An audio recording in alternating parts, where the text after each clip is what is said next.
Welcome in. It's that time. Let's go.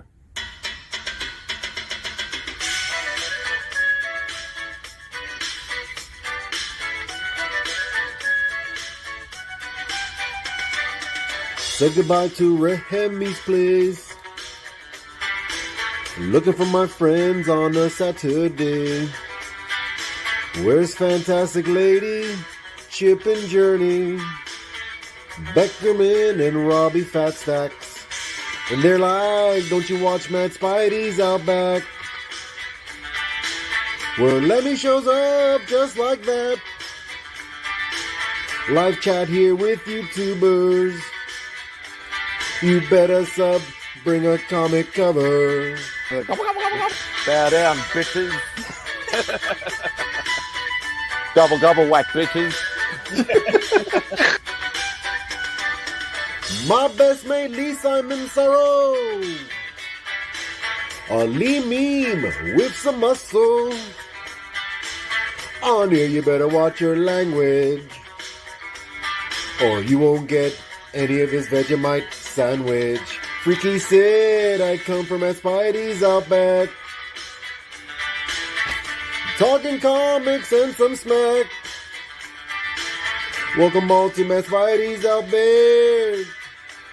You better sub, bring a comic cover, yeah.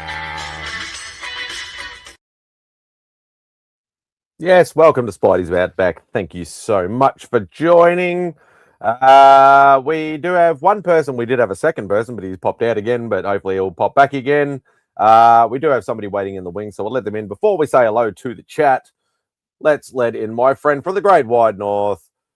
Bonjour, Mrs. Jean Malo. Hey, Simon. Hey, chat. I'm like, speak really shit French, and he's just like, yeah, whatever. Oh, Jean Malo is great. That's the way it's supposed to be said. So yeah, there we go. Easy. It's easy after you try it a couple of times. Jean Malo. Yeah, exactly. Instead of going, Gene Malo. but you see, I like Gene because I know they're talking about me. There's only one Gene in the whole comic book community. There's no one else. There's just me. Yeah, that's right. Whether there's and I'm the old there's only one. There's one other Simon. I don't know whether there's probably more, but not in our in the chat in the comic book community that I know, and I know a lot of people, and there's only one Gene so far. Yeah, so there you go. One and only E. Like Gene Simmons. I was gonna say Gene Simmons popped into my head. I'm like, Gene Simmons is not into comic books, as far as I know. Gene Hackman. It's the same thing with Gene Hackman. Okay, so we got a bunch of people in the chat there, my friend. Yeah, let's say hello to the people in the chat. Yeah. Am I too early? You're always too early, but we know it's your thing, so I appreciate it. That was done about 9 hours ago, roughly. God, this guy is on point. Yeah, and then about 8 hours ago, then like 6 hours ago, then about an hour ago. So we get it. We get it, Les Grishers. We get it. Yeah. Ruby G in the house. Hope you're doing well, brother. But he's consistent. Yes, exactly. Jen is on the present. Yes, please. Even if you're just dropping in to say a quick hello, hit the thumbs up button. It would be greatly appreciated. Yes, I saw you, Dave. Dave popped into the background. I could see he was walking with his phone, going to the Melbourne Comic and Toy Fest. You're down in stinky Werribee. Have fun, mate. If there's anything that sort of, I'm looking for, you let me know. But, that's probably overpriced anyway. And who dat? The legend, the man, the myth. I hope you're doing well, brother. But yeah, it is just me and Jean Malo here. Oh, and here's Sledge. What's going on, Sledge? No fuss tonight. I'll be aggravating you all evening. You're more than welcome to join us if you want, Sledge. Just hit me up on IG if you want a link or anything, or if anybody that I know wants to jump on, more than happy to send you a link if you're not in part of any of the group chats. And Bo, hope you're doing well, mate. And make sure your camera's on. because of Yeah, your camera. exactly. People know the rules. You come to the back. I see your face. Then you're allowed on the screen. You can turn it off once you're on the screen, but as long as I see your face in the backstage, we're all good. So, Because you never know who can decide to join in. You open the camera and all of a sudden it's someone schlong. Yeah, and we've and that's like it brings me back to when I did my interview with Bryant on I Have Comic Issues, and he was saying, like, what have you sort of learned over the time and things like that. And I said, one of the major things I've learned is from other people's mistakes. So obviously the main key one being, don't put the link in the chat. Make sure the people, or somebody can vouch for them. Make sure you see their face. It is them, so on and so forth. So learn from other people's mistakes. I put the link in the chat. I'm a legend, well upgraded. I put the link in the chat once, but there was only like 2 people in the chat, and one was, I think it was Kenneth Bird, and the other one was Jay Thompson. And I know Jay, and he wanted to join, and he doesn't have IG. So, and he doesn't have Facebook. So I can't send him anything because that's the only 2 social media that I follow. So. Yeah, that's fair enough. Hey, Pops, I hope you're doing well, mate. I believe you were having a surgery or something Wednesday, Thursday or something. So hopefully, or obviously you're here in the chat, so hopefully you're recovering quite well. Would not be the same without you. So, we know at least he's got one hand to, it's either the phone or the keyboard. Yeah. So he's got one hand working. So. This one hand stuff is annoying. There we go. So, I get it. I'm like this on the computer anyway, so it's literally like I'm only typing with one hand anyway. No, on the keyboard, I'm like this. I can do like 50, 55 words in a minute. So yeah, see, I've always been that, like, if it's got a, because like with a lot of laptop setups, obviously, and a lot of computer setups, the numbers. Yeah, numbers are at the top, but if I have a keypad on the side, that's for some reason I'm really, really quick with a keypad, but that's about it. So, but we do have somebody else joining us. It is the big man from the big state. It is the Big Jeff. With the big tall face. Man. The Man Mountain. And now we go. Now they're starting to rock up. Matt's come from his ginormous showing of big slabs and killer books and all that sort of stuff from Only Slabs this morning. He's recovered from the hysteria of being the main man, and he is now here to join us. Yeah, well, I had fun. I was kind of nervous. I don't know why. I've been on all these streams, but that was the first show, one of the first shows I started watching. So I was excited. I was excited to be on there.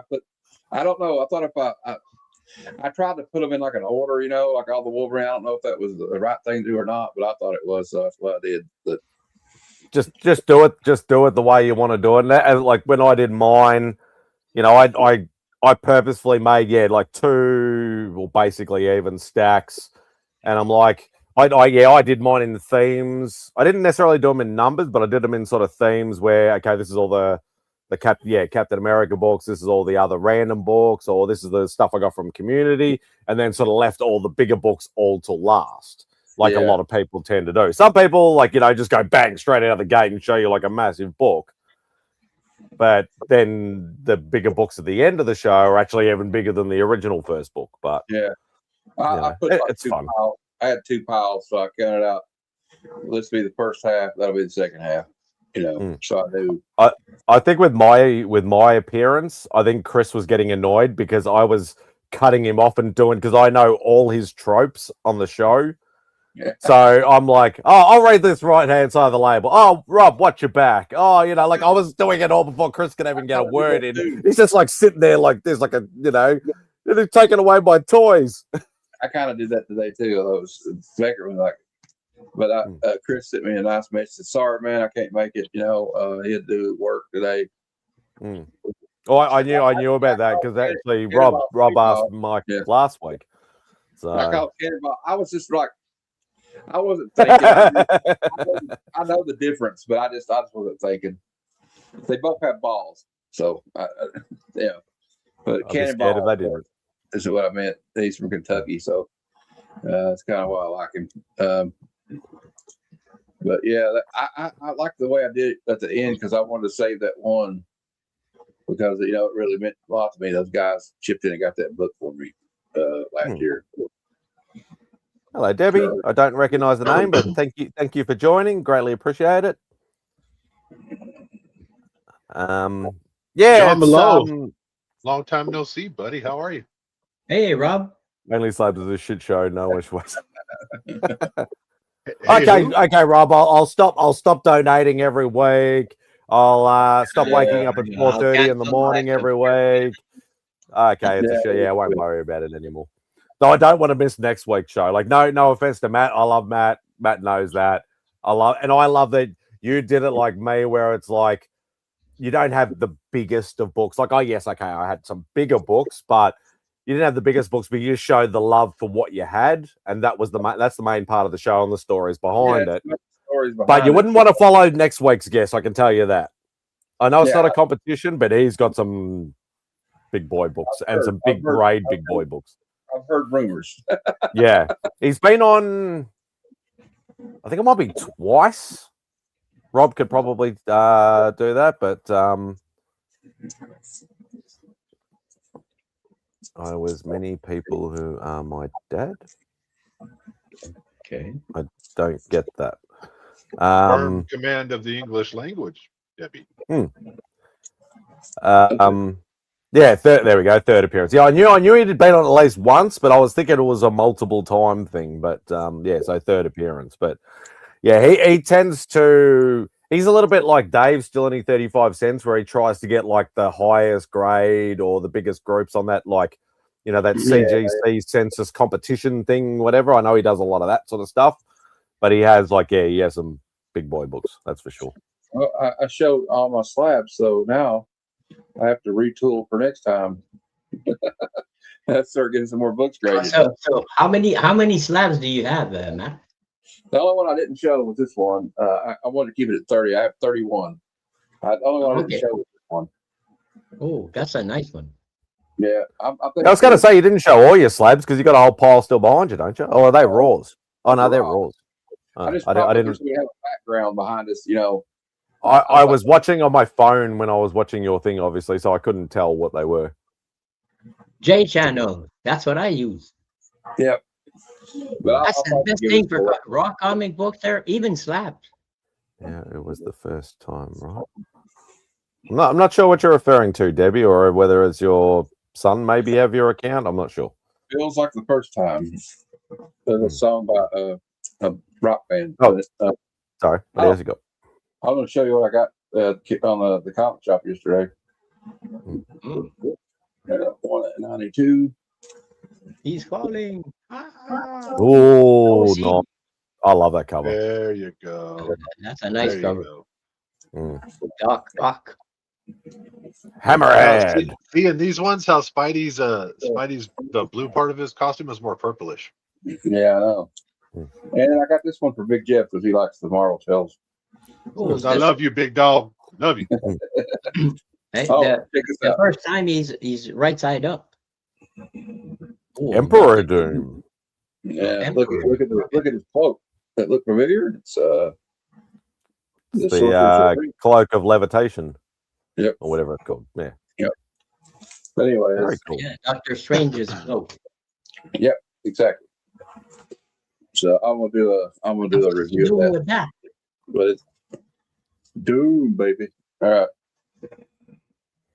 Very, very cool. Very, very cool. Baby, my first time on there, for sure.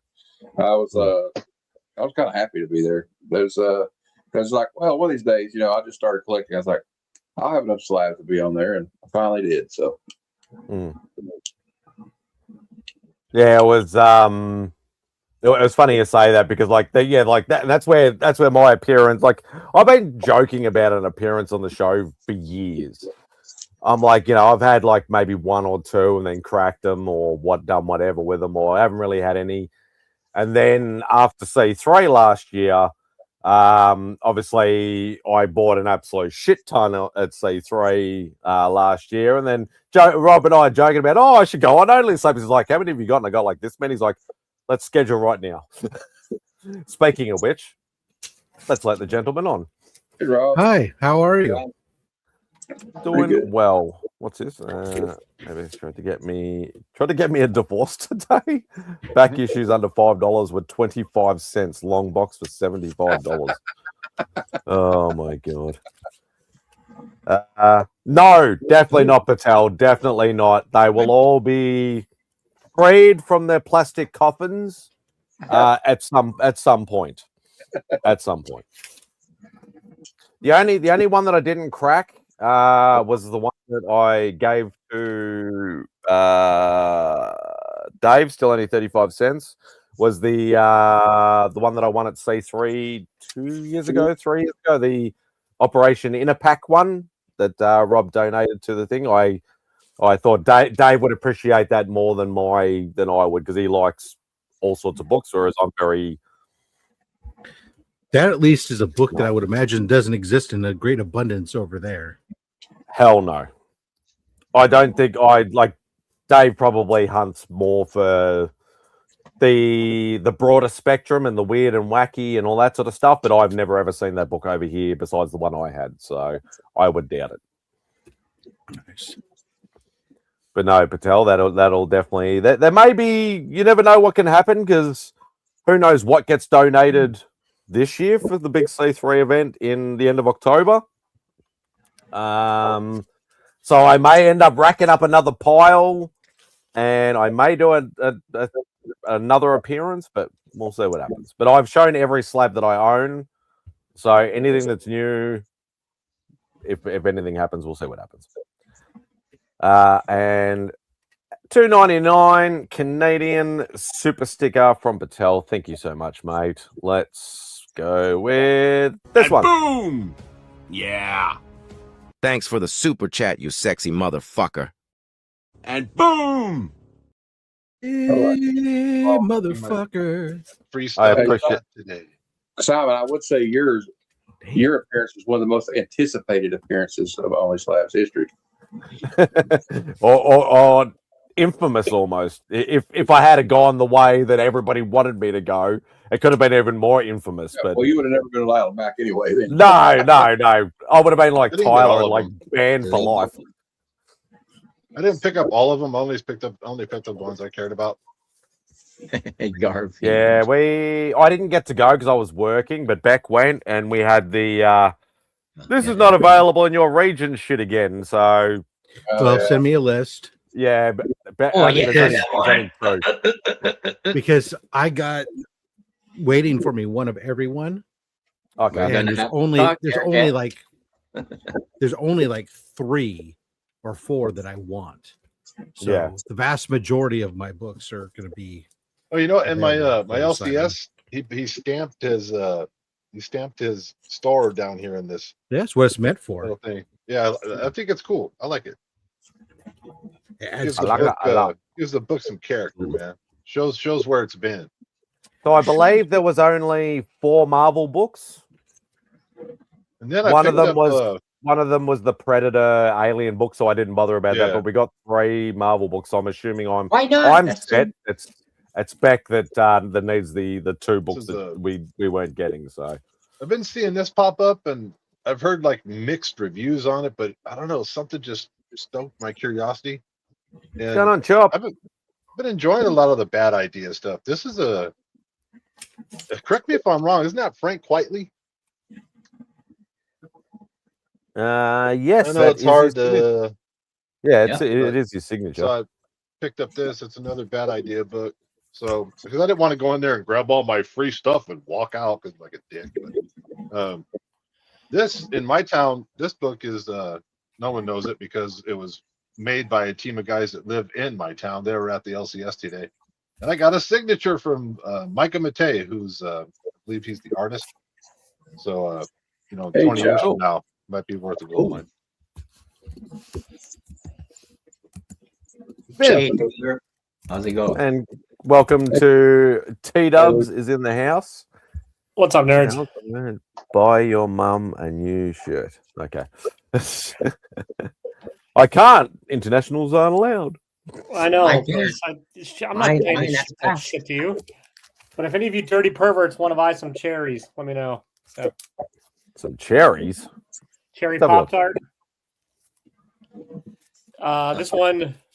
That'd be a Caroline thing, wouldn't it? Caroline likes that. It says tape pulls or some white shit here. But I'm asking 100 for the pair because they're hard to find. So, if anybody cares. There might be somebody. Yeah, Caroline might be interested. They're hardcore. What's up, Chop? How you doing, bud? Yeah, they're I'm pretty sure she's shown some of that sort of. She probably has that before. filthy little vixen. She does. So I know she likes the Sandos sisters or something or other or something like that, which is very similar sort of style. Yeah, but she's also cheaper than I am, so I doubt she'll want to drop the coin. And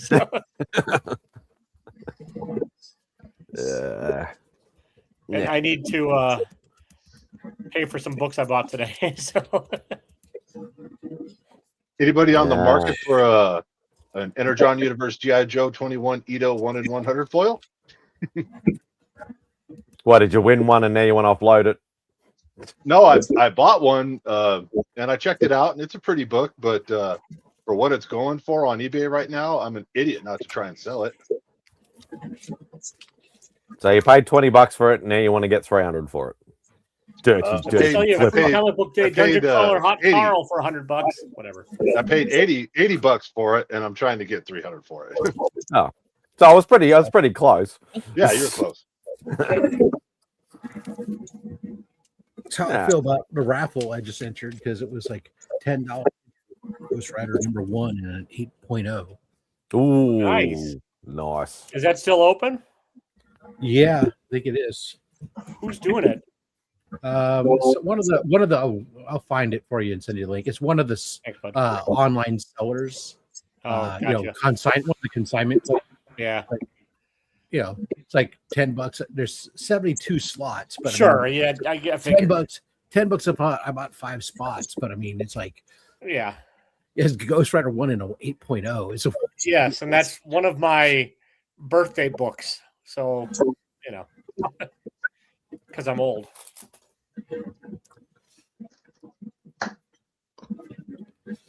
Let's see if I can find it.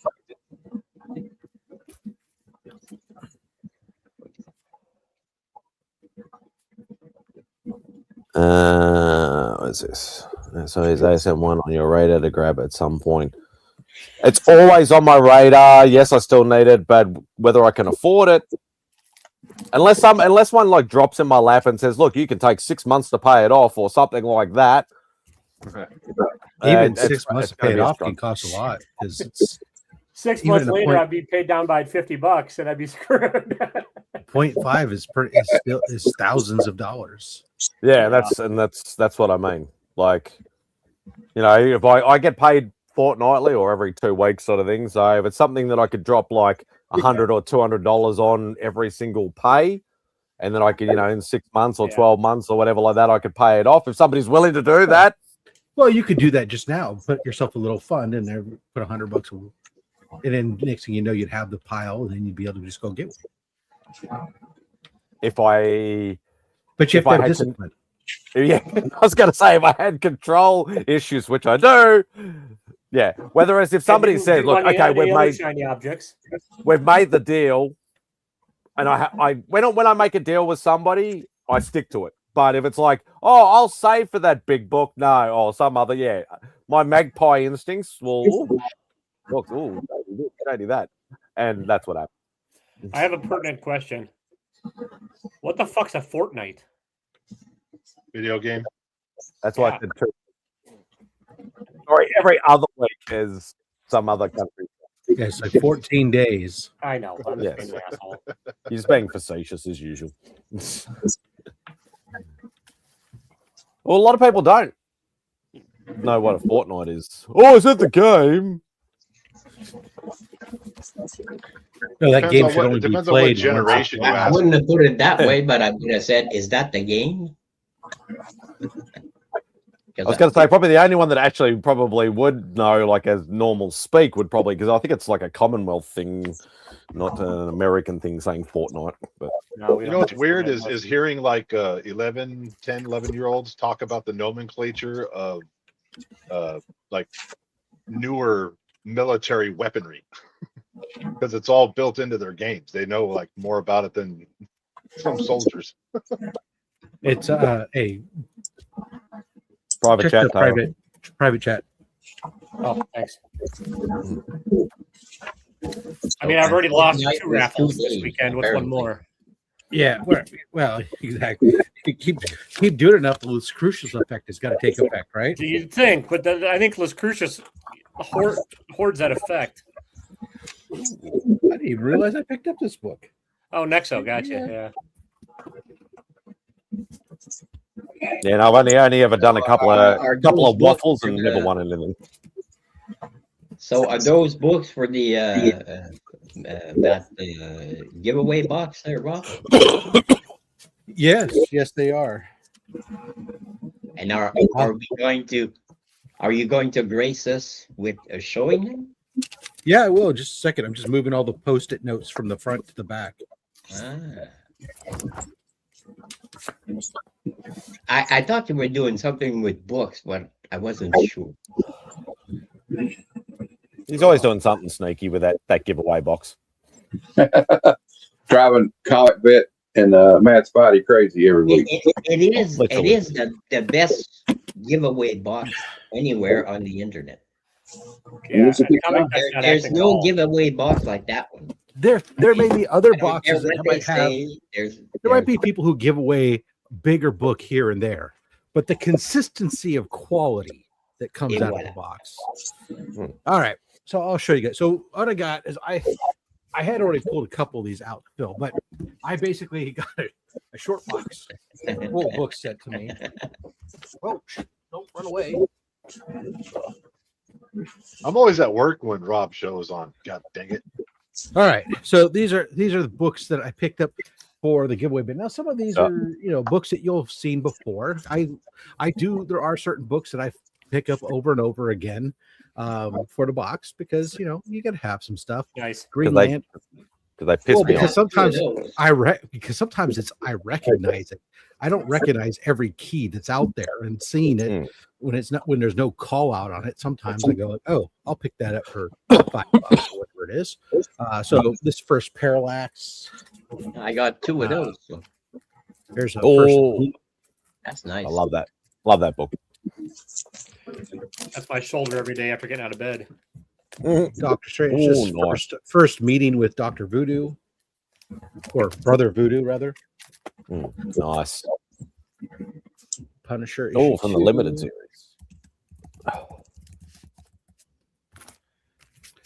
First Bloodsport.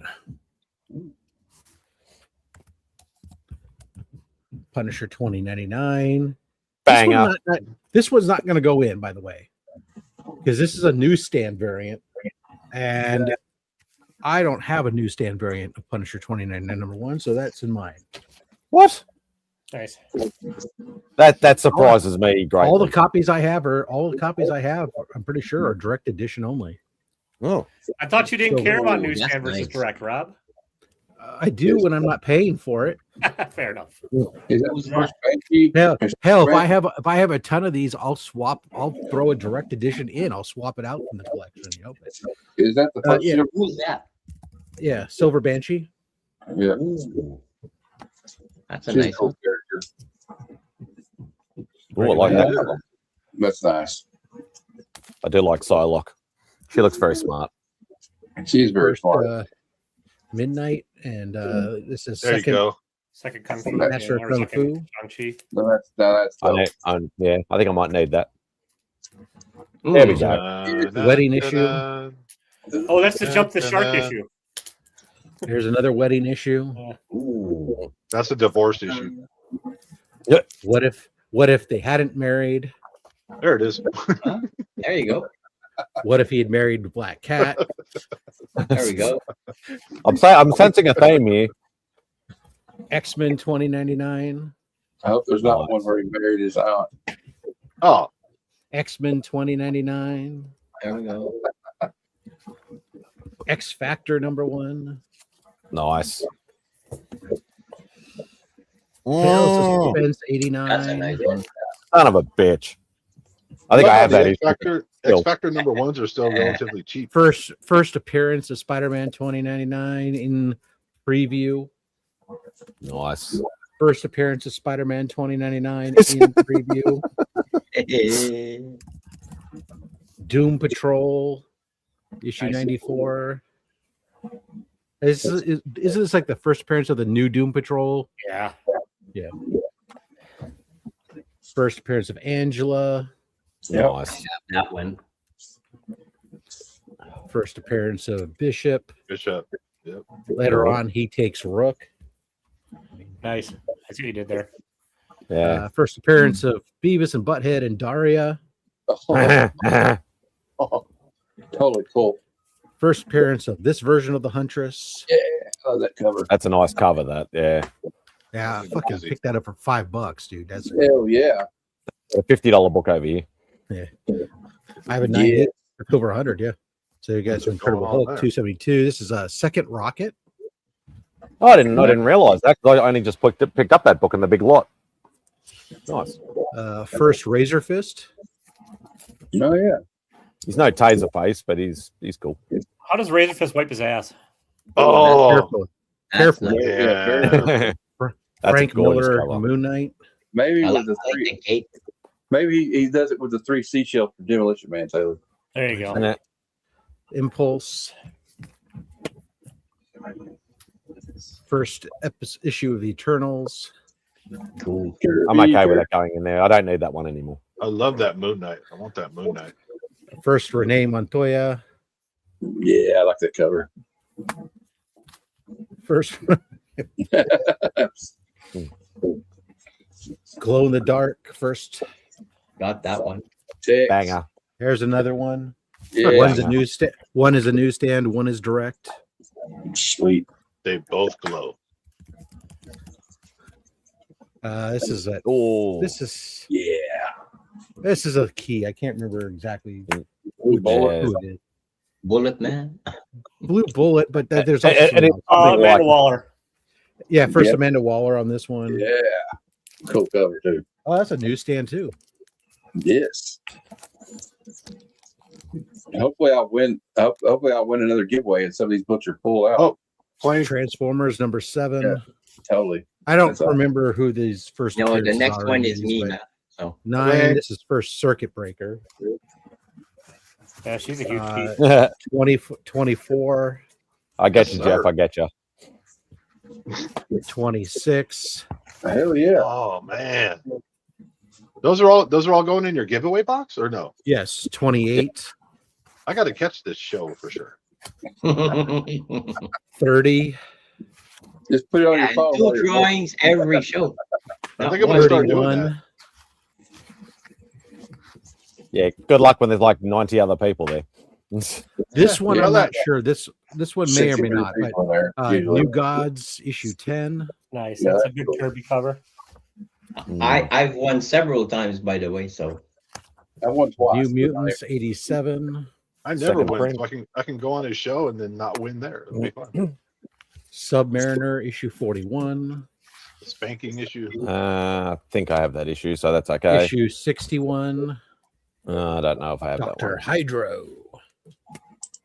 I still need to finish that run too. What is this, like a Brainiac appearance? But here's a newsstand. Very Burn. Feel the big burn. chinned Superman. Here's here First Ronin. Nice. Rocketeer movie adaptation. ooh, that's Nice. nice. No, that Dave, comes. Dave Stevens cover. Mhm. First Black Goliath. Oh, there you go, Matt. Damn it. Go, Matt. Hopefully, if I win, that gets pulled. Peter Parker, Spectacular Spider-Man in the. Yeah. I should double check to 25th make sure. anniversary. So now that I'm collecting this, I should make sure I actually have a copy of that in my collection. You might want to check before you put that in the box. Ooh. Michael Turner. Turner. Yep. Gorgeous. This is a stack. Hey! Yeah. Coming on you, X-Force 1 now. I don't know that book. Not the gatefold. Exactly what I had today on the show. Yep. Yep. The previous one was my screensaver because I'm a basic bitch.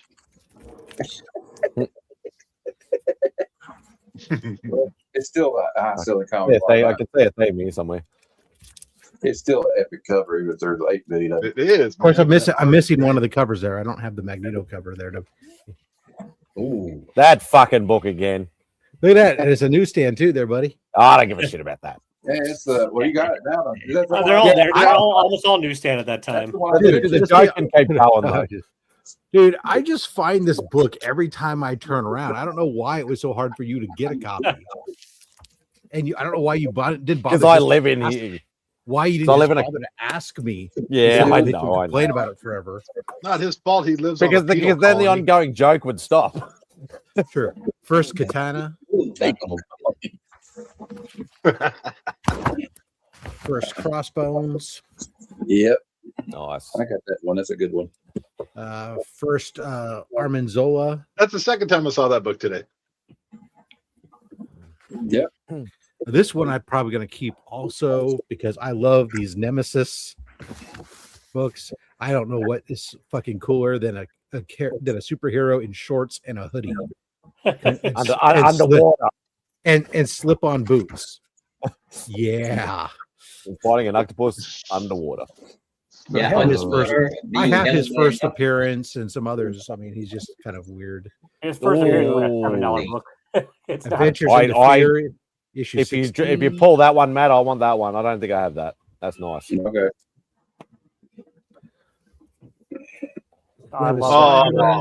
Second time I saw that book today. God damn it. Classic. Love it. That's cool. Issue 5. This is the origin of Miles's black and red costume, as he gets it from Spider-Woman. First appearance of Spot. Nice.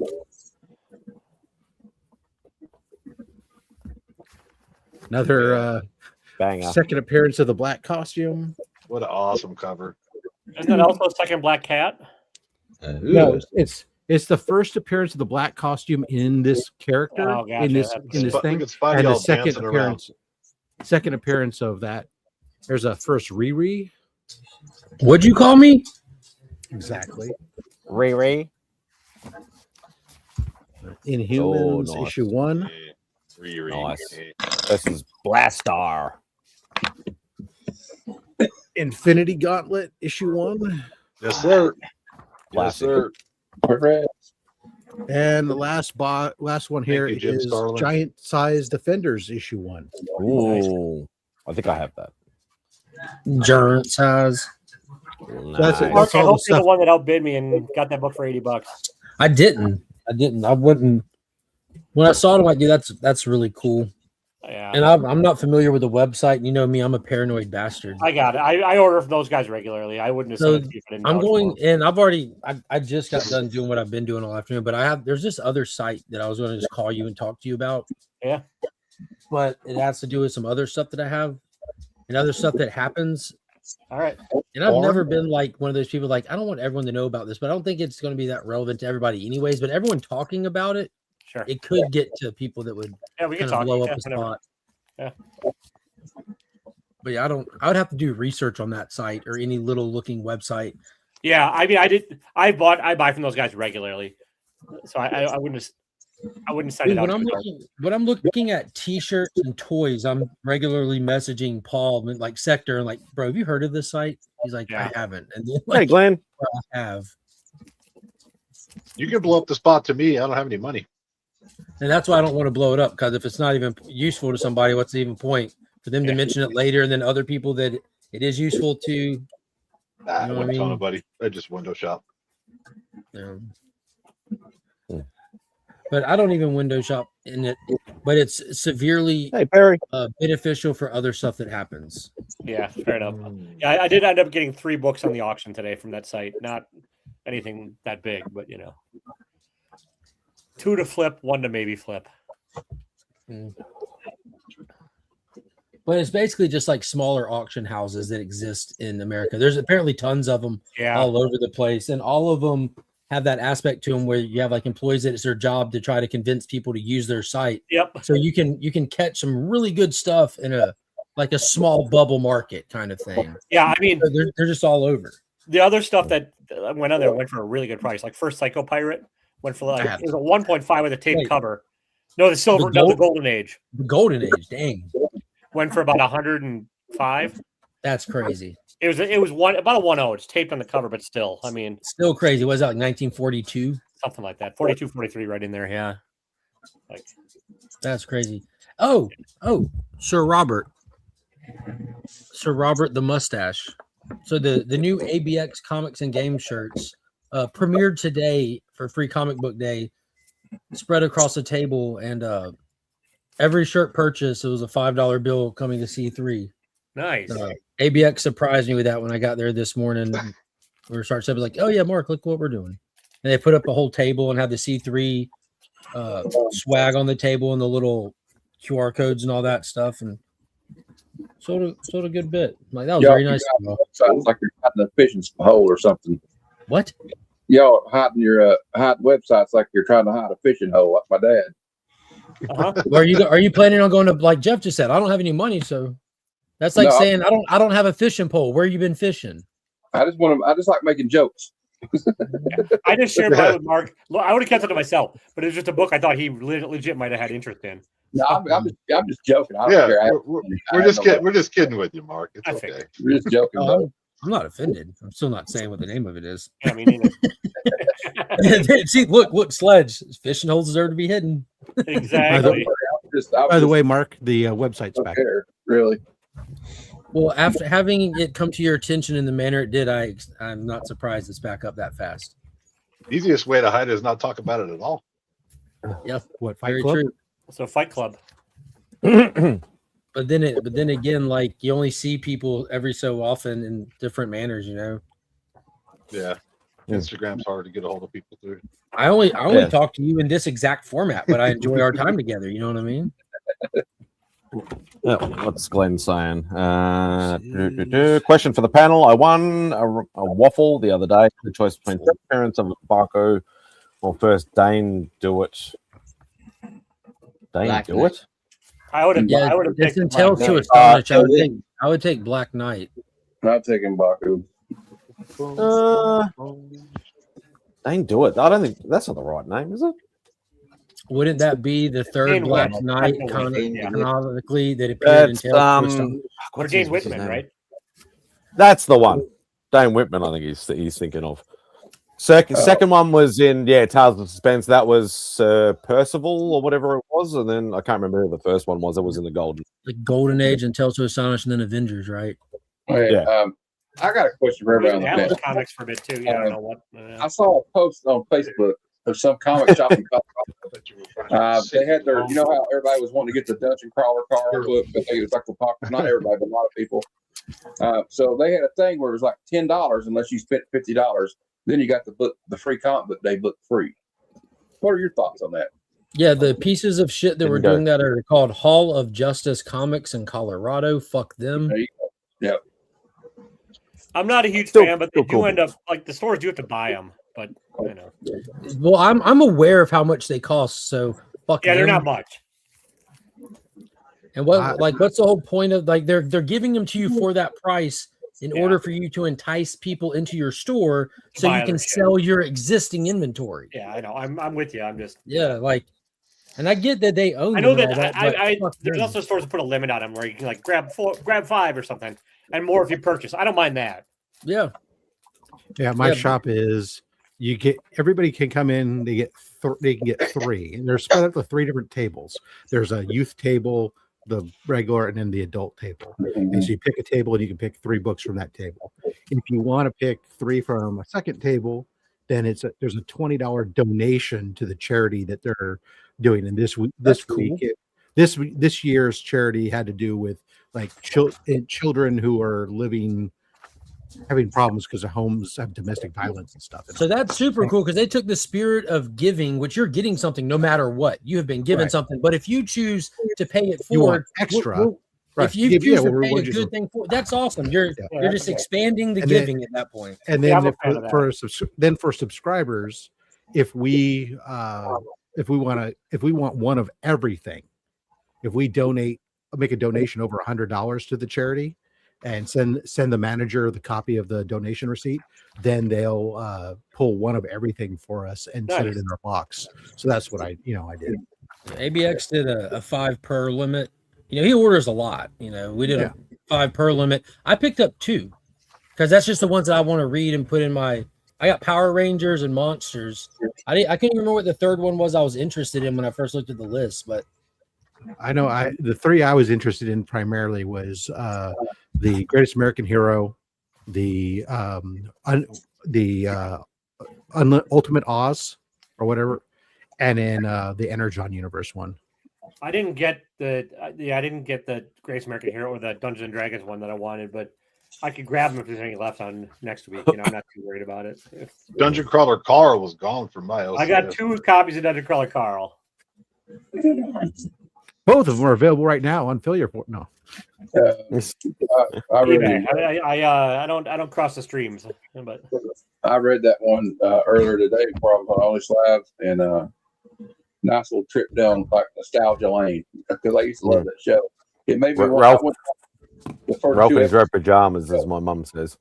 Easily the most popular books of the day were Dungeon Carl, Greatest American Hero, and Garfield. I think between Power Rangers and Garfield, those were all moving super fast. Which is here's crazy. The update. Garfield has never been funny.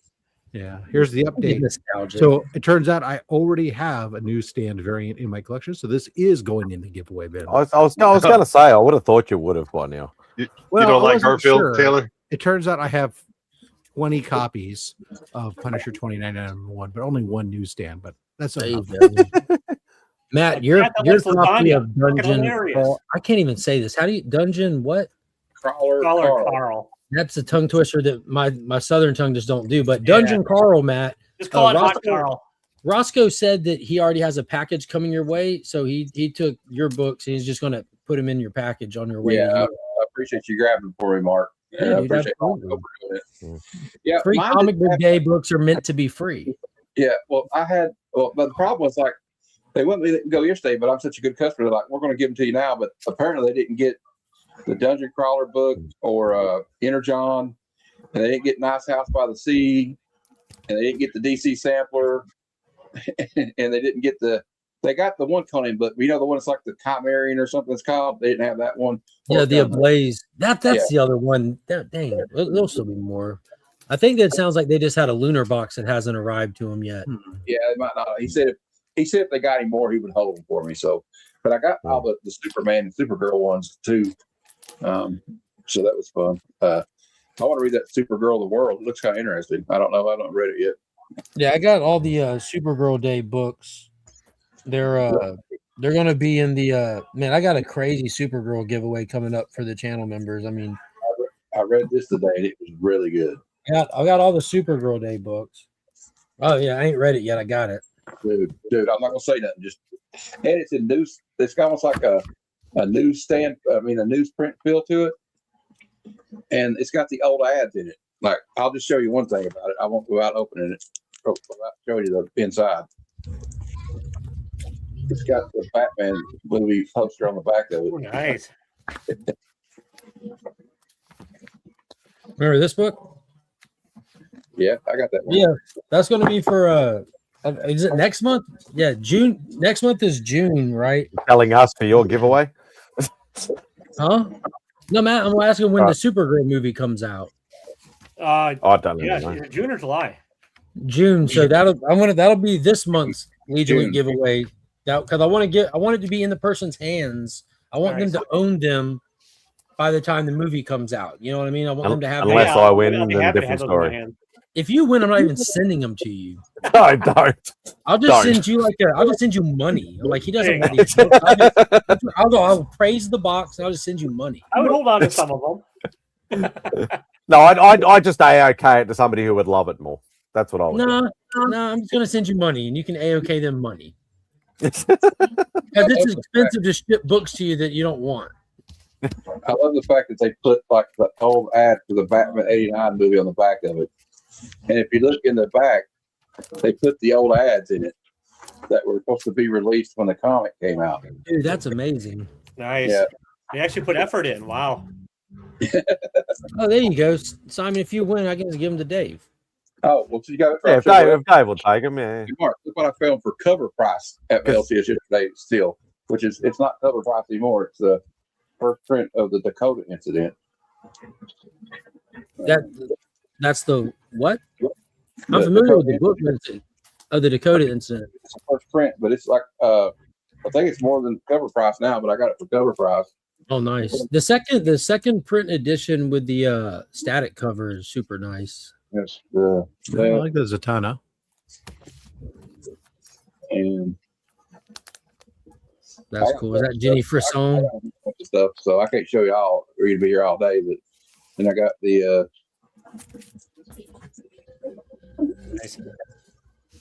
but that's all I'll show. So I'll show you.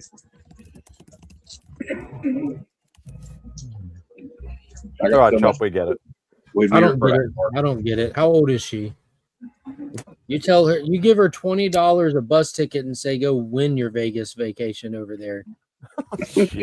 And then you come hang out with the boys at Heroes Con. My kids are going to hate me when they get older. Dad, sorry, it's Heroes Con month. Sorry, you can come with me.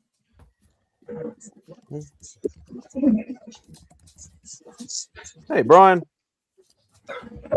Exactly. So let's see a Greyhound of 20 and go have fun. Pack your own lunch. You might get hungry. Well, see, I feel like, I don't know. To me, Heroes Con is like the Disney World, going to Disney World for us comic nerds. Yeah. It's the biggest stress relief too. Just getting to put your hair. Well, for me, like being out of my zip code. Mm-hmm. Is a huge stress relief. Like after about for being outside his block. I always mean like being away from work. You know what I mean? Yeah. I prefer a train, but bus will do. No, you got this time. Mark has to pretend to be me, so he has to take control of lots of things and make sure everything's organized and runs with precision clockwork. Yeah, that ain't gonna be a problem. I'm not 21. organizing no get together though. That's for damn sure. Yeah, 21st birthday, especially over there, because obviously 21 is legal age for everything. That's a big birthday. I'm a different mindset. When my You're not that old, Chop. What'd you do? Have it when you were like have her 14? Birthday at the church, from 2 to 4 in the afternoon. And then go to the art auction afterwards. No alcohol, no boys. None that you could see anyway. That's boring. Yeah. No, I don't like the idea of my kid turning 21 and going out and partying and getting wasted around a bunch of horny dudes. It's just from 2 to 4, but from 4 to 6, it'll be at the dispensary. But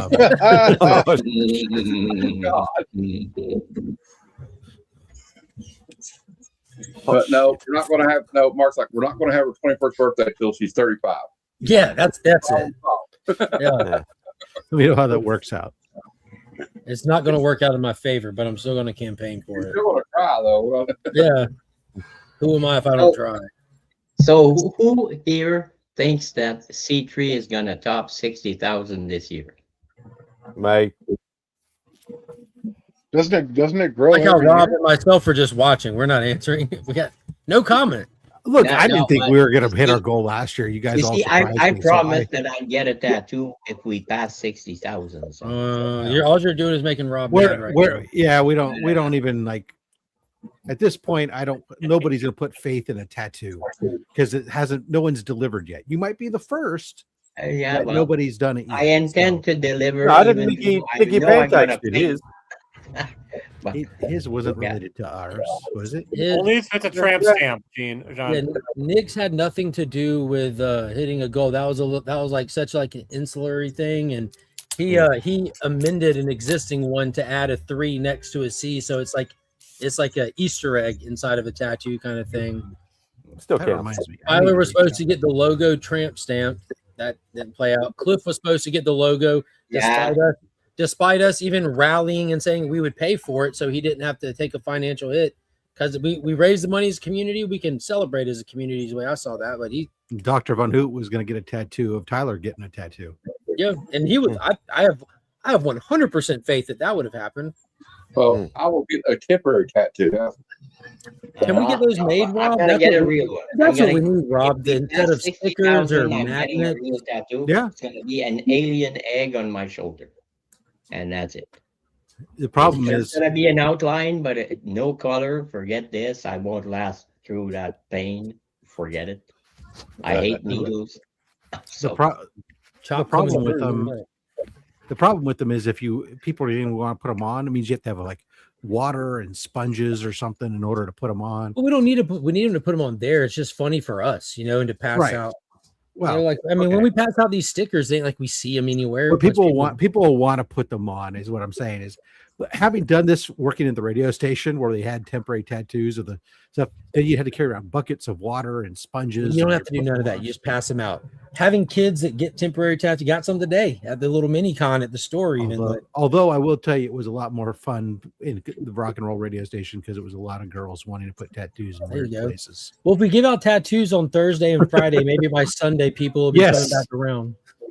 Spidey, I have a story where I was sitting at an event where I had my hands on 2 different girls putting temporary tattoos on their breasts while I was talking to the DJ about his upcoming spot. And the girls got upset at me because I wasn't paying attention to them while I was holding their breasts. And I had to tell them, look, honey, you're like the 82nd set of tits I've had in my hands today. It's lost all fascination. What a job. Damn it. I've got work to do. First time I've ever questioned Rob. So, Rob, what you're saying is that you started to suffer from titty fatigue. Yeah, exactly. If carpal tunnel kicked in. Hey, Rob, it's like I've seen all shapes and sizes. I'm done. That's right. Yeah. That's what I need. Yeah, I need some poor girl sits down next to him, and he's like, "Another set of titties." Tommy, can I show you? What I picked up today? Of course, titties. I don't know, Katie. So I hit the shops like. Thank you, SCG. But there's like the people there that are artists and stuff, and Michael Rushbrook's there. And there's this younger lady who is there with drawings and this and that. And it's like very fantasy driven stuff. It's all her original style. And I'm flipping through her book, and she had just this one thing. I'm like, that's right up my alley. And I'm like, I don't know if it's relevant right now. I'm like, but it reminded me of something that just nice. I don't know what that. Yeah, I don't get it. Ooh. Nice. Right, Ann. Right, on an unrelated note, I just got the email. Would you boot the porn bot from your Discord channel I never go to? How cool is that? And then we went to Dead Media, and this just rolled in. Nice. Oh. So we got the what is that? SH. What company is this? SH. No, you got to take it out. We got to see what's inside. SH Monster Arts. Yeah, from it's a Singaporean brand, I think, that's very popular with like hardcore collectors. Yeah, they're highly. Finn has a couple of just the Godzillas from this, but this was awesome. Now we got to see it. Yeah, well, Finn's running around with them. It's like $125. It's not the model kit version. It's the builder figure type. No, one. these are high end action figures, highly articulated. They have the action figure. Like they have a couple of different lines. Yeah, these are just high end action figures. Got stands and stuff. But Monkey and Finn are running outside, running around with them right now. There's nothing in the box at this point. Yeah.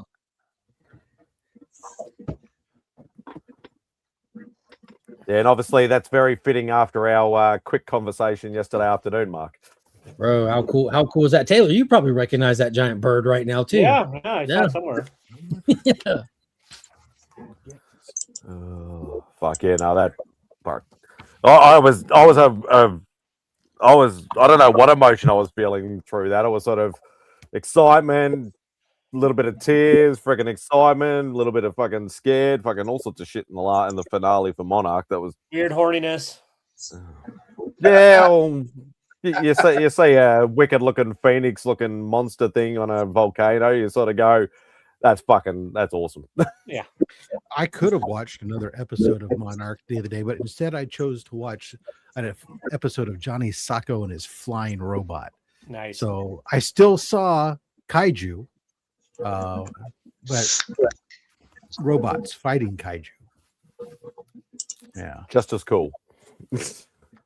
Yeah, it was the first episode. I went back and was watching the first episode, and it was like hilarious again to remember like this, how this kid's just like he's on this ship going out in the ocean with no parents, and when he meets this guy, and then they end up in the water and on this island and stealing this robot, but he knows like everything that the robot knows how to do without ever.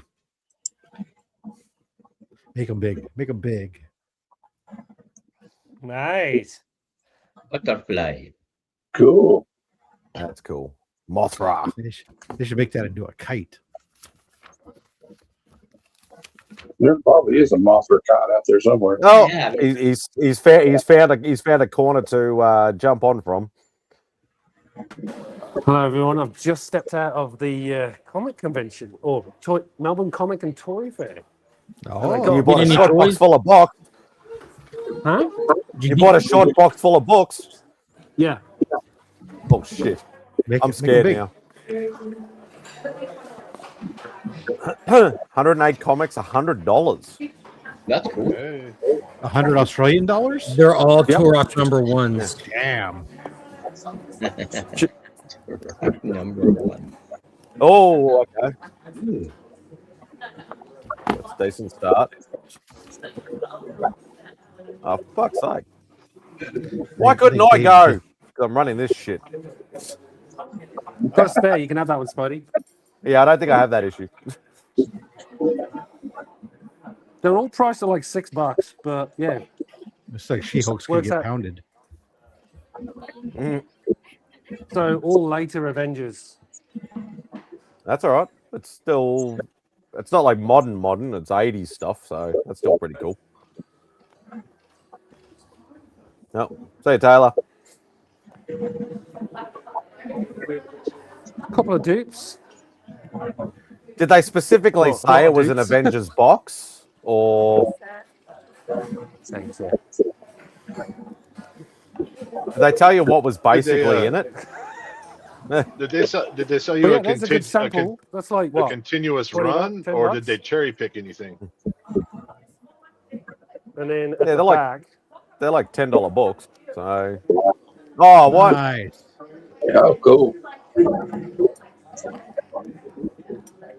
Some classic Mike Zex. So yeah, pretty happy with that for $1 a Deck, pop. baby. Yeah, very good. Let's load up the giveaway bin. Now I am angry. That's what I'll say. I saw Finn. I was going to say I'm gonna have to curb my language now. Thank you, bro. Yep. I got the rodent. Oh, nice. The fire demon. Yeah, that is wicked. Oh, thanks, man. I have one book that I got from a friend. And I got stickers to go with them, obviously. See, I love my American friends. Oh, we love you. Are you in Alberta? Oh, Quebec. Okay. Kansas City. And I got a flag. This comes from Bobby Delgado. I got a flag, a Kansas City Chiefs flag. So I put it outside. I zip tied it to the post on my porch. And he sent me this.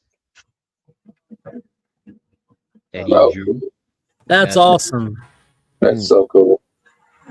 He drew the 3 guys there, 4 guys, and Brack, Moltar, and Zorak. he gave me this. Oh, cool.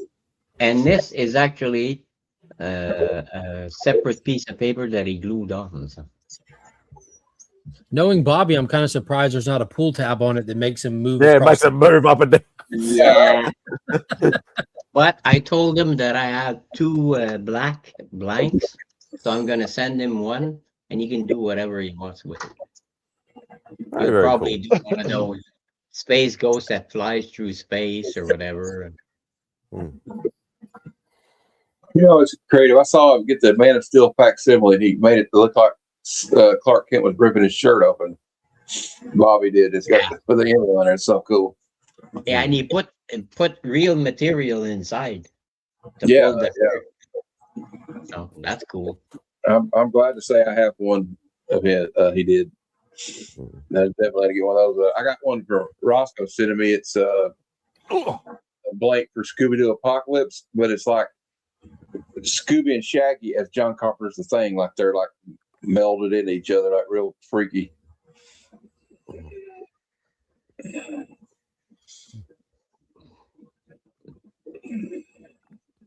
Yeah, Bobby, one of the most original comic team artists in the community for sure.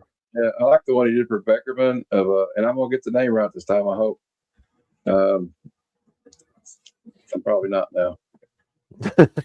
Say it. I may be back in a moment. I gotta go prep dinner. So I have a brain. Bon appetit. Enjoy. Speedball. He took like an old painting or something and painted Speedball on it for Beckerman. Yeah, he does I like some when Bobby, stuff. I like when Bobby grabs those big oil paintings from like a thrift store or whatever, and then just slaps on like a comic book scene. Yeah, his own perspective. Those are awesome. I'm trying to get. Yeah, no, he does some wicked stuff. I'll try to get my mom to do that. I want her to get like an old like picture of like a stream or something in nature, but have Darth Vader using the Force to pull fish out of the water and put it in his net. I was wanting to get him like a sizable reprint of Thomas Kincaid type peaceful fantasy type thing with some kind of ultra violent fight scene occurring, somehow in the force. It would be like they do like the Godzilla versus Bambi cartoon from the 70s, but have like a nature scene. Yeah, and like Godzilla's foot coming down on Bambi and step on it. I think Bambi cartoon was the first movie going experience that I can remember to where, as a little kid, it crushed me and like broke my heart. The silver screen broke my heart for the first time. The first one I remember that crushed me as a kid was The Fox and the Hound. Like, you mean they can't play with each other no more? They can't be I'm a hound dog. And then, of course, A Never-Ending Story. That damn horse. Lost Jeff. No, Jeff's still there. Who did we lose? Lost another one. Who was Rob? Rob left. Taylor left, but we still have. Oh, Dave. Yeah, Dave. I'm pissed now. Bloody hell. Fucking. That's like a killer deal. Like, I don't care if they're only just filler books. Like, that's a killer deal for over here. Well, yeah. Some bitch. Yeah, I got my big deal going on at the moment, so it'd be hard for me if they were random books because I'd probably double up on a lot of stuff. I can't wait to see what the next box has in it you get. Next is, he did tell me there's going to be, I think all that's left is Iron Man, X Factor, and Thor. Might be one other thing as well. There's Dave. Oh, nice. Sorry, I didn't log in properly. That's all right. Oh, I got a rare appearance. The man, the myth, the legend. Mr. Nicky Pancakes in the house. Hey, Nick. What's up, everybody? Dave a lot. Oh, Mark just dropped out. He saw Nicky and he's like, nah, I'm out. Mark has to go run out to his fishing hole and camouflage it. I don't want nobody else figuring out about where I get my stuff. Oh, Austin LeMay, what's up? Hey, what's going on, Austin? Hope you're doing well, brother. So how's the you sold out, Nicky, or you still got a couple of boxes left? Still got a couple boxes left. If anybody wants an absolute killer mystery, all your mystery boxes are killer. $60 shipped within the US because Nicky hates international people. At least don't use Rob's line. Come on. That's okay. That's why I don't order one.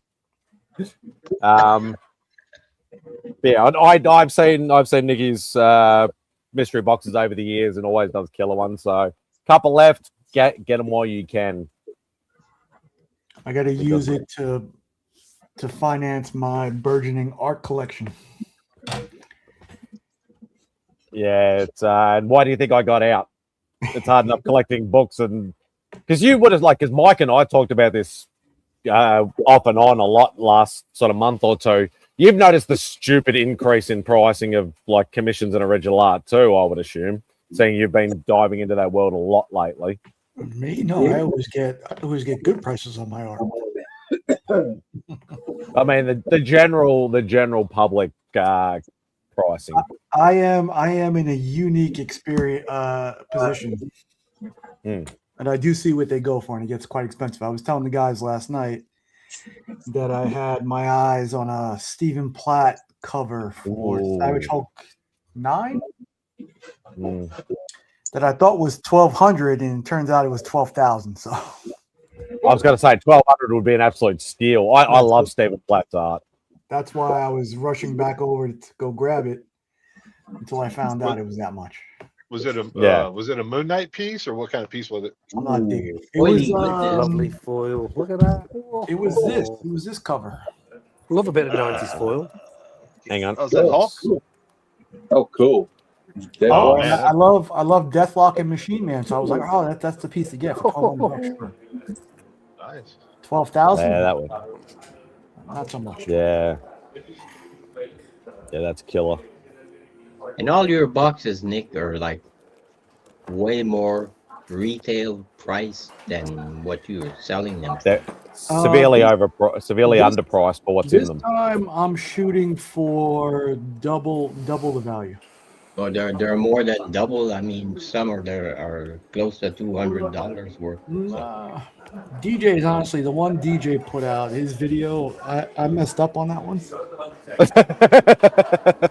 he reaped the benefits of my miscalculation. But I'm shooting for if the box is 60, I usually it's $10 for shipping. I shoot for anywhere between $100 and $125 in value. There's what, a 9.8 slab in each box? With the exception of one where it's a 9.6, but it has a remark on it. Only a remark, you know. Cool. That's only $5 extra, you know. Yeah, no big deal.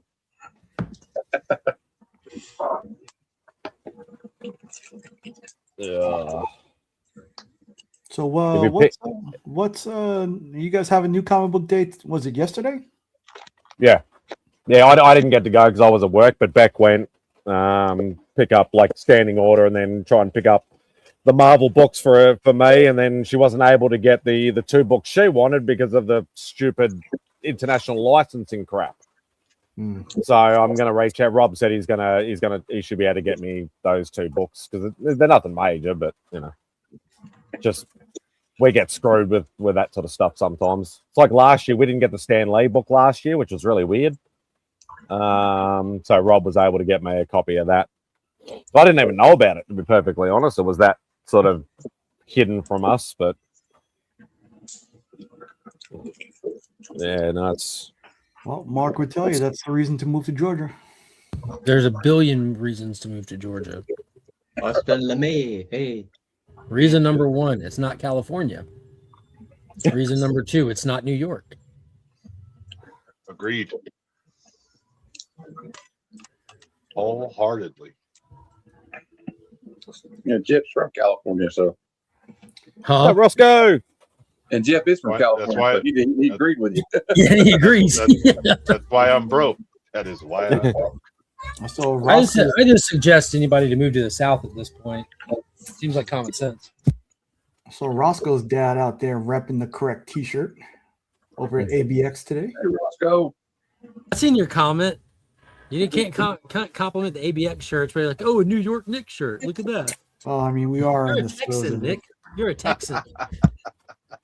No, he's an old school Knickerbocker from way back. I know that he's not a bandwagon jumper at all. He's been with the Knicks for a long, like maybe with the Hornets. Like I was very surprised they even had a chance this year, and they just and they blew it. Did the Knicks even make it to the postseason this year or no? They're in the second round. They won the first round series. Yeah, I'll put it to you this way. Second round. Who knocked them out? They were up 50, and I still thought they were going to lose. Yeah. Oh man, Brunson's been killing it. Yeah. Are they already knocked out of the second round? They're waiting for their opponent. I think it's Boston and Philly are playing now. I hope Philadelphia wins, but do I hope Philadelphia wins? Embiid's been playing like a freaking gun lately, so. But he's prone to freaking injuries, so knowing him, probably first game will probably be out, and then you'll be fine. Yeah, I'm more worried about their backcourt. Their backcourt is pretty tough with the rookie and. I'm a casual Laker fan, but it's hard to be a Laker fan right now when I don't like anyone on my team. I just don't like them. They have a brutal second round matchup against the Oklahoma City Thunder this year. Oh, okay. Yeah, they're very surprising. They're a very surprising team the last couple of years. Very under the radar, because even though everybody's like, oh, Shea, all that sort of stuff, I'm like, he's still sort of like they talk about all these Curry and LeBron and all that sort of stuff, but they never put him in that higher echelon. I know he hasn't been around as long, but he's still a brilliant player, and he's a very team oriented player. He's not necessarily a stat builder sort of thing like a lot of the bigger names. I heard the Lakers were going to build it. I heard the Lakers are going to build a statue of LeBron James next year outside of the Staples Center. But it's going to be no, Jeff, look, hear me out. It's going to be him laying flat on his back, flopping. I've heard a lot of because I get a lot of the basketball. A lot of the basketball stuff. Yeah, a lot of the basketball stuff pops up on my reels, and it's like, you hear people talking about, talking to the old school legends of who do you think is the GOAT and this and that, like that old sort of chestnut. But it's more the thing of like a lot of them, like especially diehards like Magic Johnson and James Worthy, and like a lot of the old school guys are like MJ. Lakers are not pussies that cry and whine for fouls and for calls. They are hard knock sort of players. You can't call him the GOAT if he's crying for this shit. He's just a big baby. My 15-year-old son and I constantly argue about who's greater, LeBron or MJ, and I cannot get through his thick skull. I love him very much. Competition. I can't. You're talking about a different era, son. You don't understand. And I hate this guy. No, you don't. Hey, as a Knicks fan, I hate this guy. He's easy to hate. I do love to your right shoulder though. Here's the example. Hey Jeff, here's the example I always give about Jordan and LeBron. They're like, oh, it's LeBron, it's Jordan. Michael Jordan took his team on his back in Utah. They had 6-degree temperature or something. Went out there and I basically won the game. And LeBron, one time when he played for Miami, was playing the Spurs, and he would not come back in because he had a cramp in his leg. Also, when the Pistons, and we won't talk about sports no more. I won't anyway. When the Pistons were eating the fucking Bulls lunch all the time, did Jordan say, "Well, I want to trade," or "We need to build a super team"? No, he stood there and he fought. He fought. Yep. Exactly. But back to Sam Keith. I miss him very much. I love his artwork. I'm trying to get my hands on more of it. I've got a batch of Marvel Comics Presents with the Sam Keith Wolverine run. That's still great. Nice. Yeah, now you're talking my language. I got a bunch of spares. I need to dig them out. All right, Gene. I can help you with that. Thanks for coming in, brother. Have fun. Take it easy, brother. There you go, Roscoe. Kim. Was there anything of note besides you making those sort of deals, Dave, or anything that would pique my interest? Probably. No, it was pretty dead. It was mostly Pokemon. It was literally, mate. It was the usual suspects, usually very overpriced, except for this guy. I think you would have actually picked up a few of those boxes because they were like. I mean, I picked up that one, but the others were like $200 for 200 comics, and and he wasn't splitting, but they were like, that was the best of a bunch. But it was nicely. There was a Fantastic Four box which might have interested you. But again, it's like, could you just you'd be getting a lot of dupes alongside your run filler. Yeah, which that annoys me, and I'm too lazy to sell anything. So, Dave, I mean, what do you have left to collect? Haven't you gotten it all by now? So it's funny. I've only got it's ridiculous. It's the run stuff that I'm struggling with. All the big books I'm pretty okay with.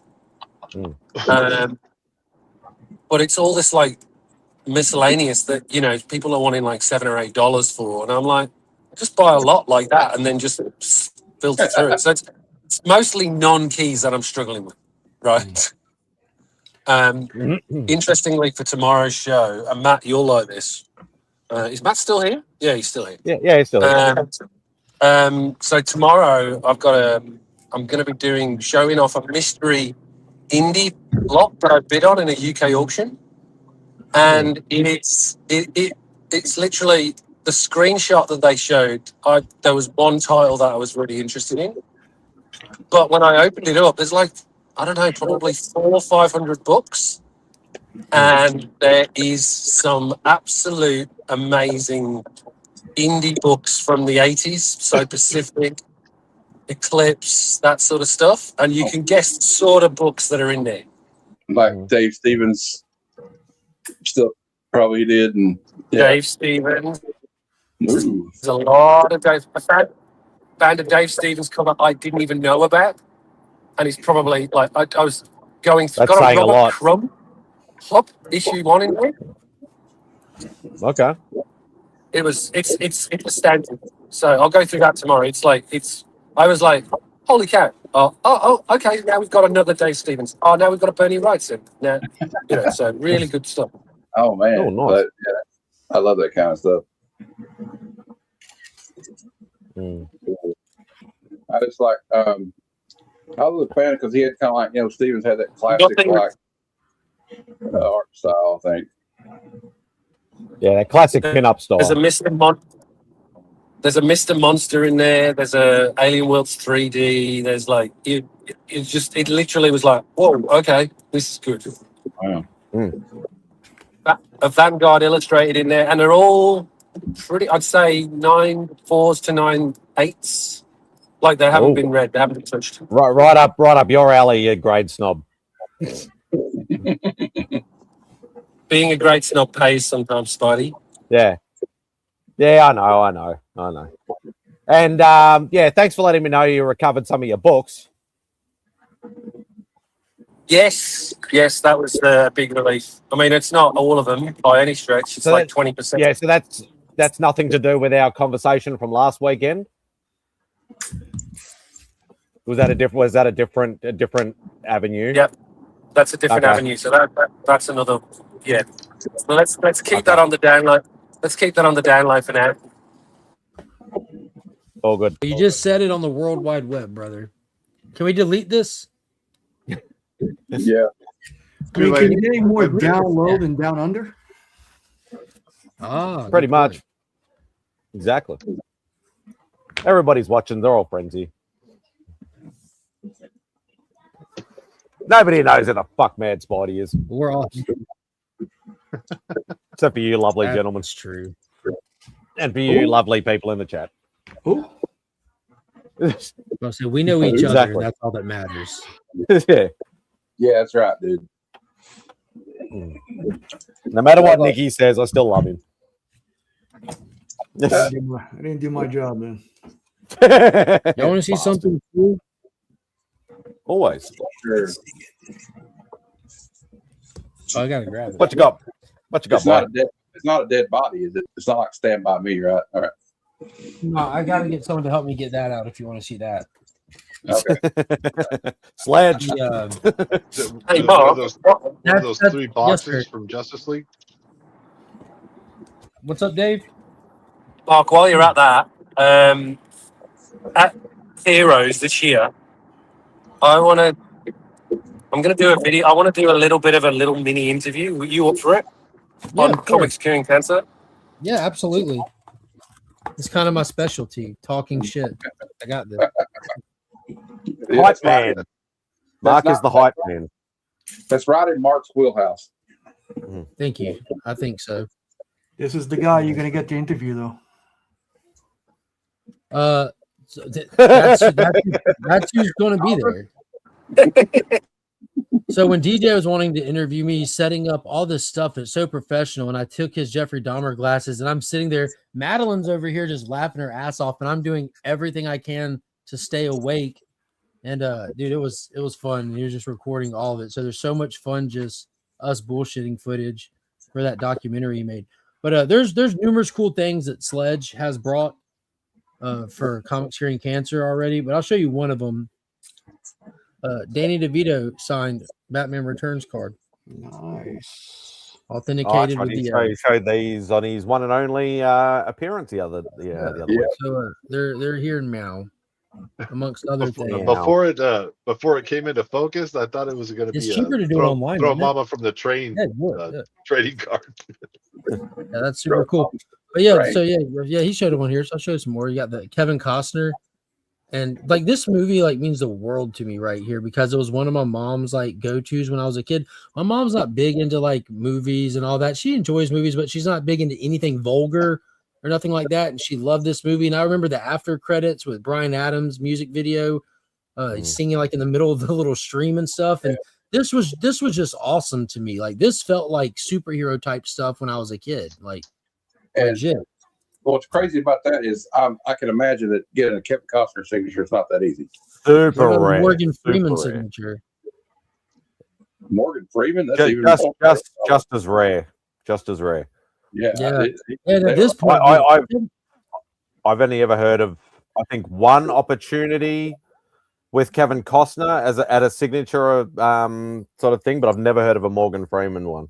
Yeah, dude, I absolutely love Kevin Costner. Has such a fantastic career, and he's still doing amazing things. And I'm highly anticipating and excited for part 2 of Horizons, an American saga. Yeah, that's good. It's good. The first part was good. That first one was super good, dude. It had that 90s feel of like just telling like a slice of life kind of thing, multiple characters, ensemble cast for like what, a decade or more, Mark? Yeah, and he bankrolled it himself. The second one's filmed, it's made, it's been shown at festivals. They're just waiting to see when and how they want to do the rollout for it. Here's a Michael Keaton with the Batmobile. Oh, right on. That's awesome. The Roar of the Batmobile. Look at that. So we'll have some about a week and a half ago. We'll have some good celebrity signature options because there's 4 different ones right there. That's super cool. And he's just such an A1 guy. He's like, Mark, and this one's for you. I'm like, what? Sweet. Nice. Tell him to fix that crack, though. It's just a little bit off. Yeah. Dude, Mr. Terrific stole the show in that movie. Like, what a great character. I love that scene where he takes some guys down. Yeah. It's just like this. It's just the smart guy. Yeah. Oh yeah. Good luck with that. Yeah, they ran it on him, man. It was incredible. But I'll figure out what I'm going to do with that. It was Sledge that, golly, I mean, time goes by so fast when we're on here.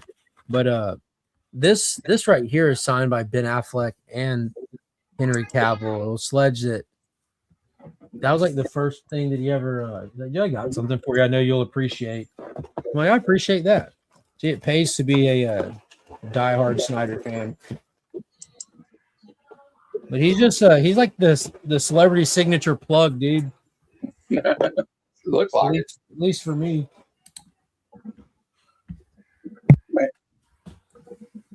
I liked Snyder's DC movies. Hell yeah, dude, they're amazing. But I was curious as to why there was so much burning hatred for them.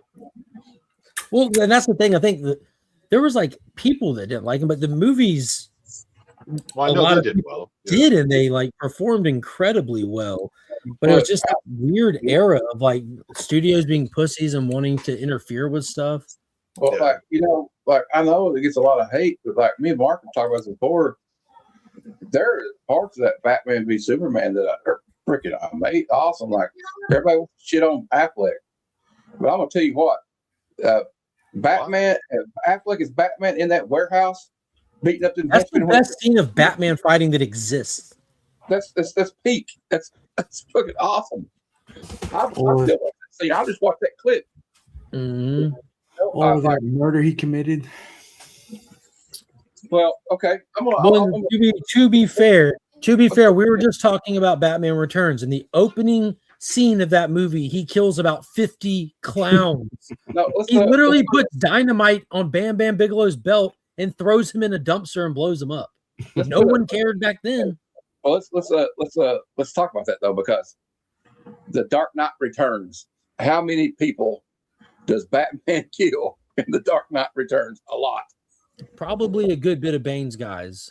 Hey, Mike. But I don't think Hey, he did. I honestly don't think he did kill anyone in the Dark Knight Returns, because he was even stopping Catwoman from killing people while they were fighting side by side. No, I mean, there you go.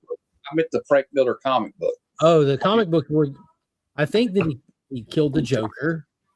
Evil says Affleck and Pattinson are his favorite Batmans. Yeah, dude. 89 Batman killed all the factory. Yeah, blew up the entire Acme chemical factory. Batman's been killing people forever. It isn't like he goes around just murdering. And in Batman Year 2, wasn't he going to murder Joe Chill at the end of it? Like in Year 2? Mm. He was carrying a gun. Uh-oh. Wow. I don't know. I think people just I think it's just one of those like zeitgeist things that people just latched onto that due to the popularity of the Christopher Nolan stuff, and it just like seeped into people's brains somehow, who maybe didn't experience Batman for the previous multiple decades, or I don't know. I don't know what happened. Here's a hot take. I enjoyed Jack Nicholson's Joker just as much as I did the super popular Heath Ledger. Yeah, I don't think that's a hot take, brother. I think a hot take would be saying that Jared Leto's your favorite Joker. Yeah. Well, the thing about you talk about Batman killing people, like Mike just he rolls up with a 50 cal on a Batmobile. You don't think he's going to hit something with that? You're not going to be searching with a 50 cal. He's not Arnold. You know what I mean? He rolls up with a minigun and just surgically takes apart an entire police department without harming anyone. Well, also, like if there was a real, if you're in a real fight situation like that, although it's not real, it's a comic book movie that Batman v Superman. If Batman's really in a situation like that, he's going to have to he's going to have to be as violent as possible. Somebody's going to get killed. I mean, possibly. Matt, you should do one of those kill count videos for each of the books. Yeah, I should.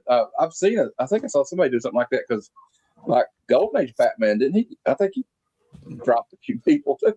My dude, he killed people in the first issue. Ironically, the way that the Joker is made, that's what he does to what's his name in the first issue. When 3 Jokers came out, I thought that would have been such a brilliant move. The goon that he throws off the rafter into the chemical vat. I thought it would have been a great move if that was one of the 3 Jokers. If it was. So what did everyone pick up Free Comic Book Day? What did you get? Forgetting that guy's name. I didn't get half of them. They didn't have half the ones I wanted. I just got Monsters and Power Rangers. Cesar Romero. Nice. I got the Greatest American Hero for sure. And I got the Avengers X-Men one. I saw the preview of that Avengers Apocalypse. It's intriguing. They didn't give you a lot of it, but there we go. 10 years later. Hey, he did it. Fuck me, Dad. You know why? It's connected to the goddamn mobile. Good old technology. Hello. Jeez, he came on glitching out on us. You okay there? No, he's been back there for like freaking an hour, like trying to get his freaking shit to work. I think DC really dropped the ball with their options this year for the kid titles. It was great, but they dropped the ball doing Nice House on the Lake. The fucking book is 4 years old. That's dumb. Doing DC Sampler for Next Level, like those books are on issue number 2 already. That's dumb.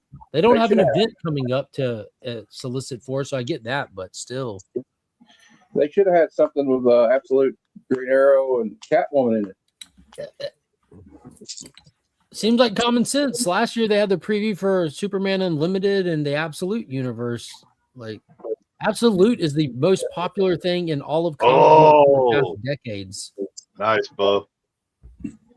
Hasn't even come out yet, but it's how many issues is in that? Jesus Christ! It looks like it's bigger than how many issues exist. It's 14 issues and Geiger 80-page giant. Nice. Will this be your first read through that? Yes, it is. Everyone's telling me how great it is. So yeah, it's fantastic. It's my favorite Ghost Machine stuff. Did you get this one, Mark? It's like something you would have grabbed. What is that? Is that a book? It's a book, yeah, but it looks like obviously the VCR. That's super cool. It's all about pop. Okay, now.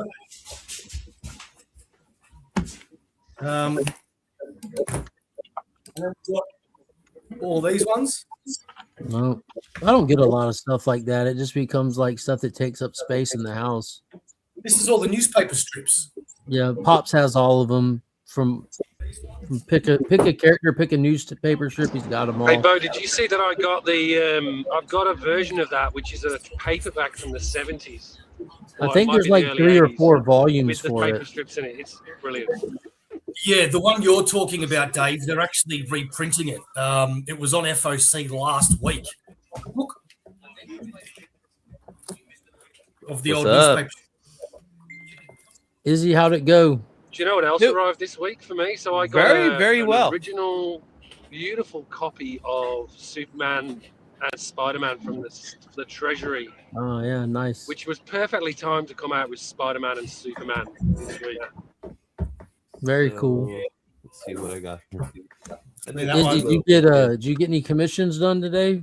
I did in-person stuff. Yes, that. Yeah. But so I ended up doing a few the things. original, not the new Treasury, not the reprint. Yeah. Oh, that's what's original Echo from the 70s. So yeah, I did. We had some commissions done. I got to see one of the channel watchers and Rattlesnake. He was there. I did get to do some more stuff here though while I was there. So I did this Ghost Rider. I did a little Ghost Rider for people. So there's that. Oh, you just reminded me. So there's that one. And I did this one here. What's up, Coco?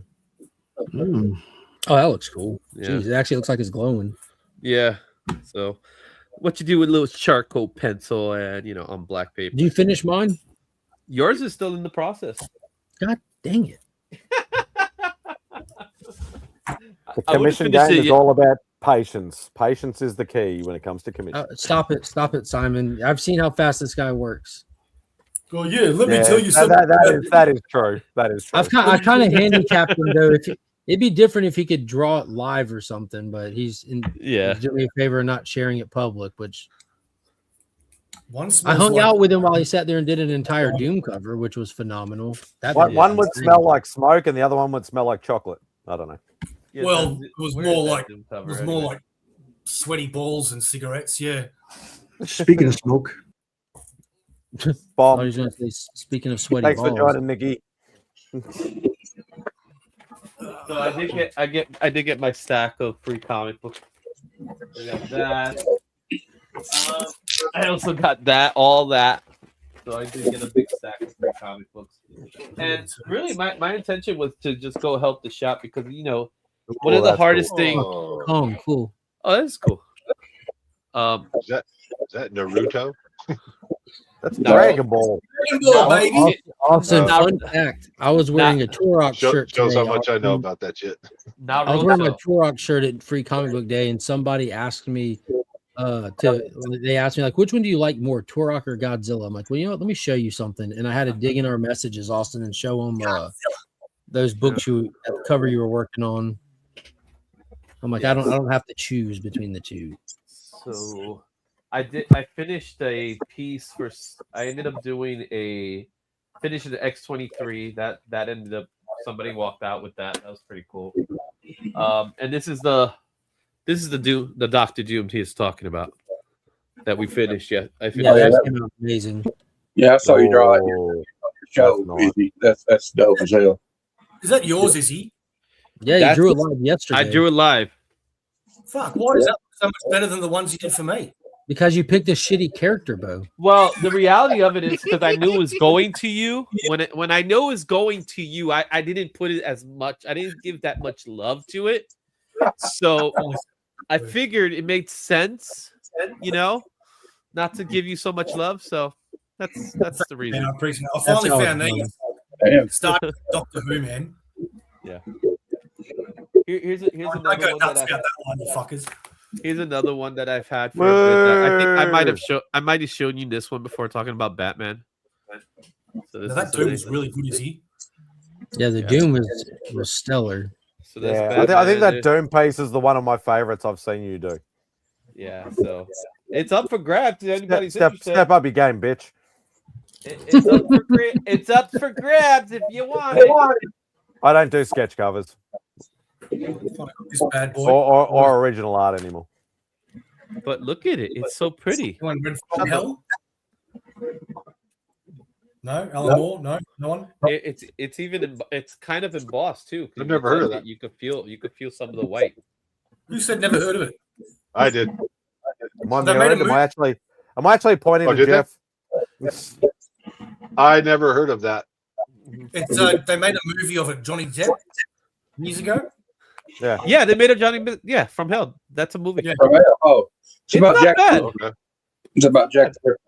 Check it out, Joe. It's pretty good. You like It is pretty good.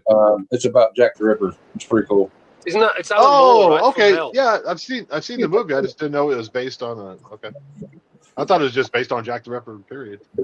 It's Alan Moore. It's Alan Moore, isn't it, Bo? Yeah. It is. What about this one? This one should have everyone excited. The Bible too. I know exactly the people that did that. I know the people that made that book. It's shiny. What I am familiar with though is that red coat you just showed. That was nice. I knew you were going to get that, Bo. The minute I saw it on your show that night, I said he's going to get that. I had to, man. Did you see the synopsis? Jesus is back, and he's not crucifixing around in the official sequel to the Bible.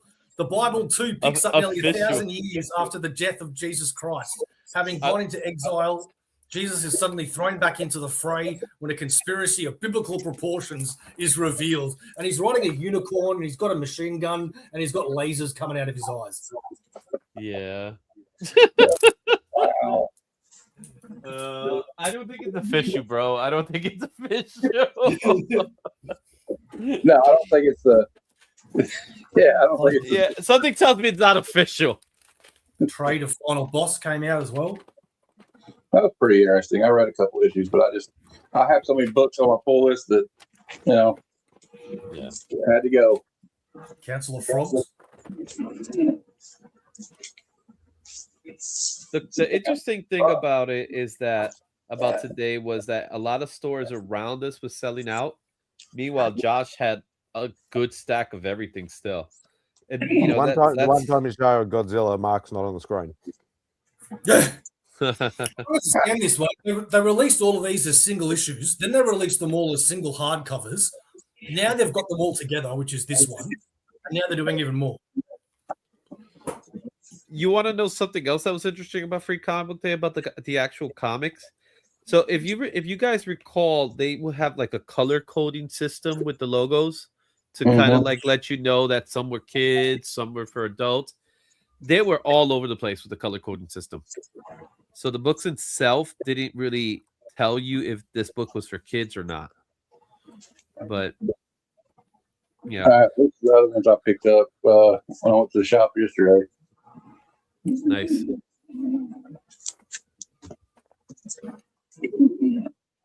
Are you getting all those Sirens ones, Matty? Because they're doing one for each character. Yeah, I want to get them all. It's the only one I have so far, but I'm going to try to go back and get all the connecting ones probably after Hero Con. I'm on a budget. These are on my pull list this week. Derek Chew. Check this Derek Chew out, though. I love Derek Chew, man. Derek Chew's that awesome. one's good. That was the best one I've seen out of those you showed. Man, I need to read Exquisite Corpses. It's great, Bo. I mean, yeah, everyone says it is. Best. Lee. Yeah. The only thing I don't like about his art, because everything is beautiful on his art, is the collar on the Spider-Man costumes. They're always like crimpled. It's an aesthetic. Oh, the wrinkles in his costume. Yeah, like I don't like. It's always on the neck. Yeah. I like it. Kind of contributes to the quasi-realism. The next one I'm kind of bummed out about because I didn't see it till I got home that it had this problem. But okay, so it's cool, right? Well, look at the bottom of it though. Oh, I didn't see it till I got home. That's a machine grab. Oh, honestly, that cover, I picked one up. I like that. Yeah, that cover, that black cover, I saw so many damaged copies when I was in the last year. I love the back wall with Venom and Bizarro. Venom and Bizarro, yeah, it's a really cool cover. It's one book you'd probably get graded because of the simple fact that it's a beautiful to display. Nice. Yeah, that's another one you told me to read, Matt. Dead Teenagers. I like it so far, and this is an homage to a movie. Yeah, every issue they've got an homage to a movie. Yeah, this is for Jawbreaker. And I'm looking forward to reading this one. I'm going to do a review of it soon. Red Roots, #1. Dude, that book's on fire at the moment. Yeah, I'm glad I got me a copy. And then I got this because it's part of that Lost Fantasy. And it was an homage to Absolute Batman. Did you get the Harley Quinn one? I got the Jay Lee one. There was if you're collecting the Absolute Batman homages, there was a Harley Quinn one recently too. I got this one here is dope too. It's spoiled. What's the story on Fireborn? I know it's got some key significance. What's the background? It comes out of Lost Fantasy. Yeah, there's a book called Lost Fantasy where there's like this organization that like fights monsters. They're like from mythical reality or whatever. And this guy finds this little egg thing. I haven't read it yet, but I've read the synopsis, and it like he gets these like dragon type powers or something. But yeah, the Lost Fantasy is pretty interesting. And I got these. He's going to be at Heroes Con, so I might get Alex Malieve to sign these too. I got Century #1 and 2. Have you started reading that yet? Not yet. I read issue 1. It wasn't bad. Oh, it's good. Yeah. Pretty cool. If you like Mike Mignola, Frankenstein, New World, and then I got Alias #2, Wonder Man #2. I didn't really like the first one that much, but I already had 2 on the list, so I said, well, and I got this one. This is part 3 of that, which is really cool so far. And then I got some Nightwing. Yeah, but this is a cool story right now. Like, there's like a bridge going through Bloodhaven, and it's like haunted. This witch is like walking across the bridge, like it's causing people to get killed. It's pretty cool. All right, that's all. Mark's being praised for something, getting a good boy pat on the head. No, he asked me to. I just made him something to eat. He asked me to go make him another one. I said, "Yeah, I got you." He said, "Thank you," and patted me. Yeah. Okay, come on. Work your stupid thing. There we go. Hey, Phoenix. I got the first issue, Final Boss. Talavera. I like that Talavera piece.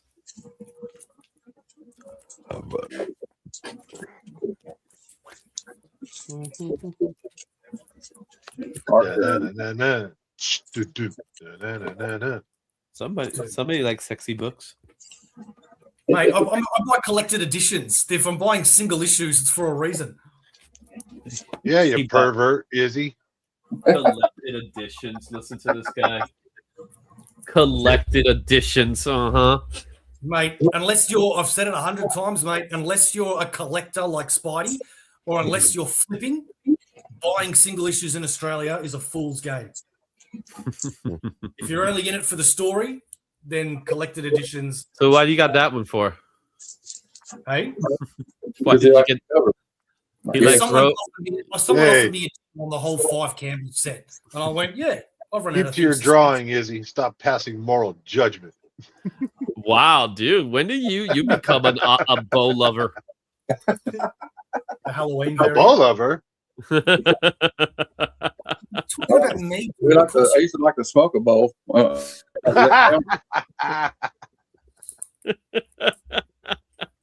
just love trolling.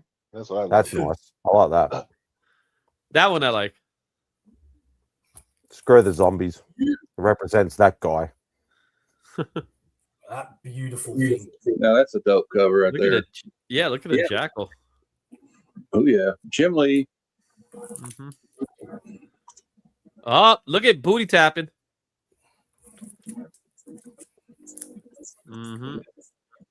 Hair's not big enough. Yeah. AEW. Apparently, they're gonna get a New Day soon. Yeah, I know, right? They're so gonna get New Day. I don't care what anybody says. You got issue 3. Did you get the other one, the Bertha? I only got this because I collect grave covers. It is a cool cover. I got that too. Skinbreaker. That's beautiful artwork right there. I bought Skinbreaker and Final Boss 1 because I'm like, mate, it's Kirkman. You just don't know these days. You're an idiot just to not at least get the first issue. What do y'all think of his comments that are circulating right now? He's had a couple of really hot takes from one interview, including his disdain for the character Batman and some other things. Are you talking about Kirkman or Robert Kirkman? Well, she's so smart. I mean, that's his opinion and everything, but like, it's kind of crazy to go out and say that in public. But whatever, you know. Yeah, but he's Robert Kirkman. He likes controversy. Does he? I've never known him to be controversial. Robert Kirkman? He's done a few dodgy Yeah, can you things. give me an example of something else he's done controversial? Well, the fact that he literally got Stephen Young fired. Well, I mean, like, that's not him having a hot take. He was just talking candidly in an interview and just mentioned something that he probably shouldn't have at that time. You know what I mean? But he knows. But he's in the movie industry enough to know better too. There's a few YouTube videos out there showing who he stepped on to get to where he is. I think he kind of had like a Freudian slip with that kind of thing. But then he doubled down on it. It's like, oh yeah, oh sorry, I might have gotten in trouble. Oh sorry, like that's still not right. I don't hate Kirkman. I think he's an amazing writer. I think he's a great writer, but he does say whatever he wants to say. He's not afraid of saying what he wants to say. Yeah, I haven't heard him. I follow about the same comic book stuff all of us do. I haven't seen his name and shit lately. I think that might be why he wanted a few hot takes to get his name circulating. Maybe his projects are always circulating, Invincible, Walking Dead, whatever. But yet he's not talked about in the comic sphere like a Scott Snyder or these writers that do an incredibly terrible job and get talked about all the time by rage baiters and stuff. He's just a constantly successful guy that you don't hear everyone talking about. I'm like, maybe he just wanted to get his name circulating. I don't know. He said something like that like a month ago at some conference, and he said the only Batman series he ever liked was Batman versus Predator. So it's like he said it before. But hey, man, it's his opinion. I mean, it's the one thing about it, I guess. Yeah, everyone's entitled to your opinion. I'm asking, what do you think of his opinion?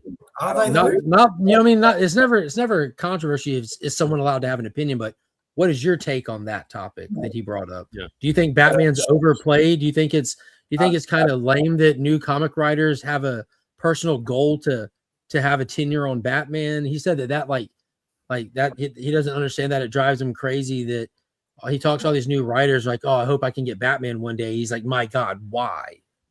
Oh well, no, I mean, well, I kind of agree on the one hand that maybe sometimes they make too many Batman books, but I don't think there's anything wrong with, like, I disagree with him. Like, so what if another artist wants to like write Batman? A lot of people grew up loving Batman and they want to write, you know. So hey, what's going on, DJ? That's the part I didn't get when he was saying that Batman was the bane of the comic book industry. Well, to say something like that, it's like that's fucking crazy, right? Yeah, it's like he's not my favorite superhero, but that's crazy. Bane is obviously the bane of the comic book industry. I would think so. There you go. But like, I mean, like shitting on other creators because they want to work on Batman is that's wild to me. Because like, so what? But that's what I'm saying. It's like he's saying it to get a rise out of somebody, which he likes. Yeah, that's what I was thinking. This had to be he likes doing that. That's what I'm trying to say. He enjoys it. He does get a thrill in doing that. He likes to rage. Becker has a good perspective Now this is the ambassador. This is a nice Batman. This is a nice. He's the ambassador of owning your own work. I mean, maybe. Which is fine. I think it's fine. I think people, you know, there are people out there that their thing is they like doing their own personal stuff, and that's nothing against that. There's nothing wrong with that. I'm fine with that. Yeah. I don't think there'd be like a distinction that he made at that point. Unless you're someone. I listened to the a good bit of the conversation where he had it. It's these two kids that have been around for a few years, like these die in the wool, like MCU kids that have turned into a pretty successful podcast, and it's really fun. Like their energy's fun. They're super passionate about the fandom, so they have like these high stakes, like emotionally invested arguments with each other, which they're friends, so they can just go in on each other, and it's so fun watching their dynamic and that just how into it they are. And when he said that with them, they both like melted in their chair. Like, what are you talking about? It was so funny. Because typically when you watch them, one of them will have like the worst take in the world, and the other one will just be biting their head off for it, kind of thing. And it's so much fun to watch them. So when you think about it, didn't Kirkman do comics in Marvel and DC? Well, he did Marvel. I don't know if he did DC. I don't know what he's done outside of his own work, to be honest with you. Well, he's done Jubilee. You would know. That makes sense. I would know. That was his first Marvel comic, Jubilee. I know he did some work on was it the Flash? He wrote something for the Flash for New 52, I think. I don't know, man. You're the DC guru. You should know, Mark. I don't know Robert Kirkman doing shit other than because I didn't ever hear his name until The Walking Dead. Yeah, his name became. Yeah, that's when he became big as Walking Dead. And that's when I heard. I mean, think how many comic writers and artists are out there right now, despite us going every week that you say their name, we wouldn't know it. There's a lot. They're in the business, they're pros, but they're not. So he's written. So I'm looking at the list. He's written Marvel Zombies. Well, that's crazy that I don't know his name. Like the OG, he didn't do the OG. The OG Marvel Zombies, Marvel Zombies 2, Marvel Zombies Dead Days. That's crazy. So I pulled that book as it came out even and got the crazy homages from Mr. I'll Steal Your Table at a Con, whatever his name is. Those are his claim. Yeah, that guy. Who it's one of Becker's favorite artists. Oh, yeah, Arthur Sudan. Yeah, Becker loves him. I don't understand it. Well, that's the funny thing about zombies, right? Marvel Zombies became big because of Arthur Shazam's covers, his homage covers too. Well, the story was amazing as well. Yeah, it was big too. He wrote stories for Teen Titans and Superman. Okay. What was that, like New 52 era? No, it'd be later than that. No, right? it would be New 52 era. So no, it wouldn't be earlier. He did. Earlier. He did. Was he after Jeff Johns? No, he did Walking Dead in 03, so it'll have to be. He'd be like right after that'd be Jeff Johns' run of Teen Titans. Yeah, that John Man, started. big Sleepwalker, Speedball, and Darkhawk. Of course you do, Mike. Yeah, You're biased. Yeah, That's one biased. I know. Sleepwalkers. He's done Sleepwalkers. Although I did like Sleepwalker though. I thought that was a cool character. Sleepwalkers was great. Darkhawk was pretty cool when it came out. I thought for a little bit. Mike Madley on Darkhawk was fun. And I mean, besides killing all the children in school, Speedball was pretty cool.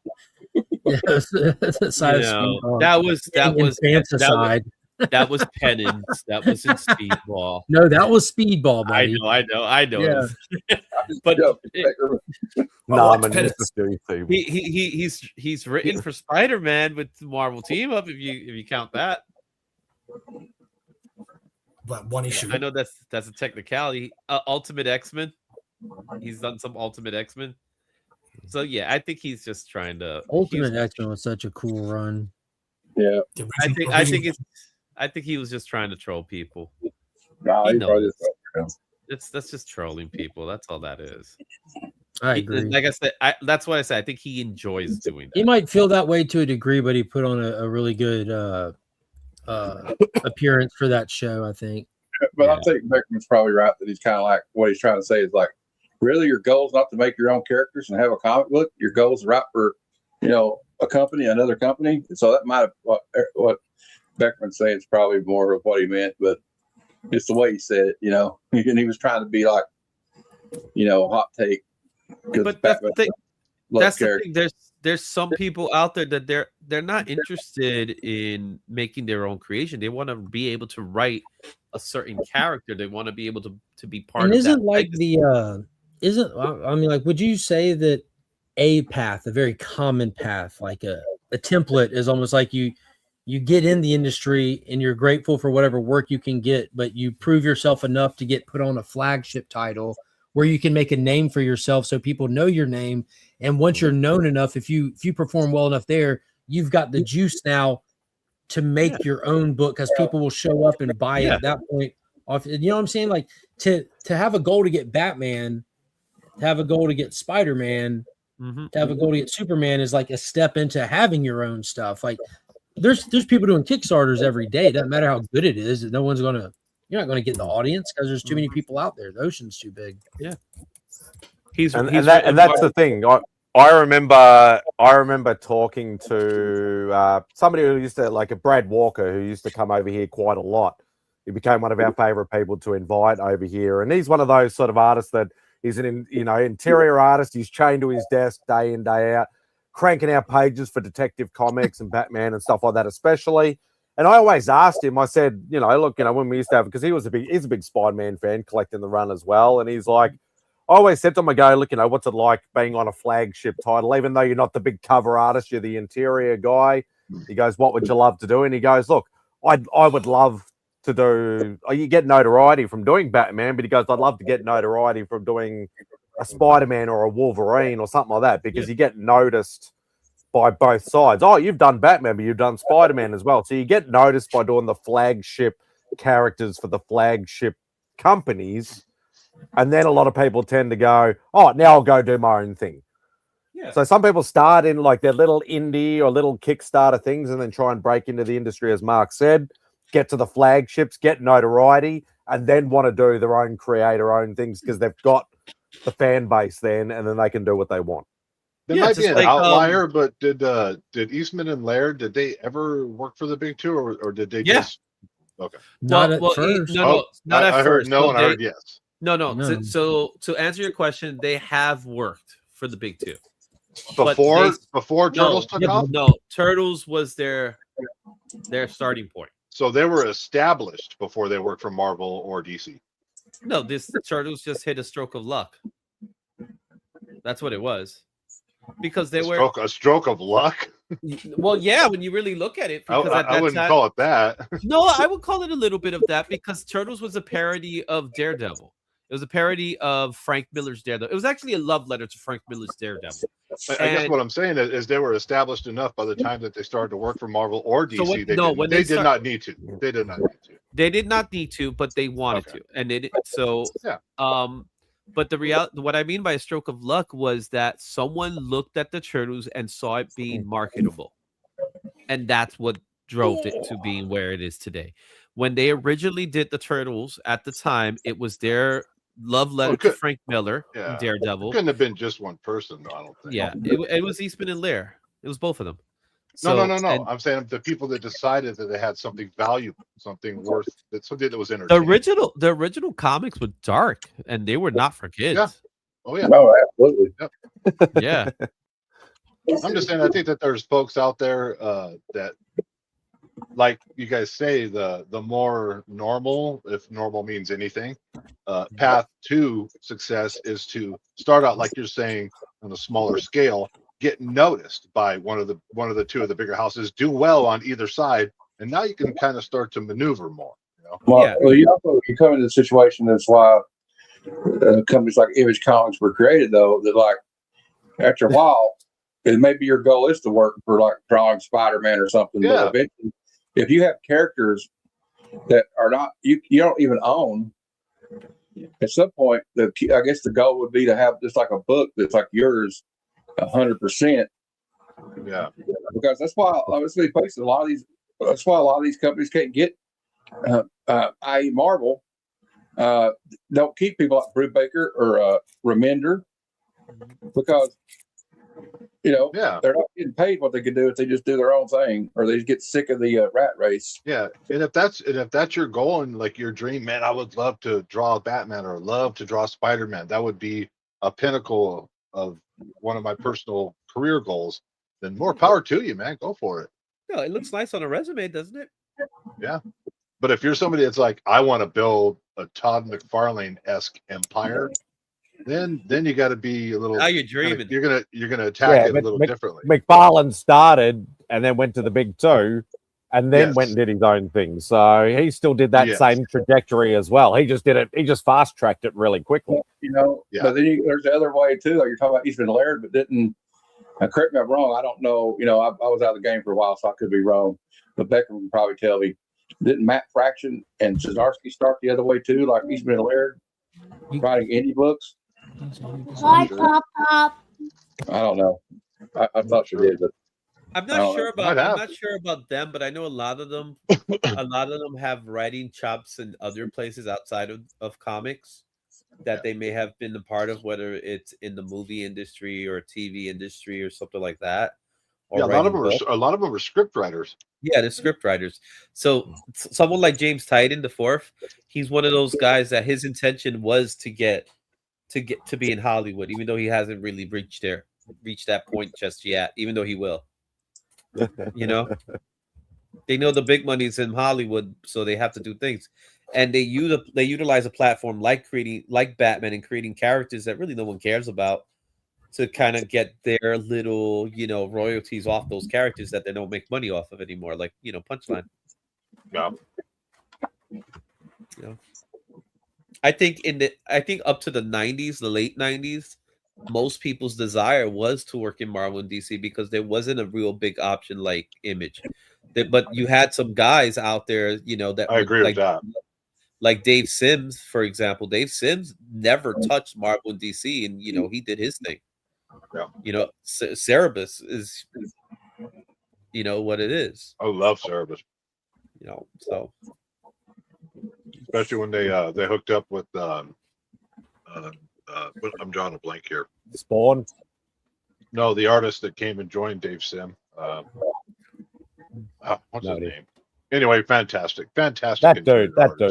Yeah. That dude. I forgot the guys who made the guy who made Bone. He's another one. Why is his name escaping me? Jeff Smith. We're getting old. No, Jeff Smith. That's the guy. That's the name. Mm-hmm.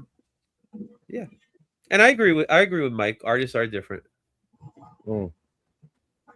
Yeah, it's probably where my point was going to, because I've dealt more with artists than I have with writers.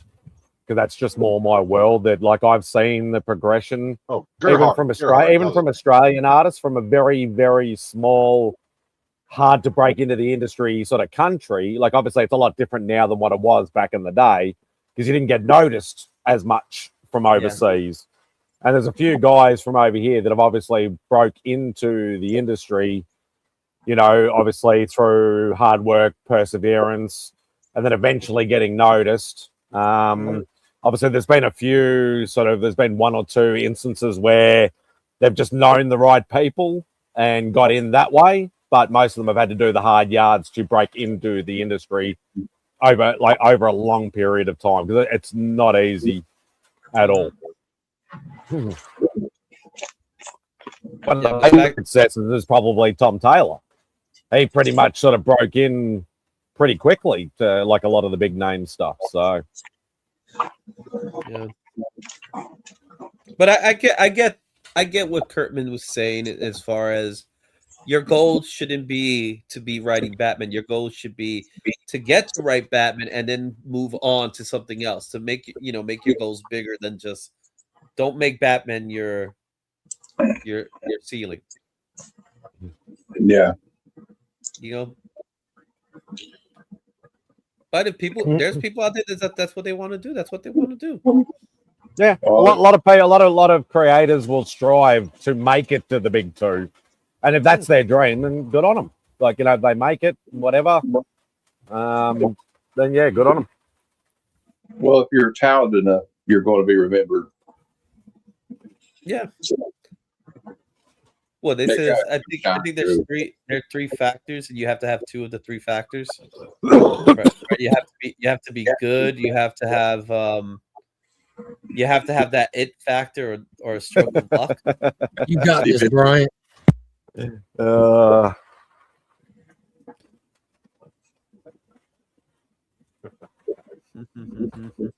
I do believe there has to be a little bit of luck involved for sure. There has to be. You have to be in the right place, right time with the right person. Yep.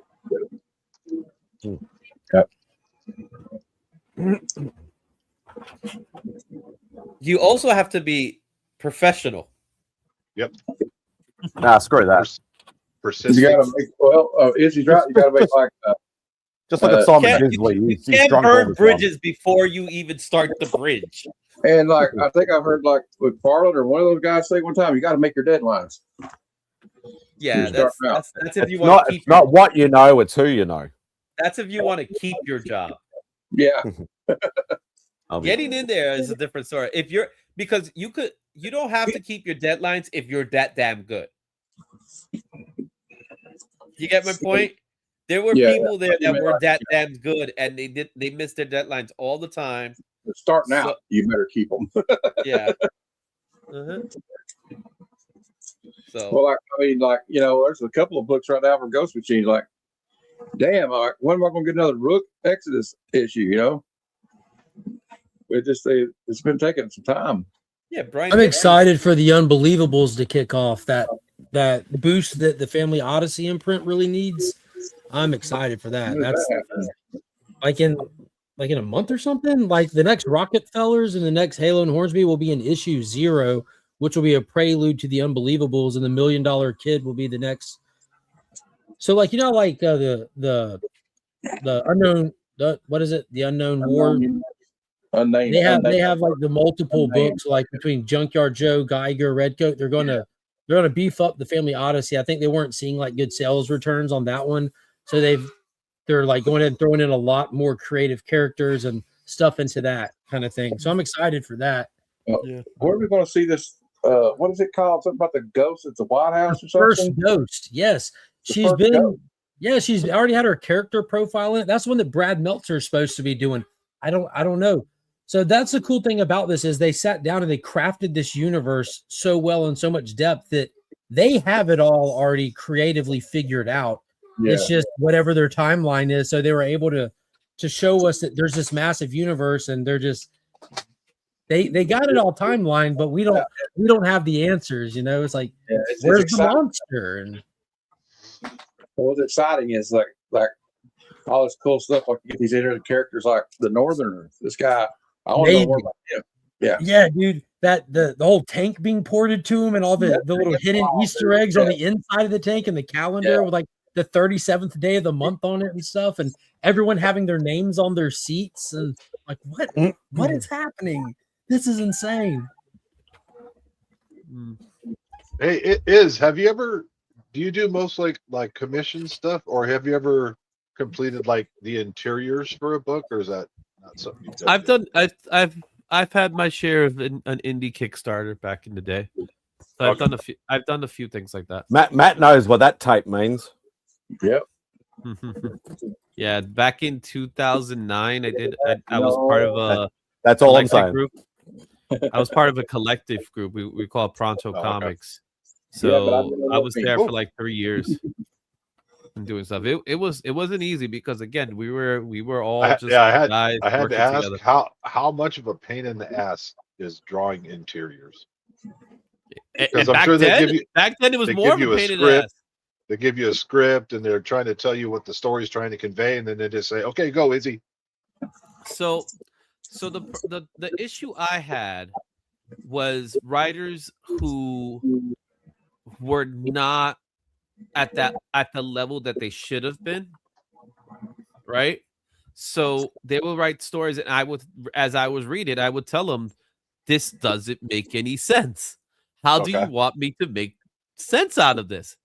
And you know, I will have to show them how certain things, like there'll be writers that don't understand how panels work and things like that because everybody was kind of like new to the game at the time. So there's the challenge of understand. First of all, you have to understand if you're a writer and you just write, then whoever your artist is sometimes may or may not match with the style that you're writing. That happens all the time. But at the same time, when that's all you have as an option, then it changes the game, right? Because now these writers want to be able to write their story and their vision, but at the same time, their vision may not be completely clear to everybody else. They know their vision, but they can't put it into writing, so it becomes all dialogue heavy. And it was like, why would this character say this? Why would that character say that? Why would you have this scene look like this and then jump here? Yeah. So there's, you know, it's like watching a movie. The story's in their head, but they don't understand that it has to be put down into sequential art. Yeah, and a good writer needs editing too. Yeah. Yeah. Do you What's up, do you storyboard it or do you just dive in? I storyboard. I do layouts. So I'll do thumbnails. I would do thumbnails of what I envision, and then I would send it to the writer. I'll say, here's what I have envisioned. If I could sit down and talk to them one-on-one, then we could sit down and talk one-on-one, and we could go page by page. Yeah. And then from there, I'll then do more heavy thumbnails so that you could see a little clearer. Like the thumbnails I'll do are just very, quick sketches to kind of like, just to do like what it is. Convey ideas. Yeah. And then from there, you like it, or if we want to change things up, then we change things up. And then from there, I go do what I do. And then that's that. And then I give them to them. So there was some writers that I was really, I enjoyed writing. There was some writers that I was like, you guys don't understand what you're writing. Yeah. It worked on both. And I also served as an art director for the group, because I was the one that understood how to read art, because some of the artists were some of the artists were so talented guys. They were extremely talented, but couldn't tell a story for the life of them. Yeah. And now they will succeed today, because that's what this world is. It's all a bunch of pinup artists now. Back then it wasn't about pinup art. Yeah. Back then, you would go to a convention and you show them a book of pinup art. The editors would look at you and says, "Show me interiors." Today, it's the exact opposite. I think about the the Copper Age storytelling, as far as the art inside the classic stories back then. Yeah, the way they moved along, and I look at the stuff the way it moves along today. And yeah, there is some similarities left, but not much. Well, think about like this: guys like Todd McFarlane, Rob Liefeld, Jim Lee, right? Frank Miller. Frank Miller, I think Frank Miller is actually a different case, believe it or not.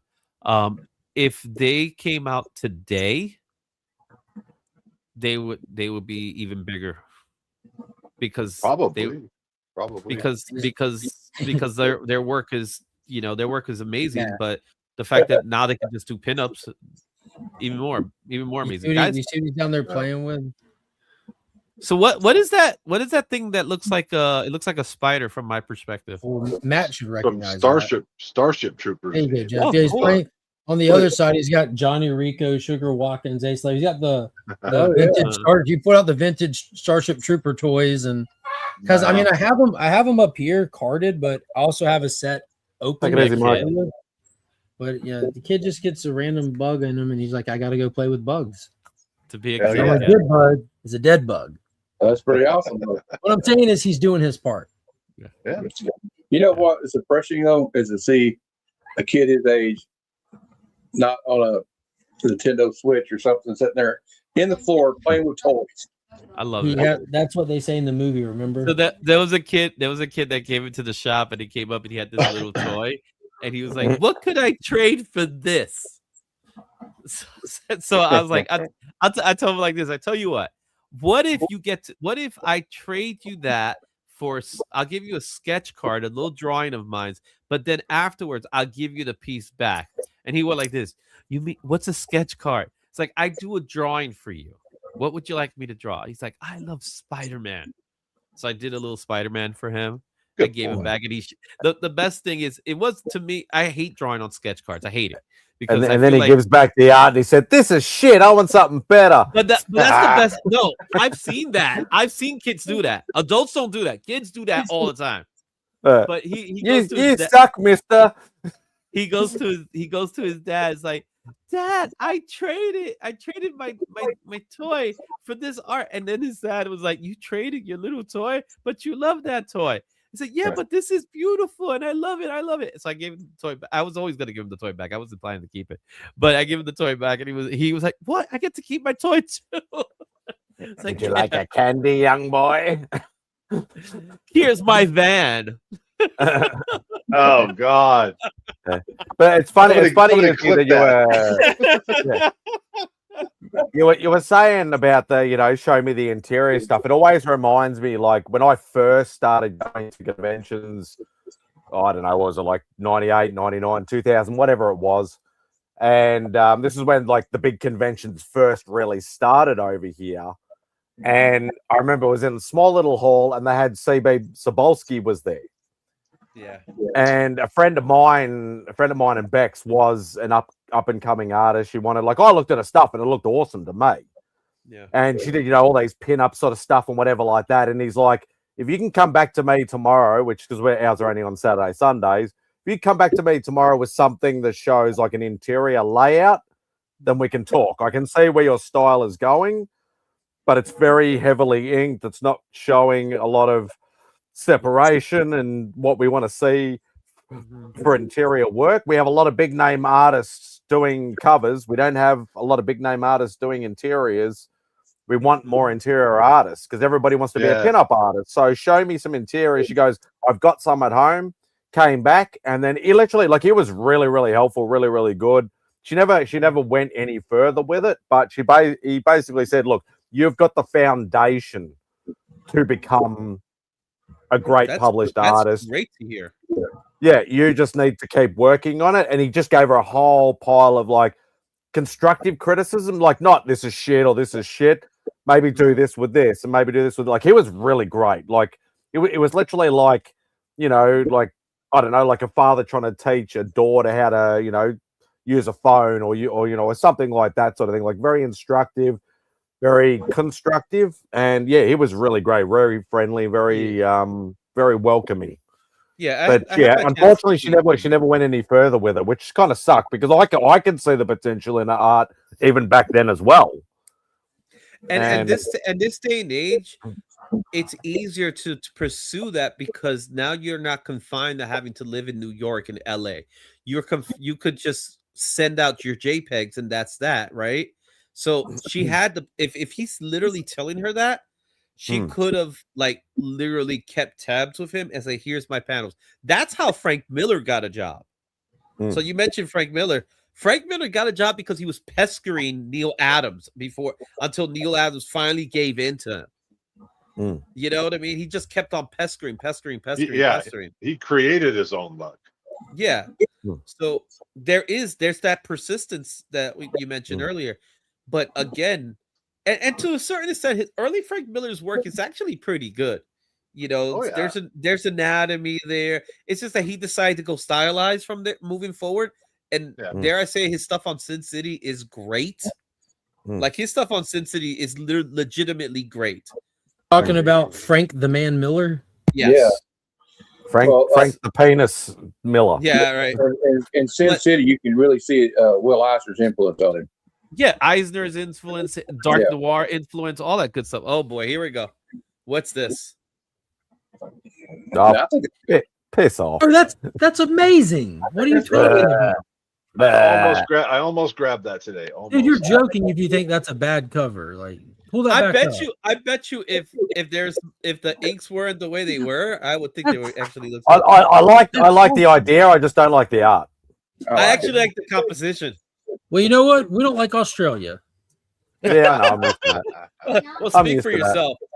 Oh, Spidey, there was someone from Australia that came into the shop.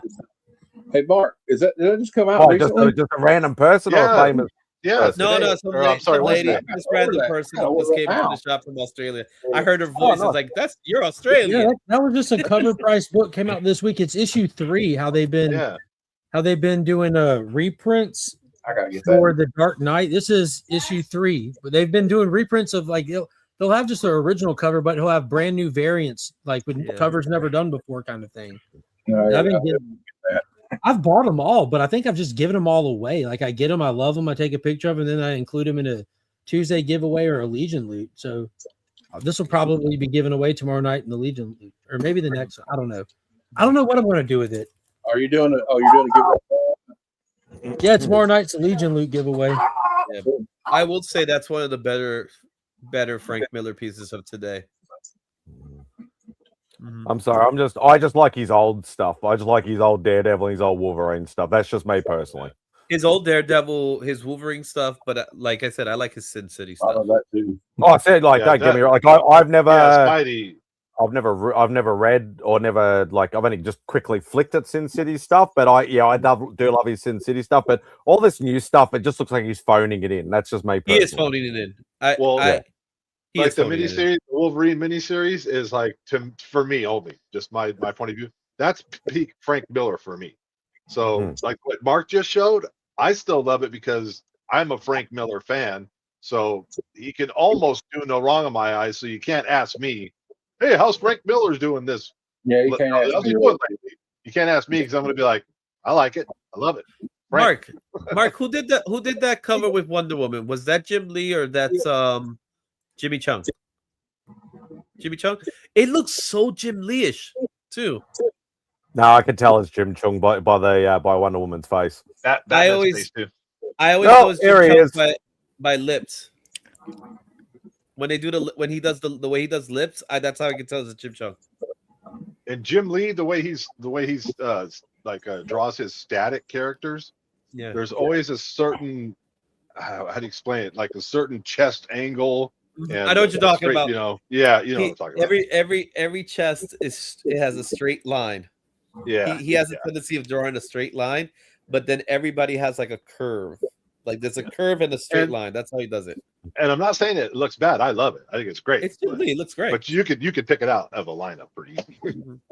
Yeah. What's going on, Sledge? Hi.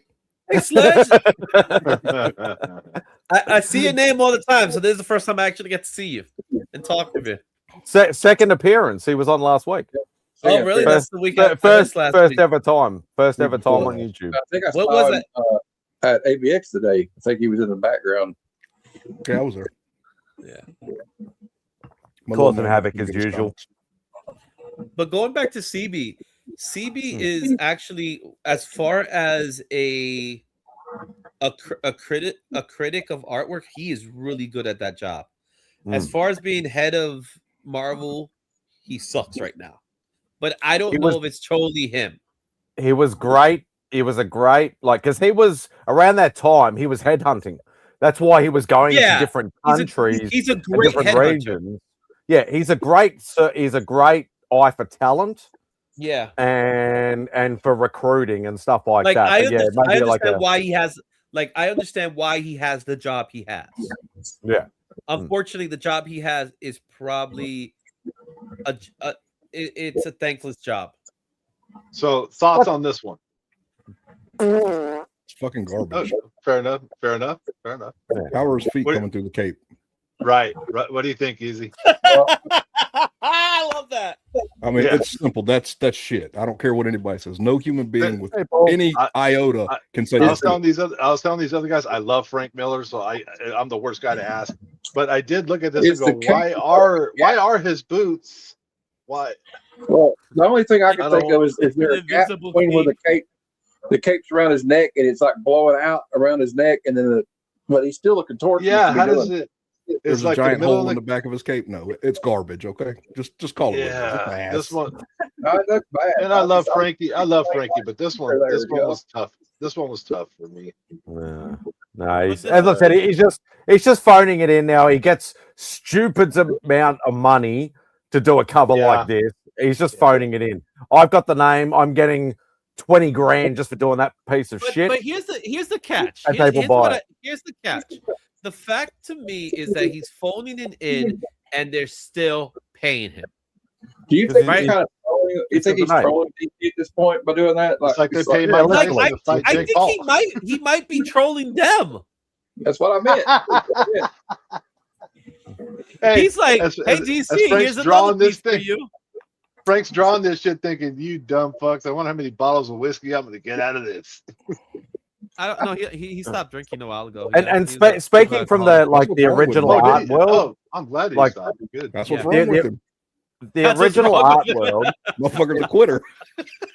The original art world, like it's very rare to get an original art sketch from Frank. You can do it, but it's very, very rare, and it's extreme. Like it's Jim Lee level expensive. Like it's like 15 grand to get a full figure pencil and ink sketch from Frank, but it looks like that kind of crap.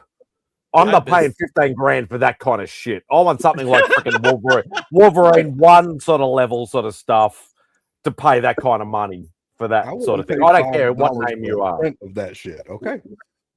It's just if I was thinking, so that's one artist I never got a chance to get art from. Like I got a Jim Lee piece. I would have loved to have gotten a Frank Miller piece during that time, but at that time when I was going to cons, Frank Miller wasn't really doing as many, or he was, even then he was high demand. He was very much, you had to go see him in a certain room, or you had to get ticketed or something like that.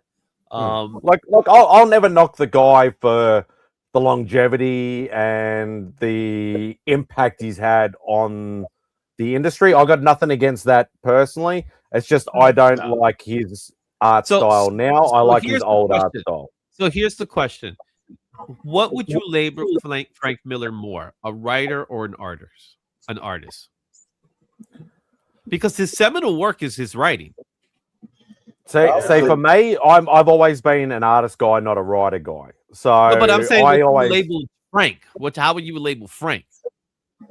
I would still classify him as an artist, but just an artist that's freaking phoning it in for a huge paycheck. Yeah, I think he's a better writer, to be honest with you. Because Frank is, I'd say 70% writer, 30% artist. Yeah, because someone like Todd McFarlane or Jim Lee, you identified them as artists because that's kind of like how they broke into the business. Even though Frank Miller broke into the business technically the same way, right? Wow, thanks.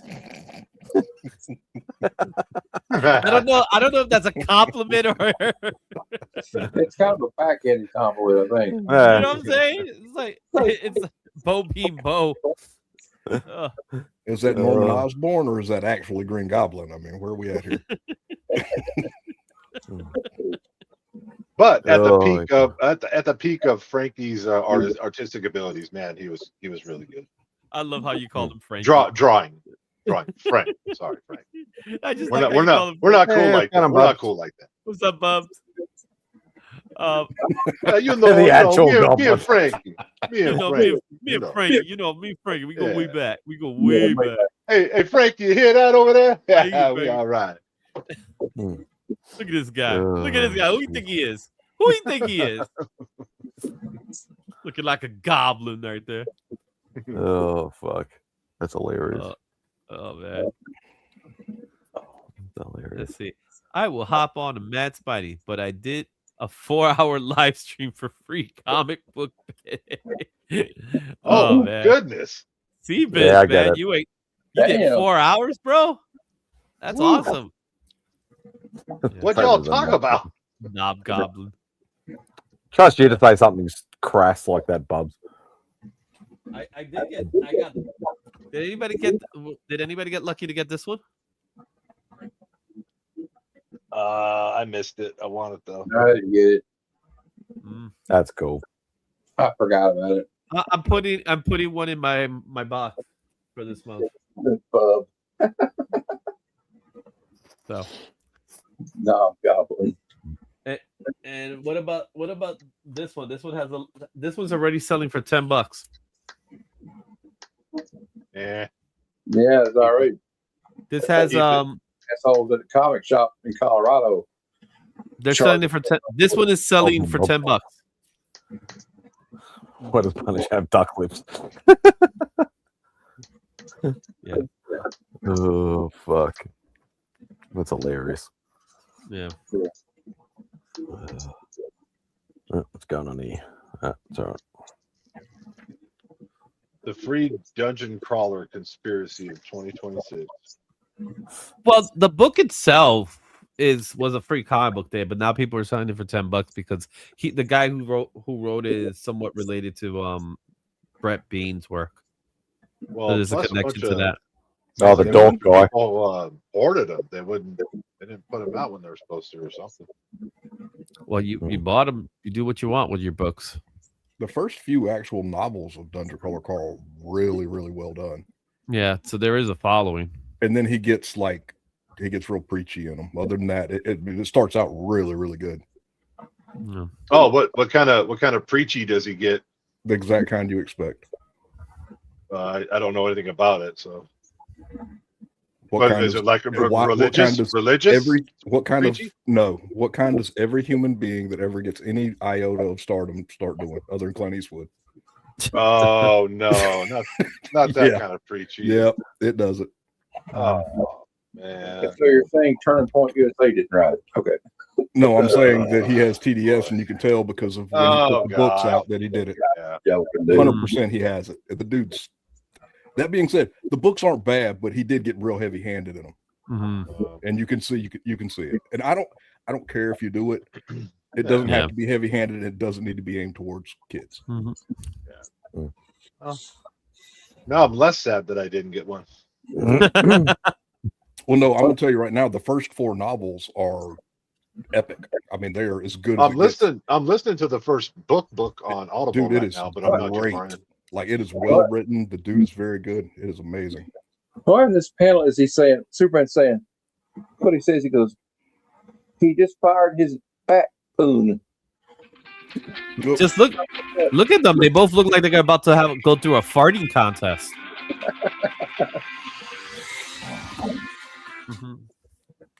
Yeah. I have TBS, TNT, and USA NBA Finals. Okay, Bubs.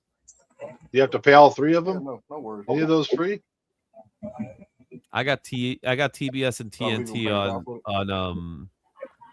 on HBO Max, but I don't have USA. Everybody needs it.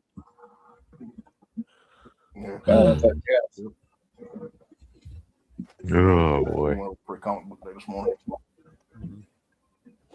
I bought all these comics, but I didn't get any bags and boards from them. And I gotta buy That was a bit bags and silly. boards. I just put them all in a bag. That's why. They're free comic books. It's not like it's not like they're gonna be that expensive. NBA. You know, even one of the most expensive free comic book days like $50.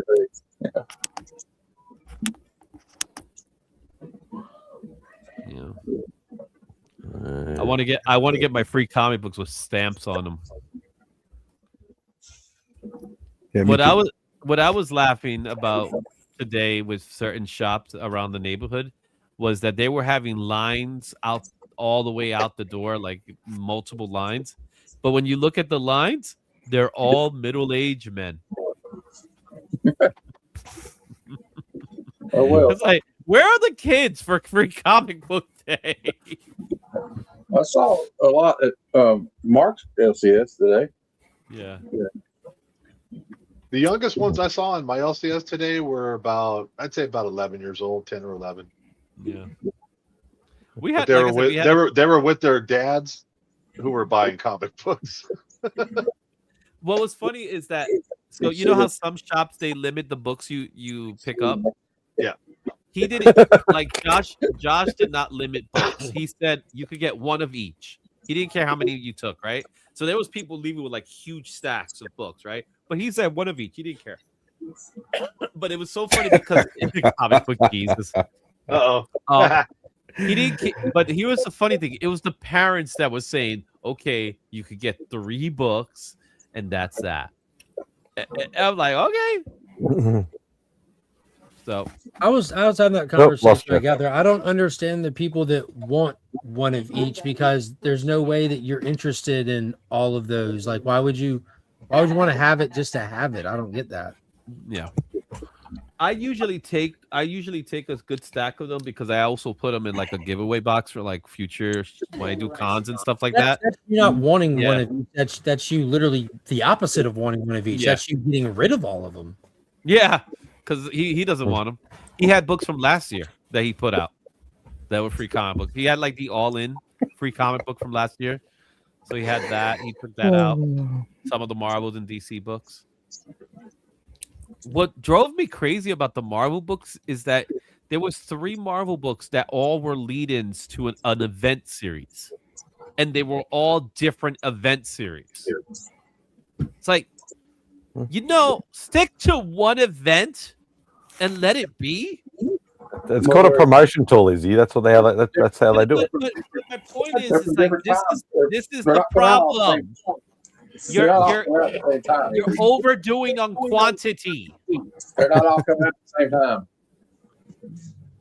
You're overdoing on quantity. Meanwhile, DC didn't really give out anything new. Everything else was like a rehash of something else. Yeah, we were talking about that earlier. All those books have already came out. Yeah, so like the Next Level books, that was one that they had, which was cool. The Lego Batman one, I think, was the only thing that was kind of original. And it's like, what's the hottest thing with DC? The absolute stuff. They didn't do anything. Yeah, not a single absolute. Nothing. But this right here, the Avengers Armageddon. Yeah, I thought it was kind of interesting. It's interesting. It always starts interesting. That's the problem. Well, they start interesting and they fall off a cliff and you don't even know what happens in the end. I think Chip Zdarsky can do it. I hope, but I think he can do it. Is that the same thing about Jonathan Hickman? They say the same thing about the other guy. I like Zdarsky better than Hickman. I mean, it's a hot take or not. I like Hickman a lot, man, but they never really follow through at the end. Did you like Hickman's Moon Knight a few years back? Hickman's Moon Knight was fine. Yeah, see, Bizzle, I thought it ended pretty good.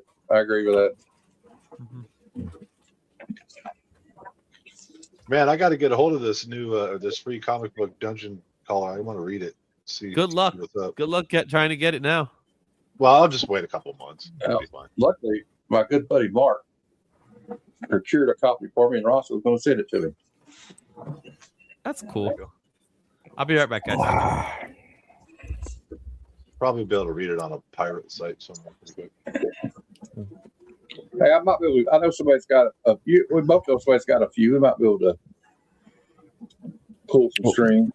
If you're listening to the book, you're going to get it because it follows the book. Oh, okay. Well, then, I mean, it's right with the book. It goes dead with it. Guess I can skip it. Well, yeah, they talked about the Hulk War Infernal Rage, but it doesn't come out until 2027. It's not my house, Bo. You can't do that. What's he saying? He's saying one day he's going to tag like the brick wall behind me. or whatever like that, so it looks cooler. And I'm like, it's not my place to do that. He was like, Bo is here. He'll like graffiti it up. And I'll just start the stream and sticking my finger up at it. The one they advertised, one of the books they advertised in here was the Hulk War Infernal Rage. That doesn't come out till 2027. So, but there were some pretty cool previews from. I don't know about this Queen in Black, but we'll see. Yeah, I'll make sure I get that mini series, even if I don't read stuff anymore. You know, I made sure I get, like, I usually get the Venom tie-in stuff to go along with my Spidey collection. So yeah, nothing to do with the reading or whether the story's any good. It's just to keep up the collecting habit. So. The Amazing Spider-Man is in here, but like, man, why are they cute? Look, I had no problem with John Romita Jr., but why don't they try somebody else? For God's sakes. Yeah. I don't understand. That they ran out of ideas quite a while ago. Yeah, that was 20 years ago. Why do you think? Why does everybody know me as just collecting mainly older books? I only buy newer books to keep up my runs. So that's literally the only reason why I do it. I kind of like what's going on with this Captain America and that Wolverine miniseries right now, though. Yeah, and, Wolverine, Weapons of Armageddon. I've enjoyed. I've enjoyed Infernal Hulk. Yeah, it looks amazing. Sorcerer Supreme's been cool. But like, yeah, I mean, it's not. I think their problem is that I think what Marvel needs to do is like limit how many books they release a month. I think they have too many titles going on. Me and John's Constant Friends talked about that last week. Way too many titles going on, and they're too many damn miniseries. I think. I think Kyle. Marvel's gonna have a reduction. Hey, Kyle. You too, Izzy. I've been. Hey, Kyle. What's up, Kyle? I agree, Izzy. I think they have a reduction because of the layoffs. Yeah. Well, yeah. I think they're going to reduce. Yeah. It's easy. It's like, honestly, it's easy to do the layoffs on the artists and the writers when you don't have artists and writers for stories. Yeah, but I mean, I am glad to see them bringing in some quality. I mean, maybe not enough, but getting Joshua Williamson to come back at least write Iron Man was a kind of big because he's been killing it with Superman and G.I. Joe, and he was awesome on that Marvel series. Marvel got some good titles, but they just don't have that lightning in a bottle magical matchup between writer and artist and whatever that hits it out of the park. We don't have that title right now. We just don't. They don't. So you're saying is good stories, shit art, or great art and shit story? Yeah. Well, there's a little bit of both. Like you'll have a book that's got pretty good art and a good story, but then you'll have some that are just good art and the story's not that good, or sometimes the story, it's just like it's a mishmash. Like right now, DC is firing on all cylinders. Everybody else could agree with that right now. Yeah. The biggest cylinder is Absolute. Absolutely. Well, yeah, there's some other great stuff going on there. They're like, they're kicking butt. Yeah, absolutely. But Next Level has been doing good too. Yeah, that's what I meant. Yeah, Next Level started.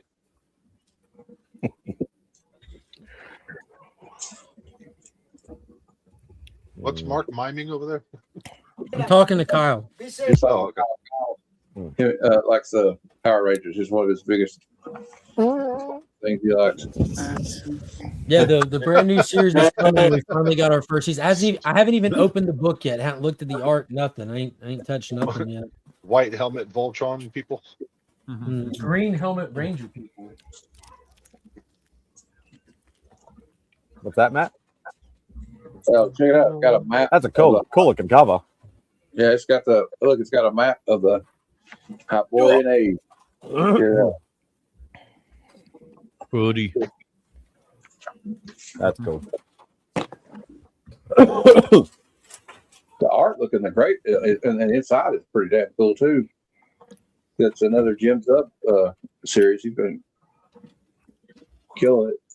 That's not Frazetta. I'm sorry, man. Conan's Frazetta. That's it. I'm done. After that, after he did it, that's it. You should try the Titan publishing stuff. Literally every single person in the world who's touched it has said they've loved it. It's been great. Yeah. And I personally like the Ablaze stuff that they did for a while. They didn't have the rights to use the name Conan, so they called it the Sumerian, but they were literally just adapting the original Robert E. Howard? Yeah. The original short stories. They were just taking those and adapting them. So it was just like a 2 to 4 issue comic miniseries back to back to back, and those were all fantastic. Those were. I do agree. The presenter stuff is the best. Those were mid 2000s. No, they were over the past like 5 years. Oh, okay. Because I've got a box full of them down there from like 2005 to 2007. If you enjoy the original short stories, these are. If you read them, it was just cool to see them visually for the first time. Instead of just in print. You got a box of everything at this point, Sledge. Yeah. No, not everything. I wish I had everything. You have a fun day today, Sledge? Yeah, man, my son had a good time. That's what mattered. Oh, lost Kyle. I'd like to hear that you both did. Well, I mean, I always have fun. My life is fun. I make my life fun. I try, but it always backfires. Hey, Izzy, I don't know what your opinion was on what do you think of this new I got the Ash Can, the Lieutenant series coming out called Odin. I saw it. Cool I'm interested. And this one, I kind of want to get this one. The Destruction BR Lock. Like all the humans are gone, all humanity's dead. Like only thing left are the robots they created, and it's got like a robot of android of Abraham Lincoln. I don't know. It seems kind of wild, but kind of right up my alley. Yeah. It looks. I like the concept, and it's Odin. So yeah, the Odin one sounds really cool. Norse mythology is always fun. Yeah. The previews in black and white, so I don't know if the looks gonna look like. I love black and white comics I do too. I like some of those old indies from the 80s where there's black and white art. I like black, white, and gray. When you use tones of gray, I love it. Yeah. Collect the old Marvel DC reprints from Australia, then, because they're all interiors are all black and white. Didn't the UK ones also have like color tones as well?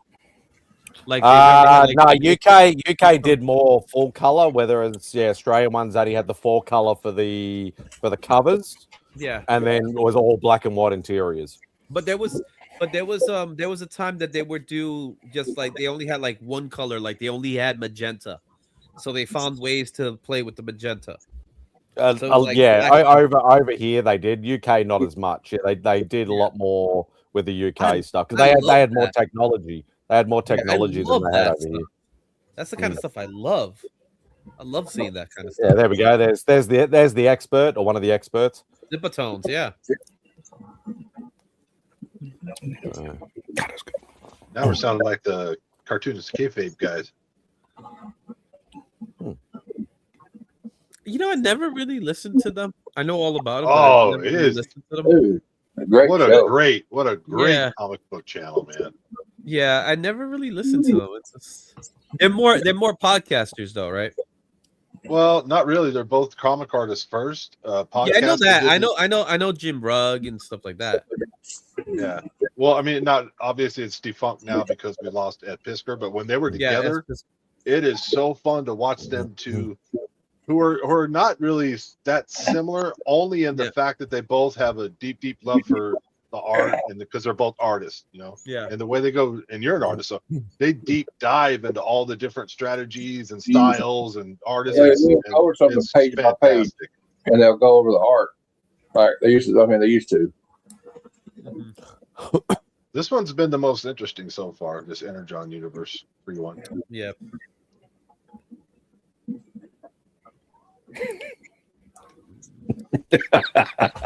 fucking amateurs. He got you. Too quick. I got $1 for you. That's what Mark does that to me all the time. He's like, show something, finally get him across there. He's like, oh, hang on, okay, I'll show it again. Oh shit! I'm sorry. Yeah, you fucking amateur. This is my favorite.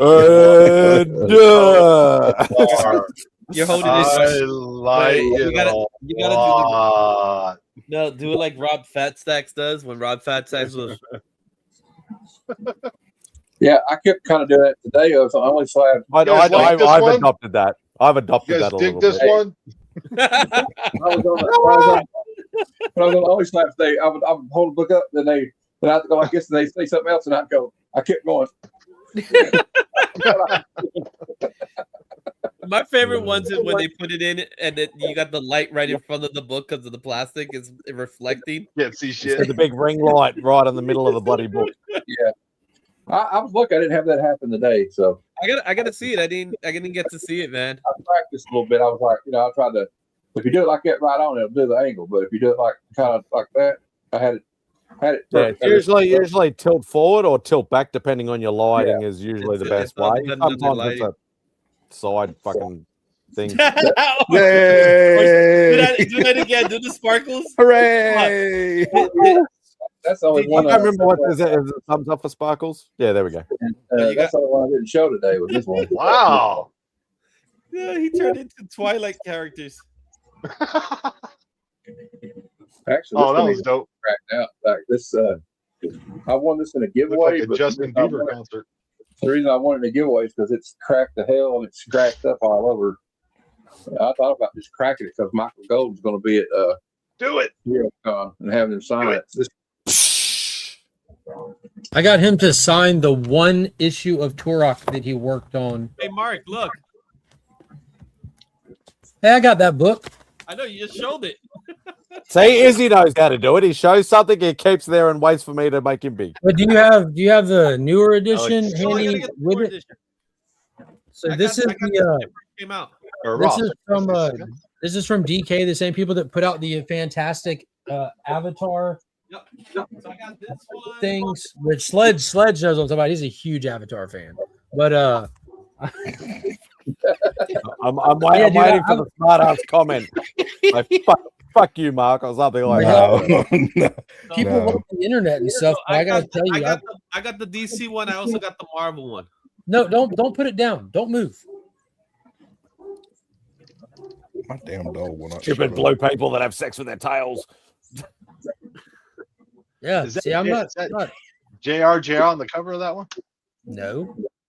No, this is Niven. This is oh my goodness, it's Frank That's Cho. not McNiven. No way. No, that's not McNiven. It's Cho. It's not Cho. No, is it Cho? That's not Cho's art. Y'all don't know what the fuck you're talking about. No, it's Doesn't look like Frank Cho art. I'm trying to remember now. Look at the way Yeah, he it drew is Frank Cho. It is Frank Cho. Where do you Frank, see it that? does not look like it. Right Does in not the look back. like his Right art. in the back. Look in the back. Right in the back. Right here. How many That times covered you by gonna Cho? How many times you gonna Yeah, say because I can, that? This because I is can Frank say Cho. that. I was like, I knew Yeah, it's Frank it Cho. says Frank Cho. Yeah, it sure does. Yeah, it's Frank Cho. You could It tell. doesn't look. It It doesn't says look. Frank Cho. Damn. I'll grant you, it does. Now that I'm looking at Charles, it looks like a Shane of the She-Devil stuff. Look at his faces, man. Do better. All right, now that I can say the wait, women, now I can say it. Look at the butt. Now, Look now, at the butt. now Look if you look at the Let's look at placement, that. if you Look look at at the that. placement, Come on. You don't see what I see? if you Wait, look at the that placement finger. of Wait, look at the Retan, finger. yeah, No, the once you hips look are- at the hips aren't big placement of enough. Retan, you can tell it's Frank Cho. Yeah, Smell but my look finger. at where Mr. Fantastic's hand is going.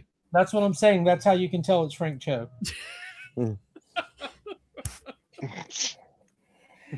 Oh my god. I love it. I used to get these. I would get these all for the art because I needed reference pieces. Yeah, I got them for free, and I just keep them that's out cool. because I don't know what to do with them. The newer one was given to me as a Christmas present because like relatives like I don't know what to get Mark, so I'm just like I'll get him this. You know, It's the thought that counts.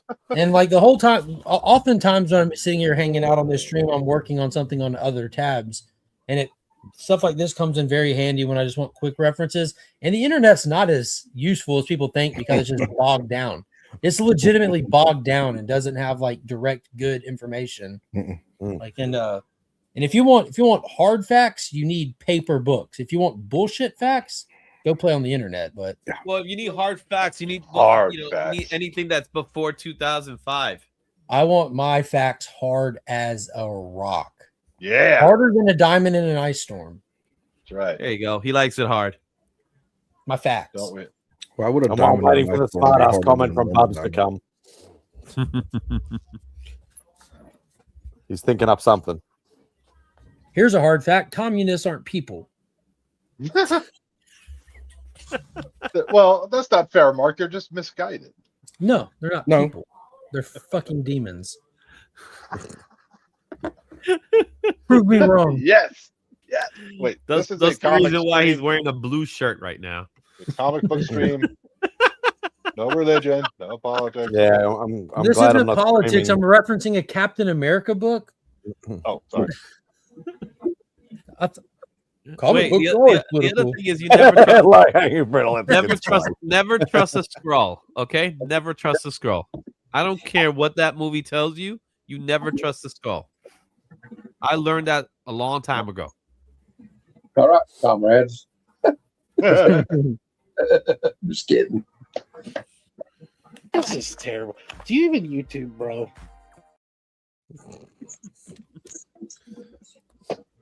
Oh, and everybody, keep on picking up this magazine. It is so full of insight and paper. Issue 3 should be coming out soon. And words. And words. It's full of paper and words. Mikey Stirrup in the house. Yo, today's been the day, man. Back him in. Hey, he'll agree. And then talk about like speak of them and you shall appear. I just got done explaining to them briefly that communists aren't real people, and then here you are. I'm like clearly he heard the call. Yeah, anytime you got to put down the hippies, just get a hold of me. Shit. How was your free comic book day? Oh, it was good, man. I didn't do too much. I was a little tuckered out from last night's. Oh, I thought you were going to say from last year. Yeah, that too. I've needed a nap. Haven't recovered. It's no longer McCarthyism. It's just Marxism. That Marxist bastard. Yes, he's a Marxist bastard. At this point, I would go yes. Seeing communists everywhere that weren't there, but well, I tell you what, Sledge. If you hear any of these guys talking about a union, you let me know, and I'll come by. Oh no, I got union busting covered. Trust me. We gotta get. I got it handled. I got it handled. Trust me. I take care of that part of it. Jill, get my hose. In this lively. You say get my hose. Dude, I said, Jill, get my like hose. an anti-comedy stream real quick. This is amazing. I'm waiting to get shut down very soon. That's what it's called. Because it's an American stream. Don't All right. don't. I didn't. See? Let's go. I didn't This realize stream we will were not get- trying to get Spidey canceled. All right, I know, everybody in the chat, just let us know what religion got it right. Don't worry, Simon. This stream will not get a strike until 2028. Then it'll get a strike. Yep. He's right. I'm just gonna work. No way. We're gonna win again. Look at Matt looking like Top Gun. Let's go. No, I'm David Caruso. Want to go get some aviators? I got some in the other room. You took them off too fast. It's a slow move. No, okay, hold on. He said there's blood everywhere. They stabbed this communist to death. It looks like there was a red scare. Exactly. Oh shit! I was doing. You should have seen me last Sunday. I was cutting promos on Vox 18. I said, "Listen here, brother." I saw that. That was cool. Oh shit! Oh. There you go, Mikey. I said, "How you doing?" Oh, I'm fine. How's my friend Cat Murdoch going? Oh, he's good. He's good. Chilling out in the living room right now with Jill. We just finished watching AEW Collision. Oh, looking fly. You wearing that to the zoo? So, New Day. Yeah. You think they're going to AEW? I don't know if that's a great fit for him, but I'd be into it. They'll be there. Wakanda forever. There's no way Tony Khan's not going to pass on them. He's going to give them the money. Did Cat Murdoch hear my name mentioned? Hear me call him? I could hear a meow then. Yeah, he's flipping out. He wants. He heard his name. That's a good name, though. I like that name. We call our cat Thomas Magnum. Thomas Magnum, okay. Well, Strong name. I call him Thomas Magnum because I'm a big Magnum PI fan. And the cat has a mustache. We're going another way with that thought. Yeah. I thought you were a Magnum TA fan. I like Magnum TA too. It's a shame that he got injured so fast in his career. Imagine he could have done a lot of great things. You think he would have been the next Hogan? I don't know about that, but I think he would have been a top earner in WCW for sure. I think he felt. I don't think he would have excelled anywhere else. I said WCW. I didn't say he was going to make it WWF. But early WCW, maybe old NWO. WCW wanted to be, Well, WWF was all cartoon characters back then. Yeah. So You're welcome, Simon.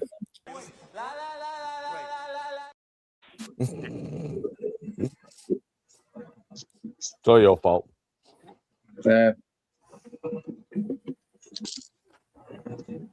Gotcha. So, some of your conversations were intriguing to me about, because I was thinking about it. If you think about it, comic books is the only one that flips the script, right? And every other entertainment industry, you have to make it before they let you play with the IPs, right? Yeah. But in comic books, they're like, no, prove yourself with the IPs, and then maybe you'll have a following big enough. Like, could you imagine? Like, look at, we were talking about Dungeon Crawler Carl, Matt Dinneman. The first 3 books were free originally from 2019 to 2022. He was just a message boards guy with a book, and Reddit pretty much made him. Oh, if he's from Reddit, I know I made the right choice leaving it on the shelf. I mean, that's kind of where he got his start on the lit RPG boards. Yeah. You probably wouldn't like Dungeon Crawler, Carl. As soon as you said Reddit, I knew I wouldn't. Yeah. I mean, legitimately, the first books are good. Legitimately good. Well, I still like the whole series. Like, no spoilers, but at the end of book 6, when we see the people that are on the way to the planet, like that got me right here. I was like, yeah, burn it fucking down. The Reddit is wild. I know that.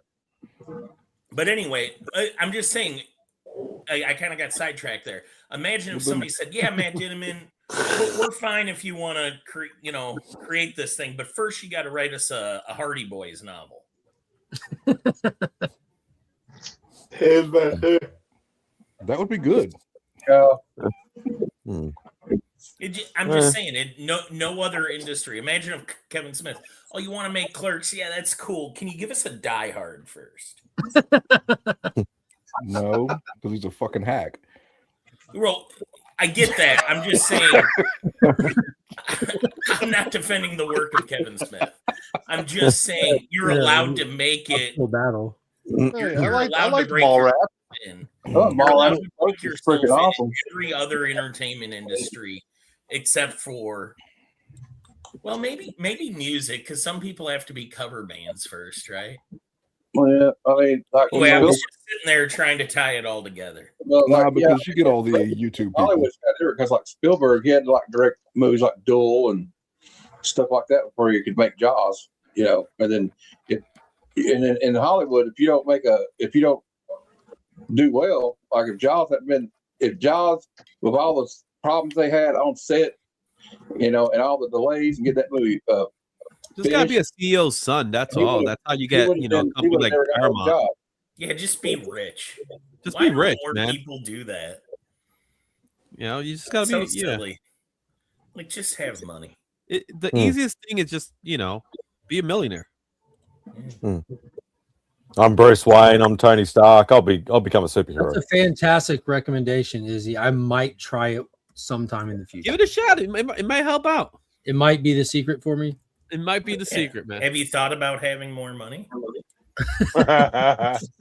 Every day still doesn't help.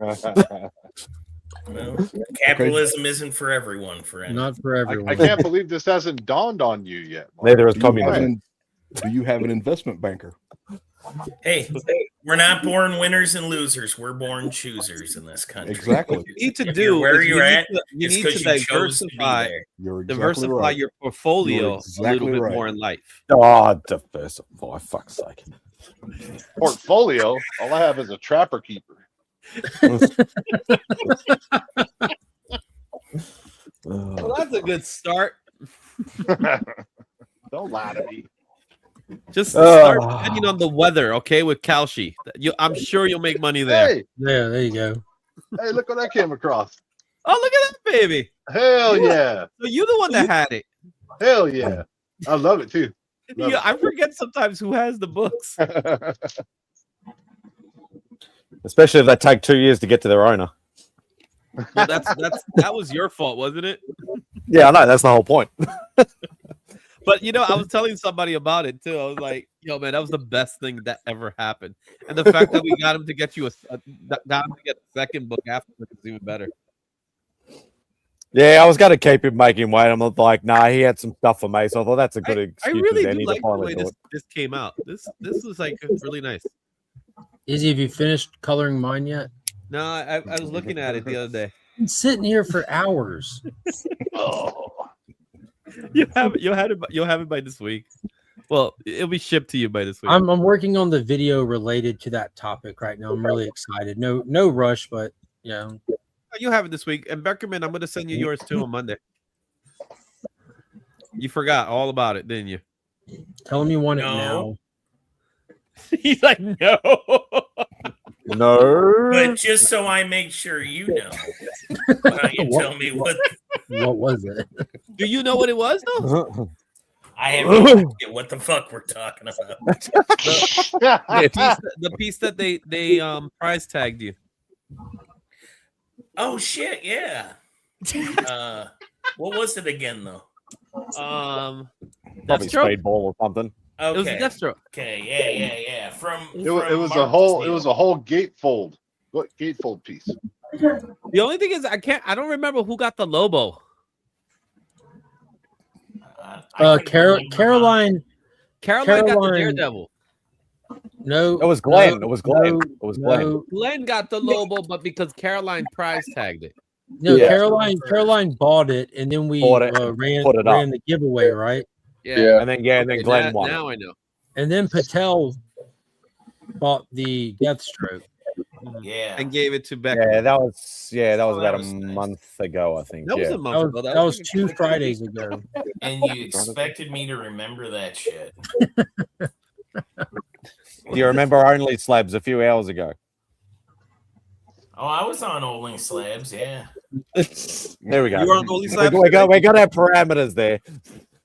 Yeah, I remember that. Matt, you were there. What was Jesus. They auctioned the book off? I thought they auctioned it off. Hey, what's going on, Jay? Look, Jay knows Sorry. the way. Thanks, brother. Starting to go find me to get Easy Muted News with me. What did I do, bro?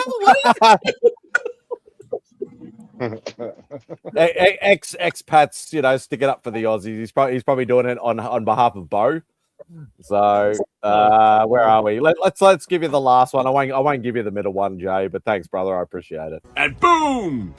Yeah. Thanks for the super chat, Daddy. And boom! Thanks, brother. That mate. Love you too, Jay. Oh, that guy Bo, he's a jerk.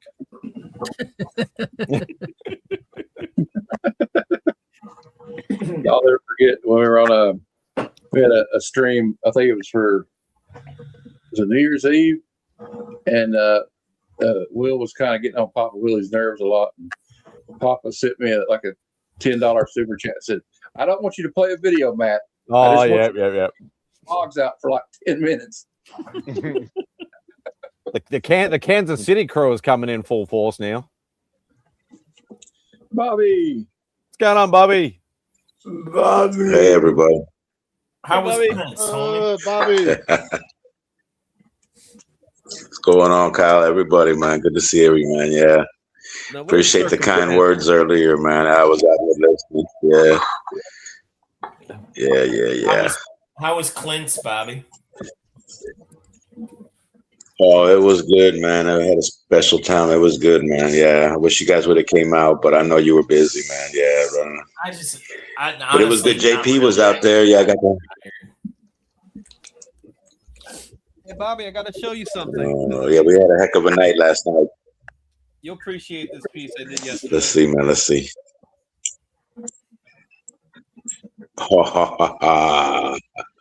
Yeah, man. Love the colors on it. Yeah, that's just popping, man. Hell of a job. Starting bid at $1 right now.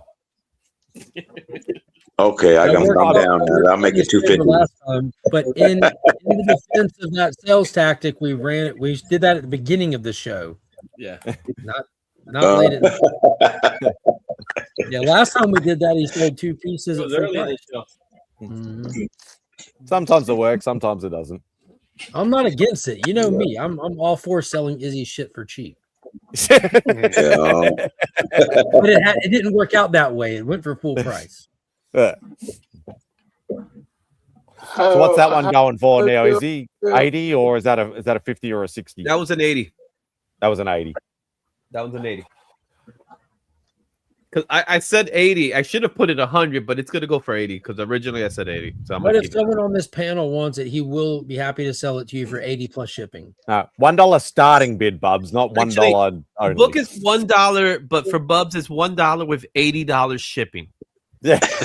The shipping is $80. The book is He's $1. going to give you an Australian address just to fuck with you. I'm gonna AOK it to Spidey I'm gonna send it to Simon so he could send it to Bubs. That's all right. I'd send him some Tim Tams as a sweetener.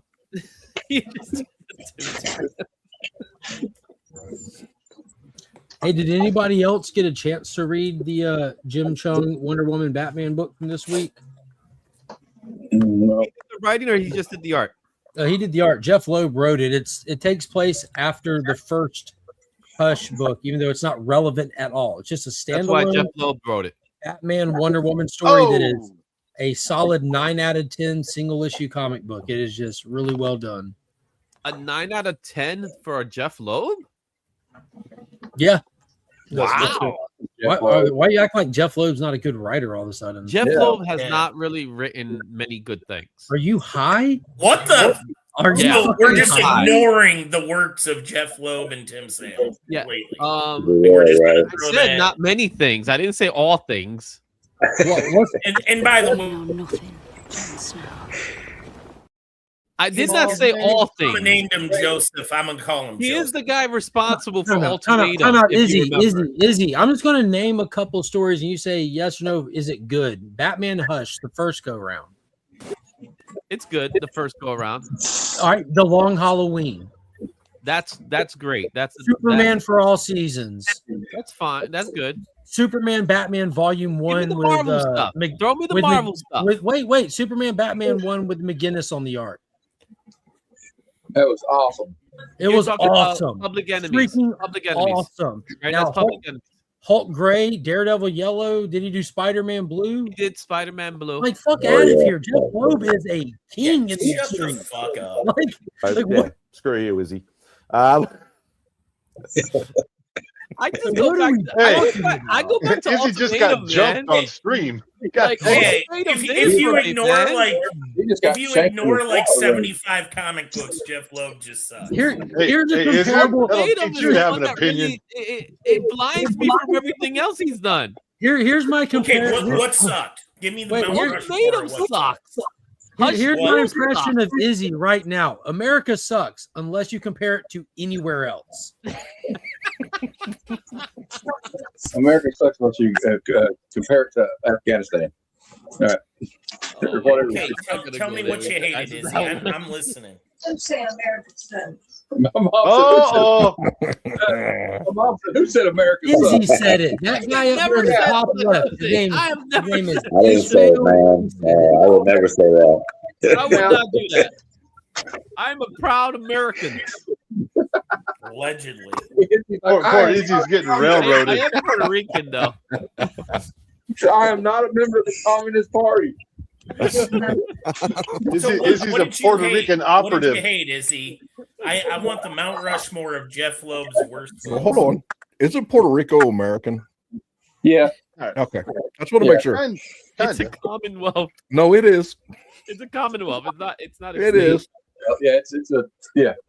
It is. He's written X-Men. He's written, like I said, What X-Men? What X-Men book? X-Man. X-Man. Oh, X-Man. Yeah, he's written X-Man. He's written some Cable. He's written some X-Force. And that was just the shits. That was the earlier stuff. It's the worst thing you've ever read. Ultimatum's the worst thing I've ever read. He's written Captain America with Rob Liefeld. Yeah, sure did. Yeah. He's responsible for that. Well, you can't hold that against that. Was probably Was that bad? I thought it sold really well. The Heroes Reborn storyline? Yeah. Yeah, wasn't that the highest selling Captain America book at that point ever?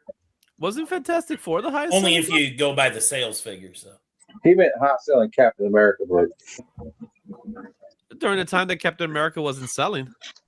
I mean, no, they turned it from a book that wasn't selling to a book that was at the top. Would you count that as a part of Liefeld's return? As a result, yeah, I mean, he got thrown. He got kicked out. Didn't Liefeld get kicked out? No, he didn't get kicked out. They offered him less money, and he said no. Because they restructured. There was part of what they did with. So he got. So he just went through. So you're telling me he went through a New Day moment? Yeah, basically. So what happened was the Revlon guy went bankrupt. Yeah, and they were renegotiating contracts. Well, hey, there it is. That's my guy. Thank you, Mark. Hey, Izzy.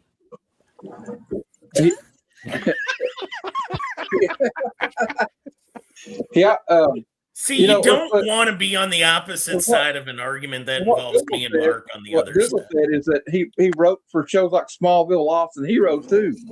He's a TV producer. Oh, those dogs, those shitty shows that didn't draw down. No, but he was a producer. He wrote some things, but he was a producer most of the time.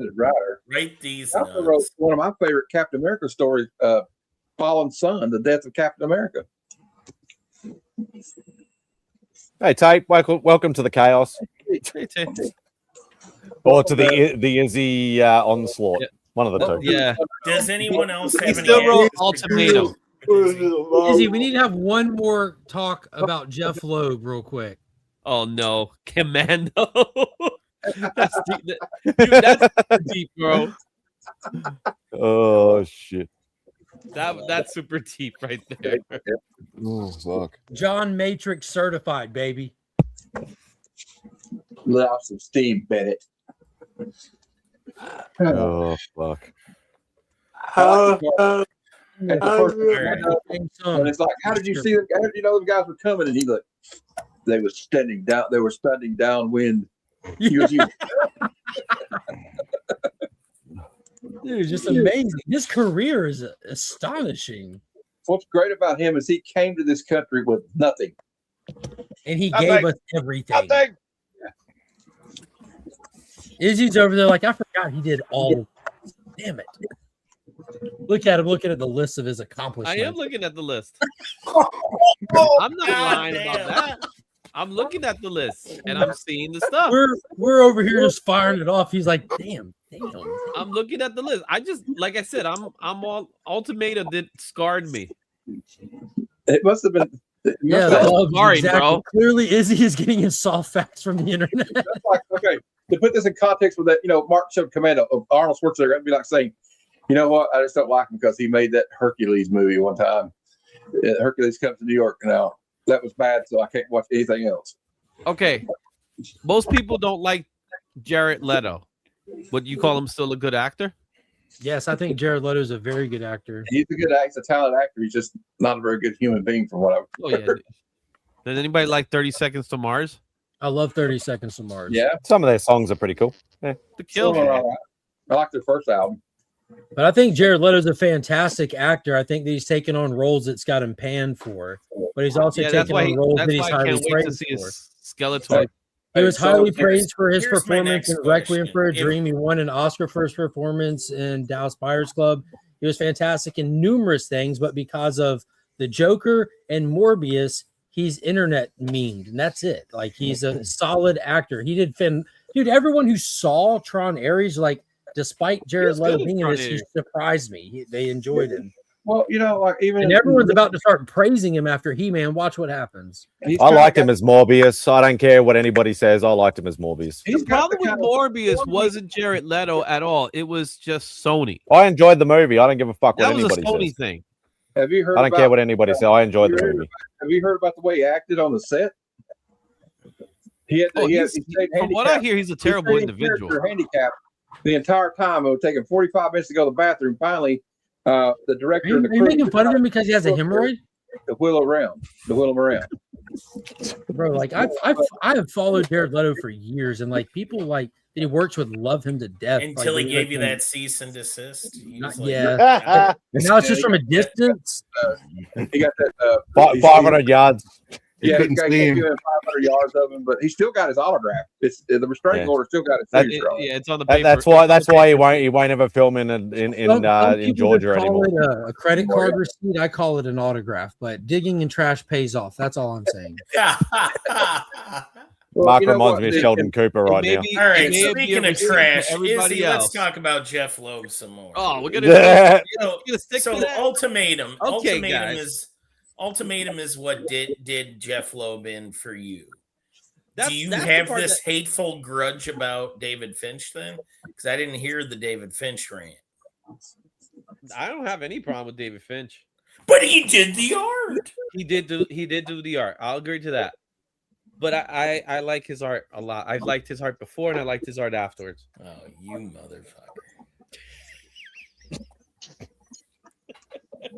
motherfucker.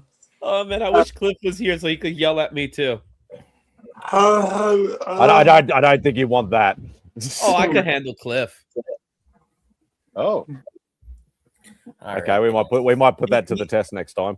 Cliff texted me to this morning. Mark, please remember this conversation for when Cliff and Izzy are on the stream next time, so we can revisit this. I have no problem screaming with Cliff. That's fun. Yes, and yes, he is, Bubs. He is super nice. Yeah, great guy. That'd be difficult if y'all didn't get along. How have everybody been doing? Doing well, thanks, Carl. Doing well. Pretty good, man. Exactly, Tay. Exactly. The energy between the two of them. Cliff tones down for y'all's show. He chills and lets you lead the conversation through your slides and stuff. Yeah, he must be doing meditation before that show. That show is his meditation. He's testing out how well his meditations work. Although I did watch that what was it, top 25 or top 50 of the Bronze Age character things. He went a bit nuts in that one. Oh, the top 20 with the Howard the Duck.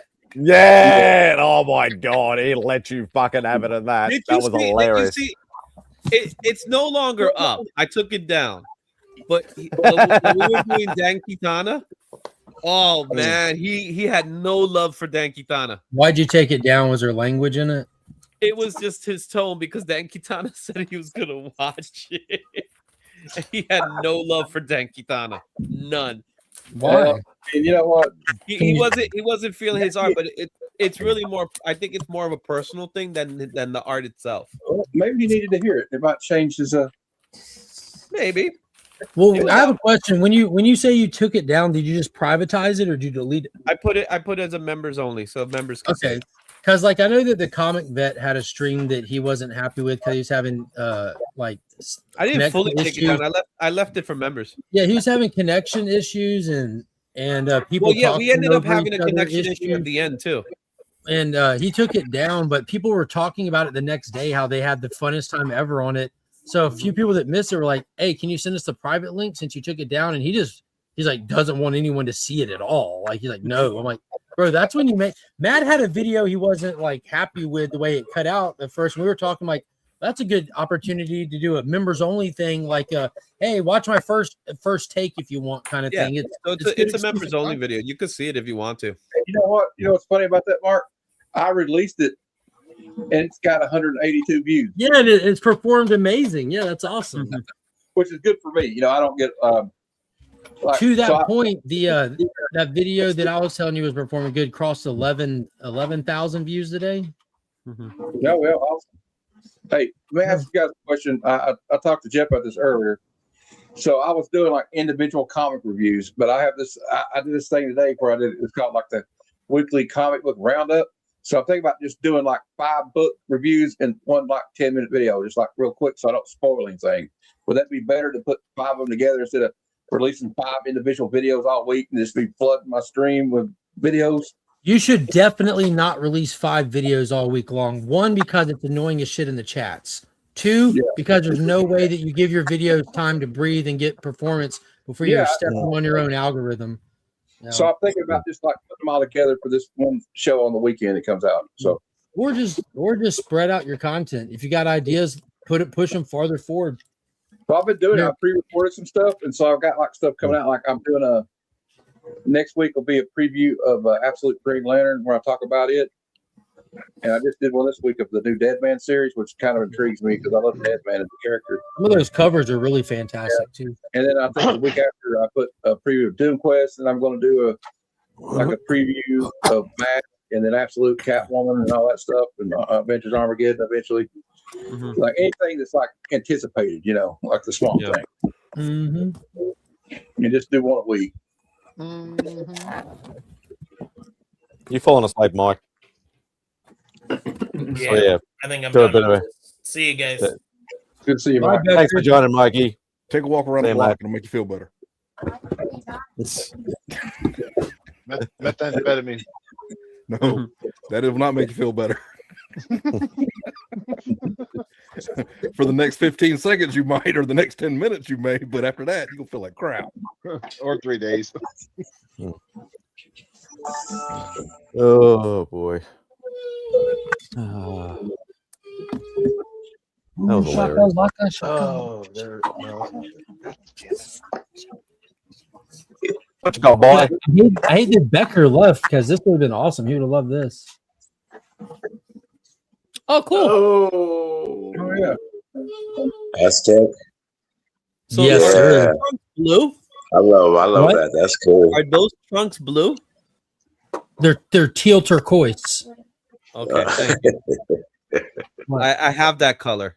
Teal turquoise. Right, Yeah, I'm actually a All-American turquoise enthusiast, so I like that. Yeah. Mark, my son picked up a book for you today too.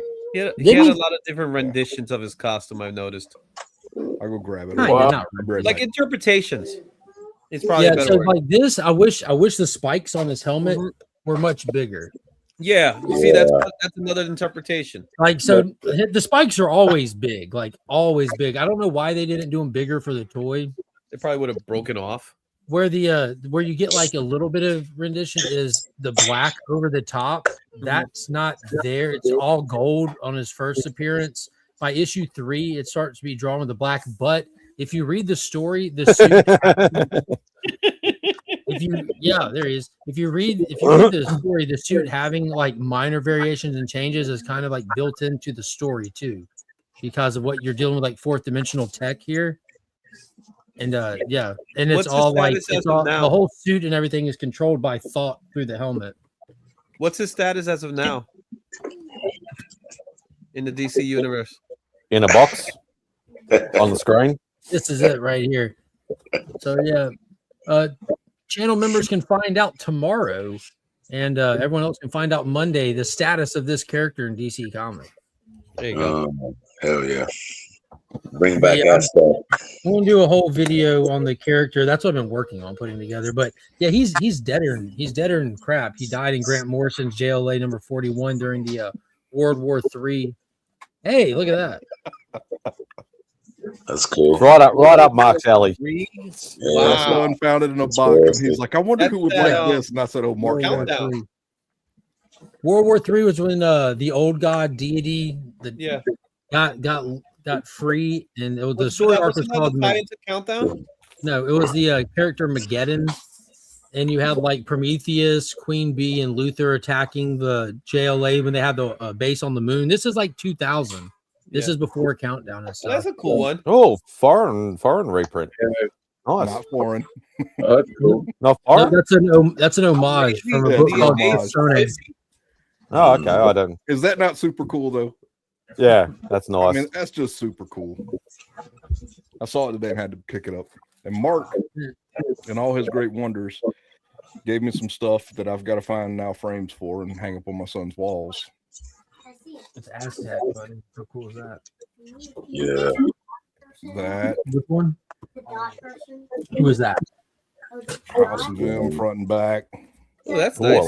I like that. Oh, wait till I get into these. Where's it at?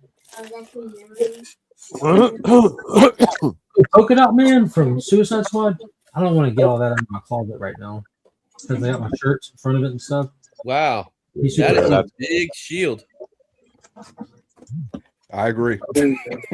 Big shield for a big chest. I agree.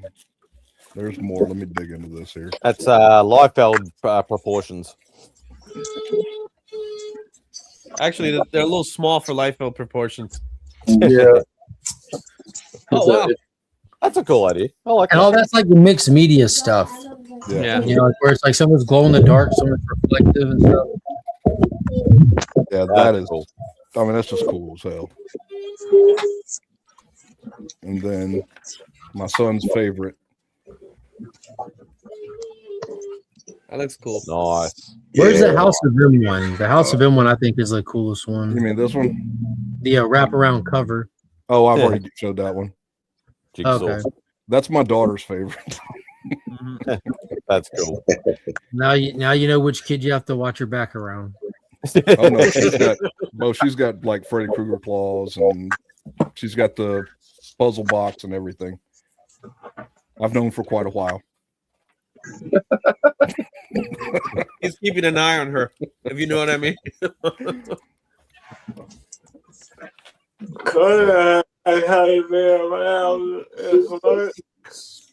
I've been on TikTok.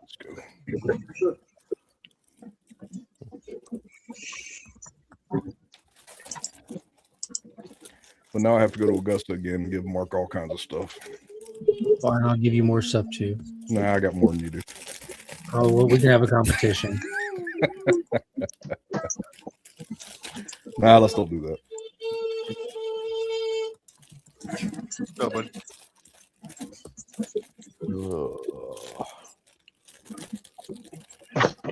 You want a jersey? Any kind of jersey? Like an original Jordan jersey signed, you can just deliver it to my front door. That'd be I cool. don't have an original one, but I do have two signed Jordan jerseys. Those are that random guy. What was his name? Steven Jordan? We don't even know who that is. No, these are Michael. These are 23 Bulls, Michael. I actually have his North Carolina jersey, but it's not signed. Steven? Not that guy again. Oh shit, that's hilarious. I'll give you a Maddox signed jersey. You want a Maddox signed jersey? I don't want any signed jerseys. Oh man, come on. I don't even know who these people are you're talking about. You don't know who Greg Maddox is? Greg Maddox, baseball player. Why do we care so much about sports? Good question. You me tell you why? Because it's the greatest Isn't he a thing. detective? Like, isn't he a private eye? Like he's multiple men? Oh my God. Greg Maddox? Or no, that's Jamie Madrock. See, this is why I don't go to comic If you want to give me a Greg Biffle signed jersey, that would be cool. You got any Greg Biffle signed? You got a Michael Jackson auto jersey? Biffle? Yeah, I got a bunch of them. Yeah, I've got tons of NASCAR stuff. I mean, Matt Kenseth. I like Matt Kenseth. I like Matt Kenseth, though, circa 2009 specifically. When he hit the hat. Who's got fuzz? I don't know.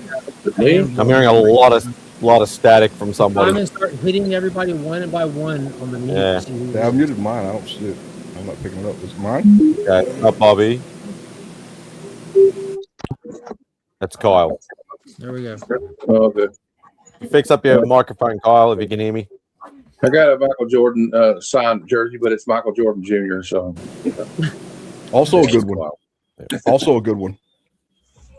That's probably rarer than a Jordan signed jersey, to be honest. Maybe you can get a Michael Earnhardt. That'd be cool. Earnhardt. What Earnhardt do you want? Dude, just anything. The coolest thing is to have it on like a little die-cast car. I got it on a tire. It's cool. I have my stepdad used to be friends with a guy that was an attorney for NASCAR who used to get like the pit passes, and I have a hat that's autographed by Darrell Waltrip and Mark Martin and Dale Earnhardt and a bunch of them. That's good. That's nice. Cool. Who's driving for Jordan right now? Bubba Wallace and God, what's the other dude's name? I can't remember the other guy's name. You think how many people don't even realize that Michael Jordan, the GOAT of basketball, is like a big NASCAR owner? No, yeah, he's a NASCAR owner for sure. Yeah, he's a good one too. Yeah, he's out there changing the name of the game out there. He's like, this will be fair for everybody. He needs to fire Bubba Wallace. Bubba Wallace. I want to know.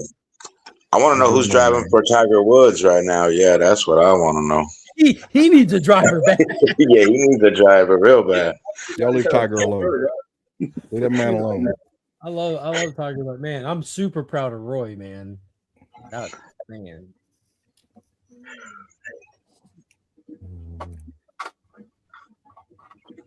Bubba Wallace the best is a bad driver.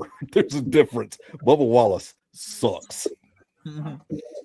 I have no idea what you're talking about, so I know because we're talking about redneck stuff. No either. I used to watch it when I was a kid. When it comes to NASCAR, we don't drive those types of cars up here. That's crazy because pretty sure there's a race in New York.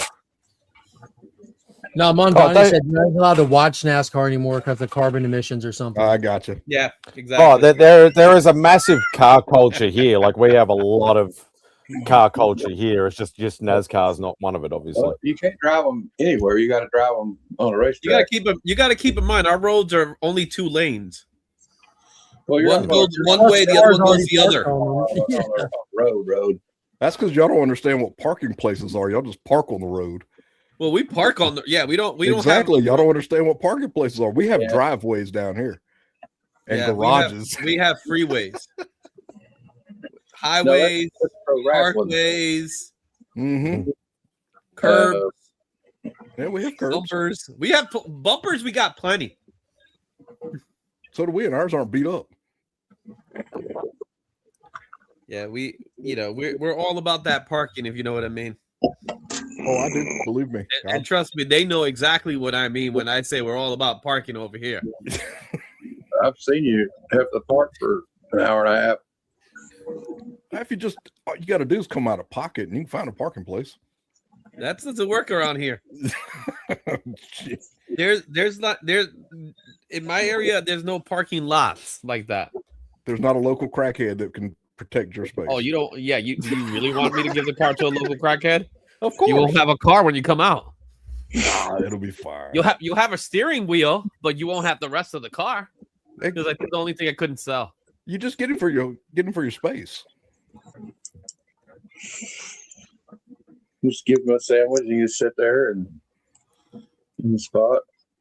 Or you could hear me out now. You could move to the country where you could actually buy land and have places to park your car.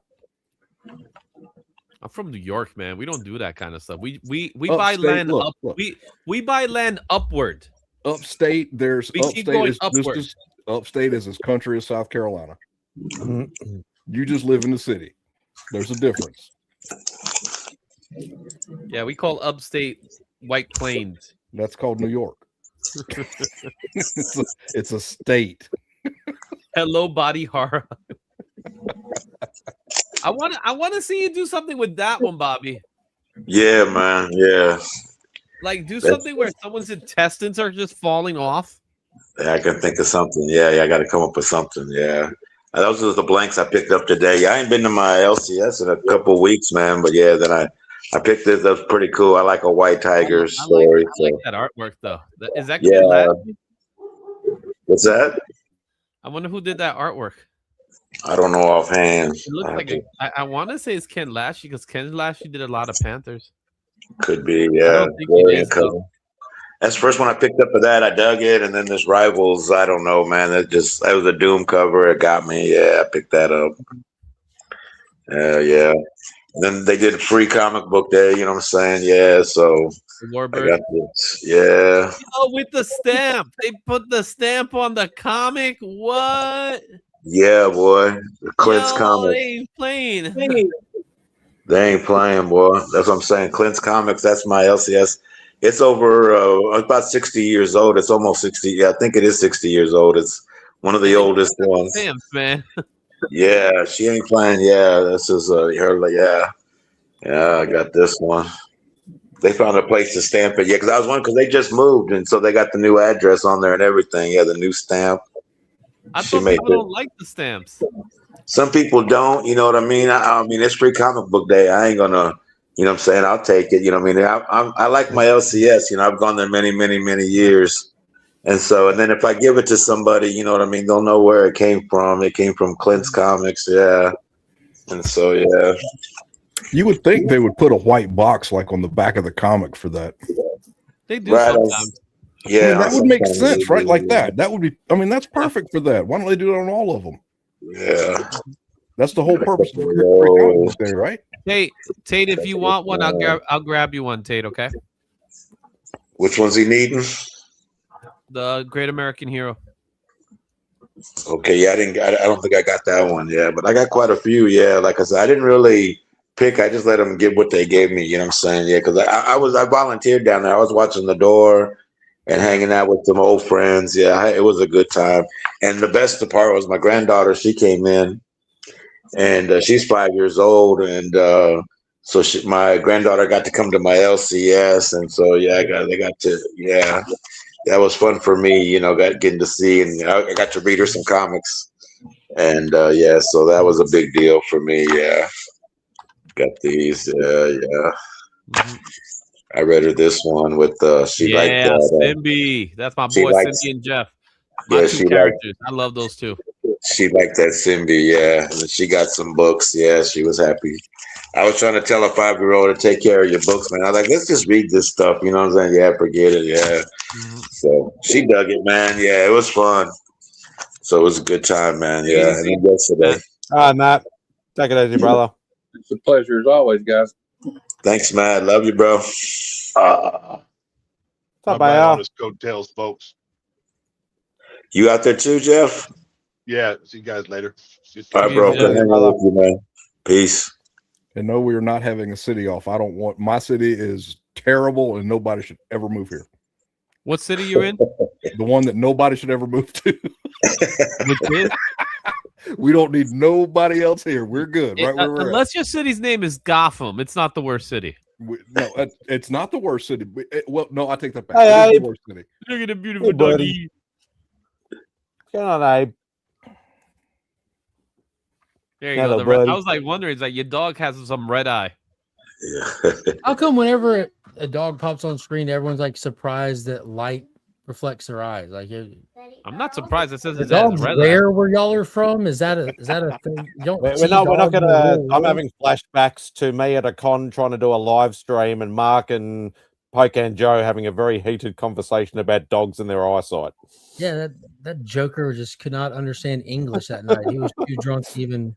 Oh, that was I was having hard enough trouble trying to stream from a major Rob was con. sitting there just frustrated because he had looked it up. He's like, Jesus Christ, this guy doesn't get it. Mm. No, they Right. see it, but they can't see it. Like, no, they don't. 'cause Right, not all so eyes are- I have bad dreams about that fucking stream. What? Oh my god. Put the Starship Trooper toys back where you got them. No. Well, yeah, that was unbearable. Mm. I think it was over that way, right? But you do love the debate though. Yeah, I do, but there's a difference. Like a debate means like you have a conversation. That was just saying something and someone going, cool. Like, well, yeah, Han. Here is the actual stated fact. It's not my opinion. Because I said so. That was just frustrating. Did you know dogs can't look up because they'll drown?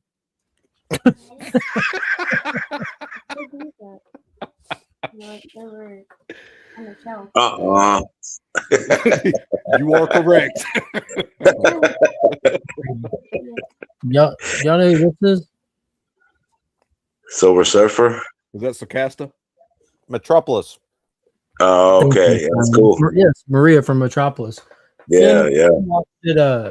Me and Finn watched it a couple years ago, and we ran across this little reaction figure on vacation. He's like, "Oh, Maria." I'm like, "Yeah, let's get that." The original or the remake? No, the original, bro. The silent film.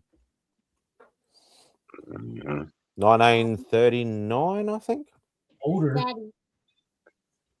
I think it's older than that. I don't think there's It's too hard many to times. see, but I know girl was getting held over the fire. Yeah, that was her. And then, Yeah, 1927. There you go. yes, Wow. 39 is like your full talkies. I got it. You sure? Hold on, let me think. Very cool. Did they got free comic book day in Australia, Simon? Yeah, I wasn't able to get everything, unfortunately, because we have licensing issues. So I gotta hit Rob up. He said let him know because I got all the Marvel books that I wanted, even though I couldn't. I was at work. Beck got them for me. But she couldn't get the Stitch one and the Supernatural one because they weren't released here. So The Supernatural one is the sample of the #1 that came out a few months back. Oh, it's exactly the same same frame cover and everything. Yeah, let me show it to you. I got it here.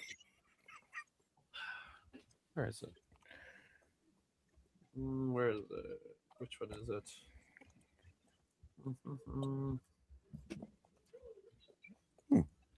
Did you get this one, Mark? The Wonder Woman one? No, I have no clue what that even is. Yeah, this is like the name. Well, yeah, what? It's actually, I think it's Vault. I mean, I looked at it, but I only thing that I picked up. I actually thought it was a Wonder Woman.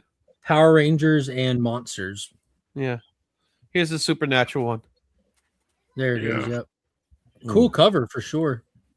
Mine's got a stamp on it. I'll ask.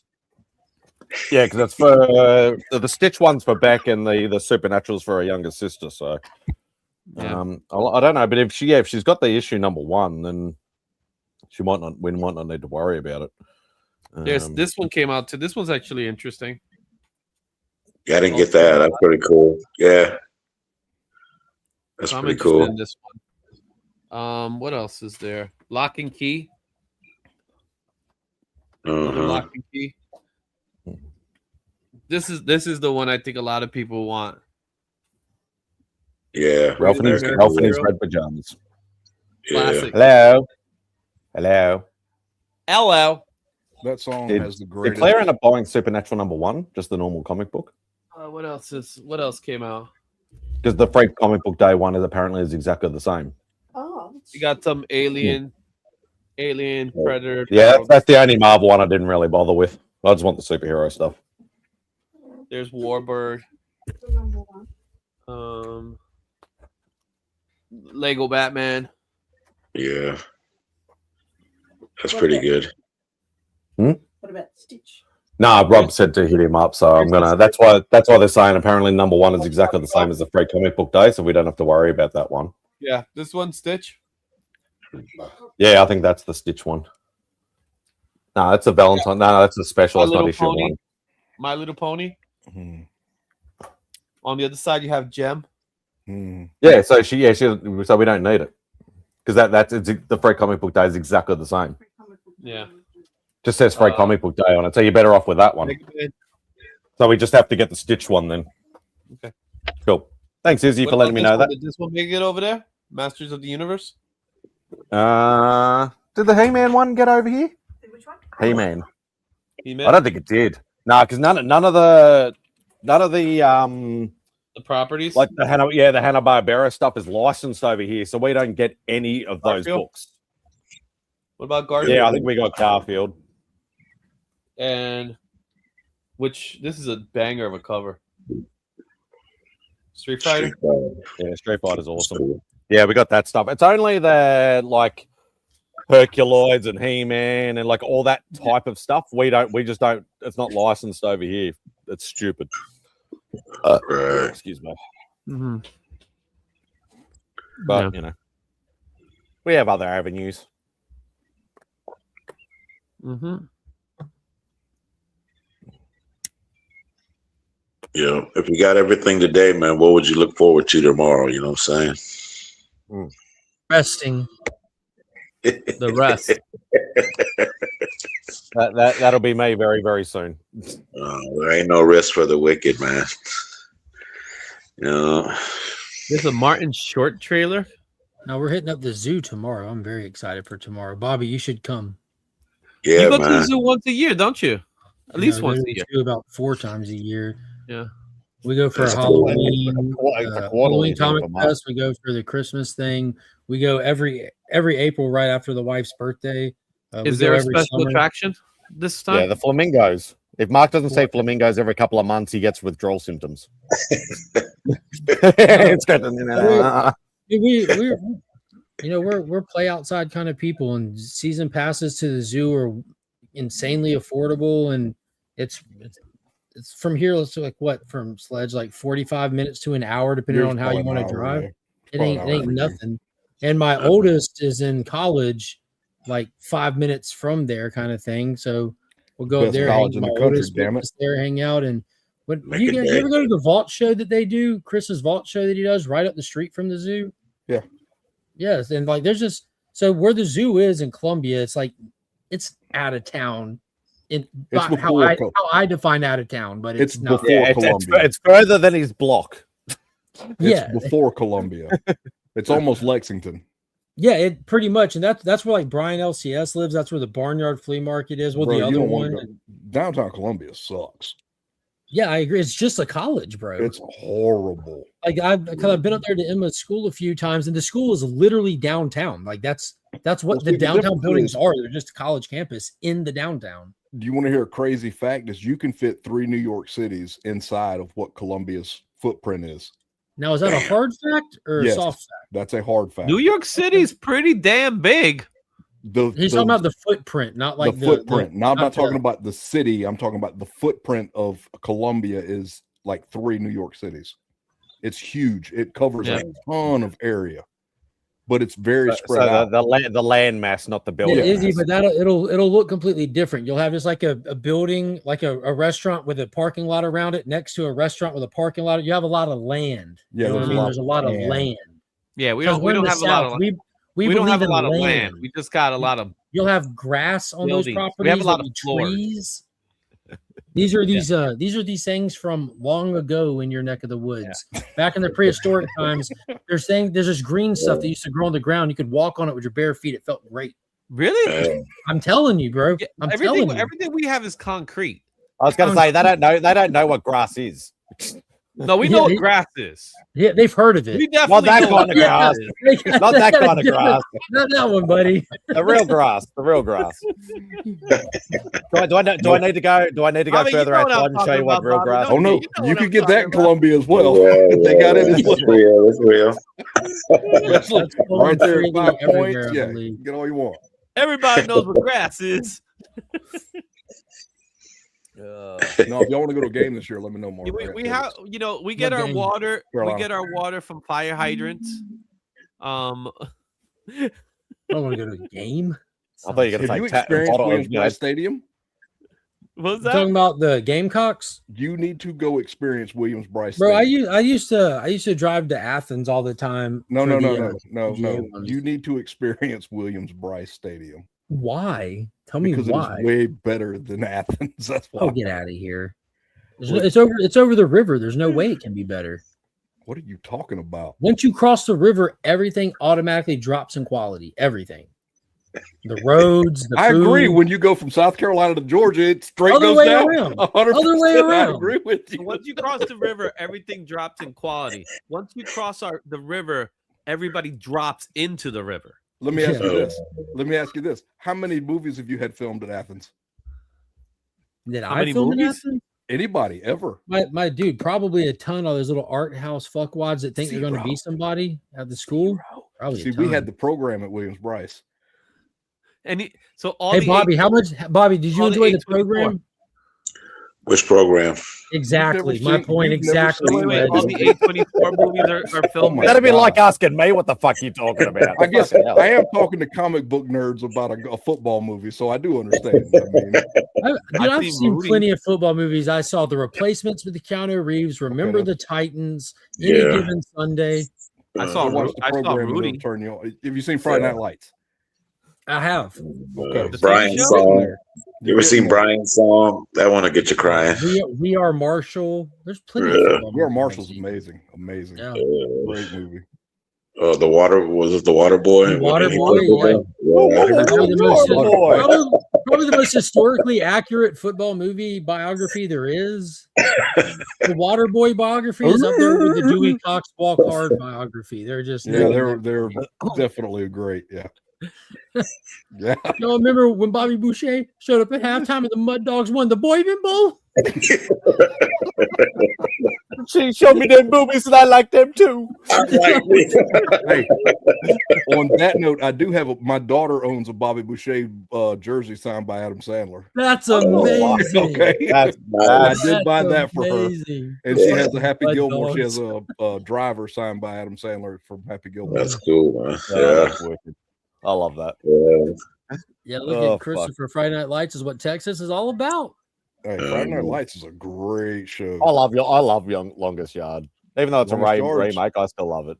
It's fun. I like the original one. Yeah, I've seen both. I've The seen Burt both Reynolds? of those football movies. The original one. Yeah. Burt but, Reynolds one is not bad. Have you The seen the original Last one Boy with Burt Scout? Reynolds Okay? and then the remake with Burt Reynolds. Have you seen Yeah. the Last Boy Scout? He just had a different role. Yeah. Yeah, both of them are pretty good. Yeah. But, dude, it was cool. The cast in the remake was just fantastic. All the little celebrity cameos, like Bob Sapp was in there, Goldberg was in So there. good, man. That movie was The great. great Khali debuted there. That was I his like debut? Bill Michael. Yeah. Debuted before he was a wrestler. It ain't easy being cheesy. Yeah. Terry Crews. I love Terry Crews. He's hilarious. All right, Terry Crews and what's the one? Blended. Blended. Oh my god! Every time you see Terry him, Crews and Blended is different the dance greatest routine. ever. That is the greatest ever. Yeah, that one. I don't know how that went under the radar for so many people. I don't know when it was released, if it was near Oh, COVID so or good. something. I think but it was Netflix. dude, I don't know, but I thought that was his. No, last that was one that was before- way before COVID. Yeah, I think no, I don't think it was way. I think that was his last one before his Netflix exclusive deal. Oh my god! it's Ah, such a good okay. movie. But Great dude, it was movie. so funny. Like, dude, even with weight, yeah, I just remember how it killed me because the first time I watched it when he was at the little dinner with Drew Barrymore in the beginning, and she gets mad. She goes, "Oh, why'd your wife leave you?" Blah blah blah. He goes, "Cancer." And then he goes back to watching TV. I'm like, damn, like that. That's how it. That caught me so 2005. off guard. The rest of the movie, just I was done for. I was just laughing at everything. 2005 was Longest Yard with Adam Sandler. One was Blended. Blended. Yeah, Blended. That's got to be like 2014, 15, I think. Maybe a little bit later. Blended was, come on, 2014. Damn, I'm good. I love The Last Boy Scout. That's one of my favorite old school movies. I love The Last Boy Scout. Well, That's the one with Damon Wayans. Yeah, Damon Wayans, yeah, Damon and Wayans tried Bruce his Willis. best to be an action star. It just didn't work out for him for some dumb reason. Mr. Milo. Since Adam Sandler's gone to Netflix, his Netflix movies are actually really good. I love the basketball one. Is that Hustle? So good, yeah. That movie is great. Like in him in a serious role. Like I talking didn't about believe it Uncut until I Gems? watched it. I love that. The Cobbler. You talking about Uncut Gems or something? Uncut Gems is good. Yeah, The Cobbler and Uncut Gems. He's done a ton of great things on just Netflix. I like the Halloween movie that he did. That Hubie Halloween was hilarious. I think the only thing about Adam Sandler movies recently, it's like he went through the same thing that Eddie Murphy did, that he toned down a little bit, and I think that kind of like killed a little bit of the momentum. Yeah, it wasn't. They weren't as funny. A lot of the later stuff wasn't as funny. Yeah, so it was just it was more family friendly instead of being raunchy in that way.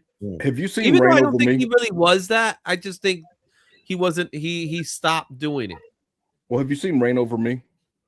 With Don Oh Cheadle God, and with him Adam and Don Sandler? Cheadle, it's amazing. Man, that is No, one of I his- haven't seen it. Dude, I'm telling you right now, go watch that movie. It is one of his greatest performances. It is all drama. There's no comedy. It's all drama, and it is freaking amazing. Amazing. Oh yeah, movie. Punch Drunk Love was something that he was in contention of actually winning an Oscar for that one. Now I'll take Reign Over Me over Punch Drunk Love any day. Reign Over Me is amazing as a movie.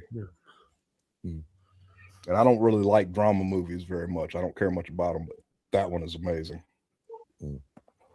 What was the comedy one that he did? It was like a Western. It was like something. Yeah, that shit was funny, man. Yeah, that was so bad.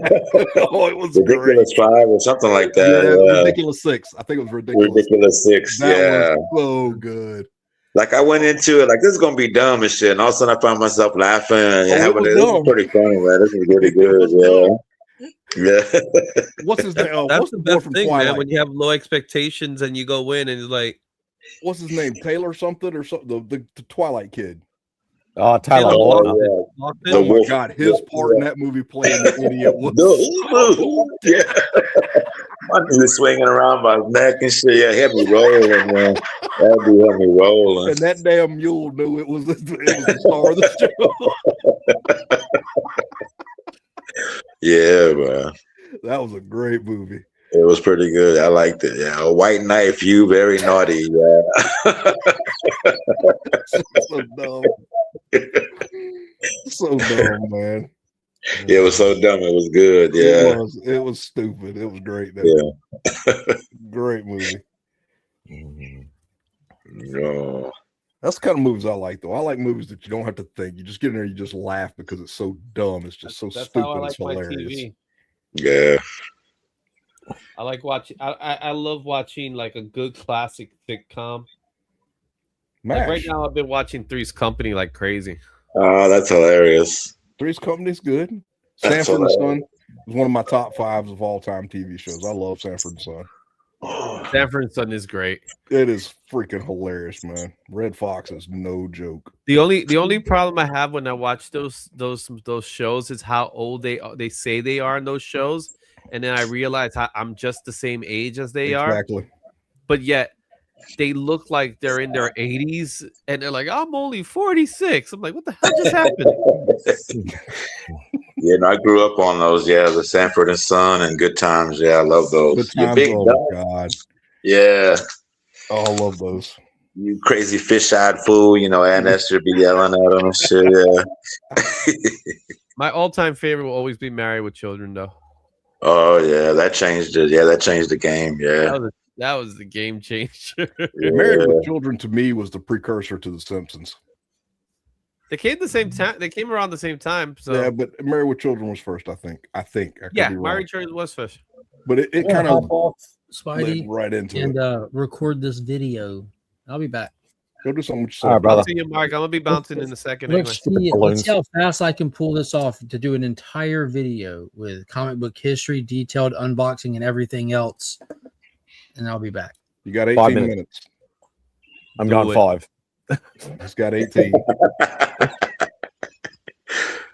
Yeah, no, I had an idea, man. I had a dream, or it was during the daytime, so it was more like a daydream. But I was like wanting to bring back Three's Company, but with Madam, Lady Fantastic, and Boggs. Yeah, with Cliffy as the nosy neighbor, Mr. Roper. Man, I'd watch that for $1. Yeah. But you see, I'm watching the show, and I'm sorry, I love Furley more than Roper. Oh, Mr. Fart, dude, Don Knotts is amazing. Furley is great. That dude slept on, man. Man. He is slept on bad. Because so even with out of the 3 blondes, who's your favorite blonde? Is it Chrissy? Of course. Because Cindy's pretty good. Nah, give me the Cindy's originals. funny every I want time the originals. Who's the one? The last one that was the nurse. Which one was that one? The Terry.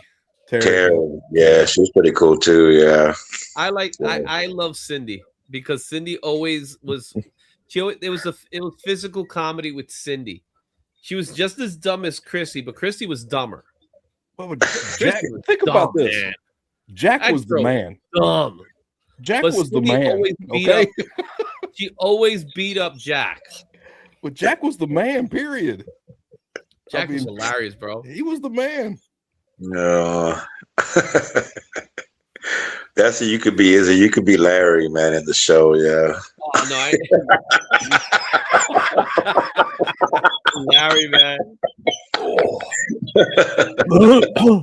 Swinger, man. Yeah, Larry was a swinger. We'll all meet at the Regal Beagle, man. Yeah.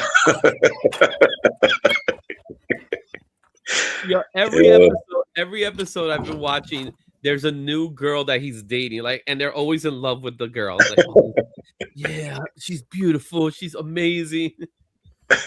Larry. Yes, Larry. I don't know. Anyway, guys, I'm gonna bounce.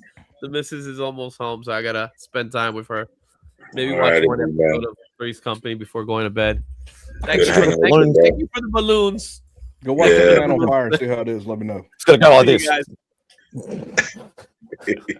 Stupid balloons. Later, guys. Later. Catch you, mate. Oh, fucking hell. Okay. Yeah, we never got many reruns of that sort of stuff, unfortunately. Like, we got a lot of reruns of stuff, but not much of the real old school sitcom type stuff. Like, a little bit once, satellite cable, all that sort of stuff started over here. We got a little bit of it, but not a great amount, unfortunately. Which is kind of, I hear you guys talk and laugh about it, and it's kind of depressing that we didn't sort of get that sort of stuff. You're missing out on some legitimately cultural, classic, hilarious shit. I mean, I'm not saying I haven't seen little bits and pieces, but it's just we didn't get it to any kind of great extent. Whether it might have been a licensing issue or maybe a cultural thing. I've got no idea, to be perfectly honest. But we got a few bits and pieces, but we had our own sort of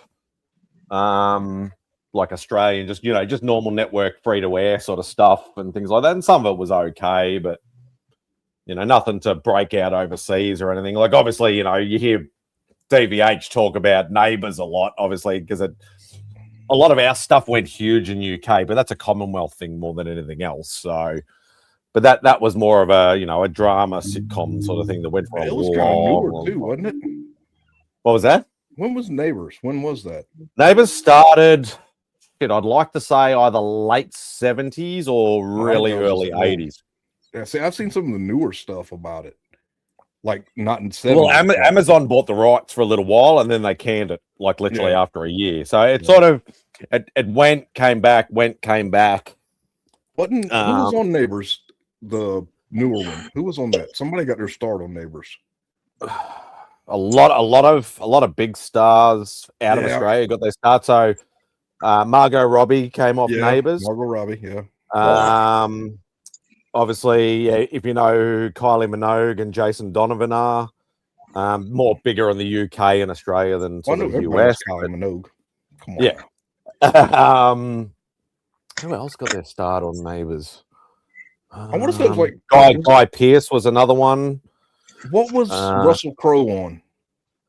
Russell Crowe was on.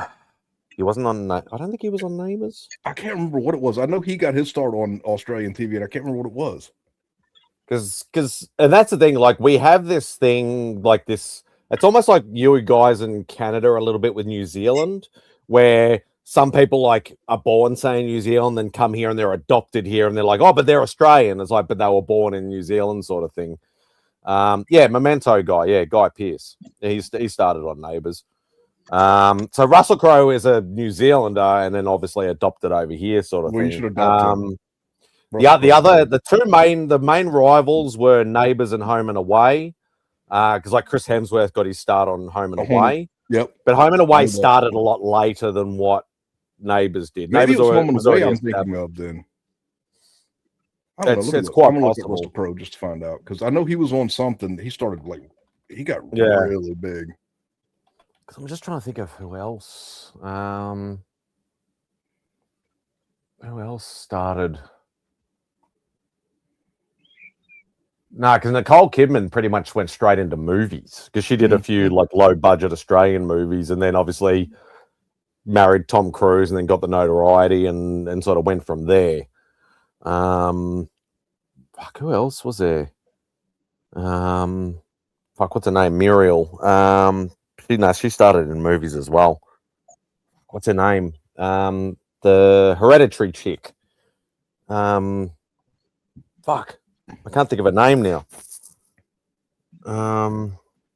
Yeah, Russell Crowe was on Neighbours. Oh, he was on Neighbours. Yep. I didn't think he got his start on Neighbours. Maybe he did. He started. It was in theater first, and then he went to Neighbours from theater. Okay. Oh, I can't think. Oh, Toni Collette. Yeah, Toni Collette. I think she went straight into movies. She was like undiscovered, low budget Australian movies, and then sort of went to the American market, sort of thing. There's been a few sort of bigger names and stuff like that. Yeah, they pretty much start in the sitcoms. Oh well, Americans do that too sometimes. They start in the sitcoms, things like that, and then obviously graduate to movies and things like that. That's actually a lot more rare than it is over there. Sitcom stars don't get on. They don't get movies. I mean, you got Kevin James, obviously. George Clooney. Yeah, Clooney. You have a few, but it's much more prevalent over there than it is over here. It's usually if you're a movie star, you're a damn movie star. You're not TV's not even a thing for you. I think like the way we see it in the American market is, if you are like a sitcom person, like it's almost like two different worlds, where it's like the movie people are like, oh no, I don't want to do sitcoms, that's sort of like beneath me almost, sort of thing. Well, that's changed. That's gone 180 degrees now. Yeah. Now they're all looking to get into TV, because they're going to get 90 episodes as opposed to a 2-hour. You know what I mean? Yeah, and maybe never get another movie deal. That's sort right. of thing. That's right. Yeah. So they flipped that over a little bit, but I mean, it is what it is. No, it's sort of interesting. Yeah, people sort of how they get their starts and things like that, and it's kind of weird. Like obviously, there's not a massive market over here, but like as for mentioned names, a few people get into the thing, and there's a lot of Australians that have tried. Like they've literally gone, okay, well I've done a little bit of sitcom stuff. They've moved over or just gone over to America to try and get work, and they get like a little bits and pieces here and there. And then it's like they don't really make it big. It's like I can never remember his name, but I remember where he started.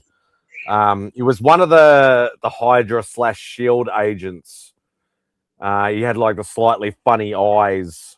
I can't remember his real name, but he started in a very low budget Australian sitcom called High School High or something like that, and he did that. He moved over to America, tried to make it big, and all he was getting just these little spot roles in movies. I can't remember his name. He's got a sort of weirdish sort of name too. Let's have a look. What is it? Let's go. Was he in? Actually, no. Let's go. Winter Soldier. I'm pretty sure he was in that a bit more than just the normal Avengers. Winter Soldier. What's his name? I'll probably think of it by the time I get to it. Oh, his fucking name. Come on, Mariah. Yeah, Callan Mulvey. So he played Jack Rowland. So he's one of the guys. Let's see. Let's go. Callan Mulvey. Where are we? Present. Share screen. Yeah, so that guy there. Oh, he's in The Gray Man. Yeah, so he's had a few minor sort of roles. He always plays like the henchman, sort of like never the big bad guy or anything like that. But like he's had quite a few. Yeah, there it is. There, Heartbreak High. Sorry. Oh, he's an Outlaw King. That's a good one. Yeah, so he's had a few sort of movies, but never a major part though. Yep. It's generally always sort of supporting actor. But you know who was like how long, Sledge? 10 minutes 45 seconds. It was the video so in between your and my guess. The video that I recorded is 10 minutes and 5 seconds, and I aim for a 10-minute video. That's the target number I go for. Well, that's 10:45. You got a few seconds on top of that, so I'd say 11 minutes is about where you're at. Yeah, well, I said 5 and Sledge said 18, so got to go over there and put the packages up here. That ain't bad. Not bad. That's pretty quick. But you'll see when the video goes up, it's 10 minutes and 5 seconds long. There you go. Nice. But that, Bobby, is what it looks like when you don't edit. And when y'all go watch that video, there's no ums and hums. There's no just. Is that a subtle dig? Professional, brother. I always admire your professionalism. Yeah. It's like I said earlier. Oh, I can bullshit. I'm good at that. Well, okay, I need another beer. I'll be right back. Trying to claim a book, but YouTube won't let me put it in the chat. Oh, okay. Now I get what. Sorry, I was busy doing research stuff and I didn't see your comment. Sorry, Dave. That's all good. Slingers. How's your dad doing, Mark? Doing all right, I hope. He was in the chat earlier. He's not doing worse. You know what I mean? Like it's mending. Yeah, it's on the mend. Massive pain and just bone, arm shattered in 7 places, reconstructed, plates, pins, all that. Damn. No, I didn't know. Yeah, I didn't know it was that bad, man. I had thoughts and prayers for sure, man. Yeah. Well, he's not a slacker, so you know he had to go in. He had to do it. Yeah, take it easy, man. Yeah, please. Yeah. My goal is just to make sure that we get him healed enough by Heroes Con. Yeah, he was trying to one hand type in the chat earlier, and he was apologizing for that. It was hilarious. I gotta show him where the button to push where you just talk into the phone. Yeah. Voice dictation. Yeah. Be sure to read it before you post it though, yeah, because a lot of times it don't do that. Right. Yeah. Don't do that. Just post it. Yeah, I'm Glenn's happened. We are Glenn's escape to keep him off the auction scene. Otherwise, he will get stuck buying stuff. Glenn, there is a solution. Let's save up and go to Heroes. One day at a time. No, we're going to get this guy into a 12-step program tonight. Yeah, best to stay away from auctions when Simon is on save your money. Yeah. That's like me during the week when I'm like, oh, I'm getting that itch. Let's have a look on eBay. Let's have a look on the Facebook group. Oh, fuck, I just bought something. Oh, well, fuck it. Oh, there goes 500 books. Okay. Yeah, it's insane that there is another short box coming. So, hope, depending on my next Saturday off, there'll be another live stream unboxing. So, that's always fun. Come here. Only spent 25 tonight. I'm good. What, 2,500? 2,500? No. Hello. No, I'm not. I'm not on your level, Sledge. No, that's not my level. Shit, I'm not spending $2,500. No. 2,500 books would be your level, not $2,500. I'll buy 2,500 books for a quarter a piece.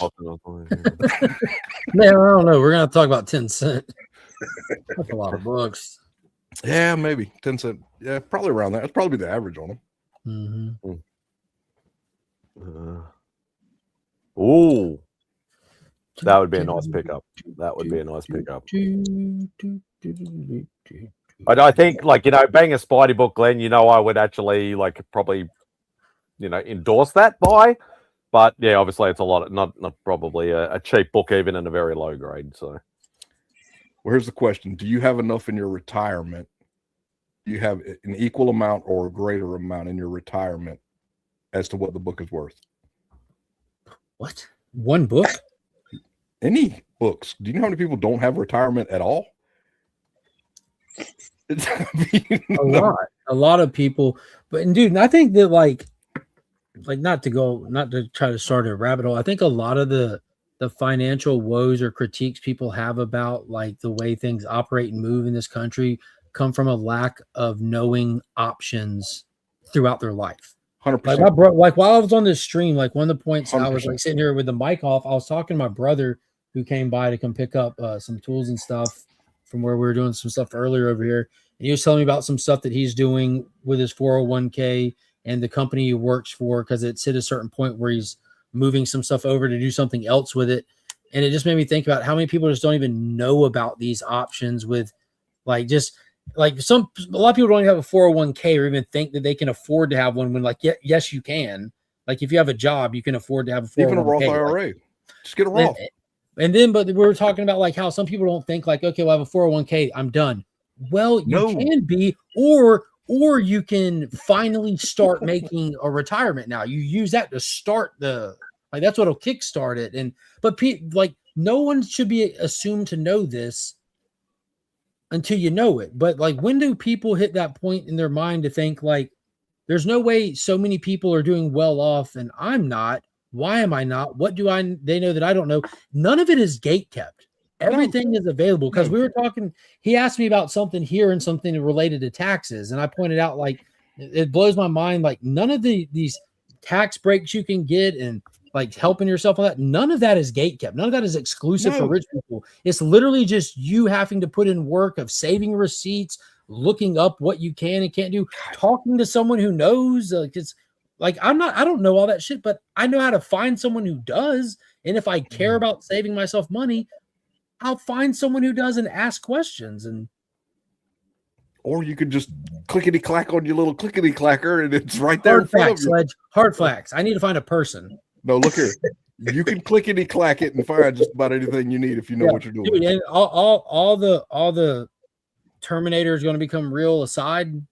John Connor died for nothing. All that aside, AI has helped so much with just streamline, like stuff like that has been. If you start trying to figure out tax shit on Google 3 years ago, you don't even know what link to click on to try to find your answer. With AI, you can just fucking ask it and it'll tell you. Like, it's convoluted. There's no question about it. See, I've had has helped that a lot, though, dude. I've had an accountant since I was 18 because my dad. Well, you should be an accountant at this point. You should know it. No, because that's why I pay him, so I don't have to know it. Yeah, I got really lucky, right? And my see, Tate knows. My really close friend, he's been like accountant for a long time, but he went back to school to change his profession, and he came out of school a year and a half ago into a CPA firm. So now I have a personal family friend that, like, we're pretty much family. Like, all holidays we're together. So now I don't even have to pay for that. Like, I got lucky with that. But before that, it was just someone that I had to pay. But hello, buddy. Where'd you find a dog with mange that fast? He's scared of the computer. Hello, buddy. Come on. Who closed this door? Come on, buddy. Abe said AI is a good manipulator for catfishing. Hey, everyone's got use for it, I guess. I argue. A few people know I debate with AI. Like I'll wake up in the morning, be bored, the house is asleep, and I'll debate with AI trying to get it to like. So I asked it, for example, I asked it a very specific question, and it told me the answer was no in short. And then I asked it a series of 3 questions after that, and then after that I said, "Well, why did you answer no?" And the response was, "I'm sorry for answering no. I have to revise my answer to yes." I'm like, "Gotcha, bitch." Gotcha. Because AI is not honest about things that are religious, political, 100%. anything like that. They are 100%. super loaded. Yes. Super loaded. And I Yes. can, just like if I'm debating with someone on here and you can disagree with me and then I can walk you around the logical point of agreeing with me. I can do that with AI about stuff on religion or politics and stuff because it's so fucking manipulative and shady, dude. And different ones have different guardrails to kind of slant certain ways. It's very, very weird. You are correct.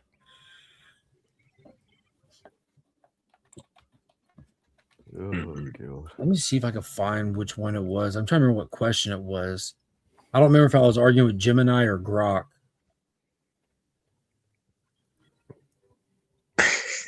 Never used AI and probably never will. It's really good if you want like a quick synopsis of something that's non-consequential. Just a quick synopsis of basic stuff. It works really good. If it's something that's really consequential that you need to deep dive into, don't use AI. No, you can start with AI as a tool to get to certain websites and places like that. Sometimes it's good to shortcut you through BS for sure. Yeah, sometimes it does. But you need to use it to find the actual source, the book to go reference, or the paper to go 100%. Read.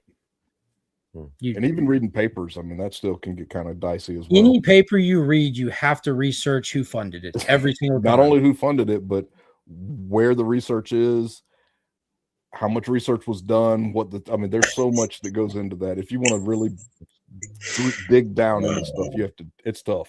It's tough. Me and Mark are going to do a great conspiracy show together. Yeah, man, you guys are way deep. This isn't even conspiracy stuff. This is kind of like common knowledge on how you should be looking into stuff.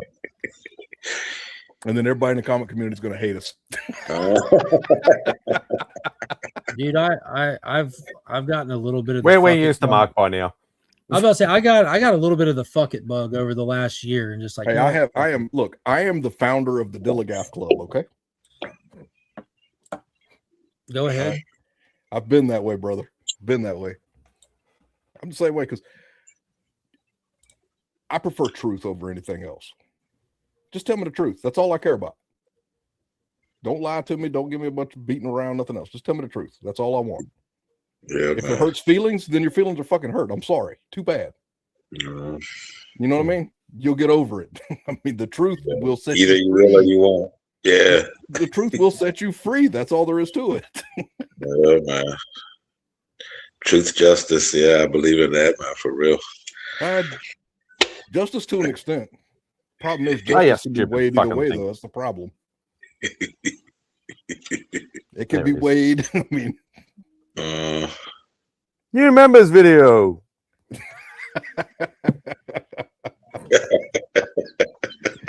And it would have gone up sooner, but I stopped paying attention, started talking to y'all for a minute.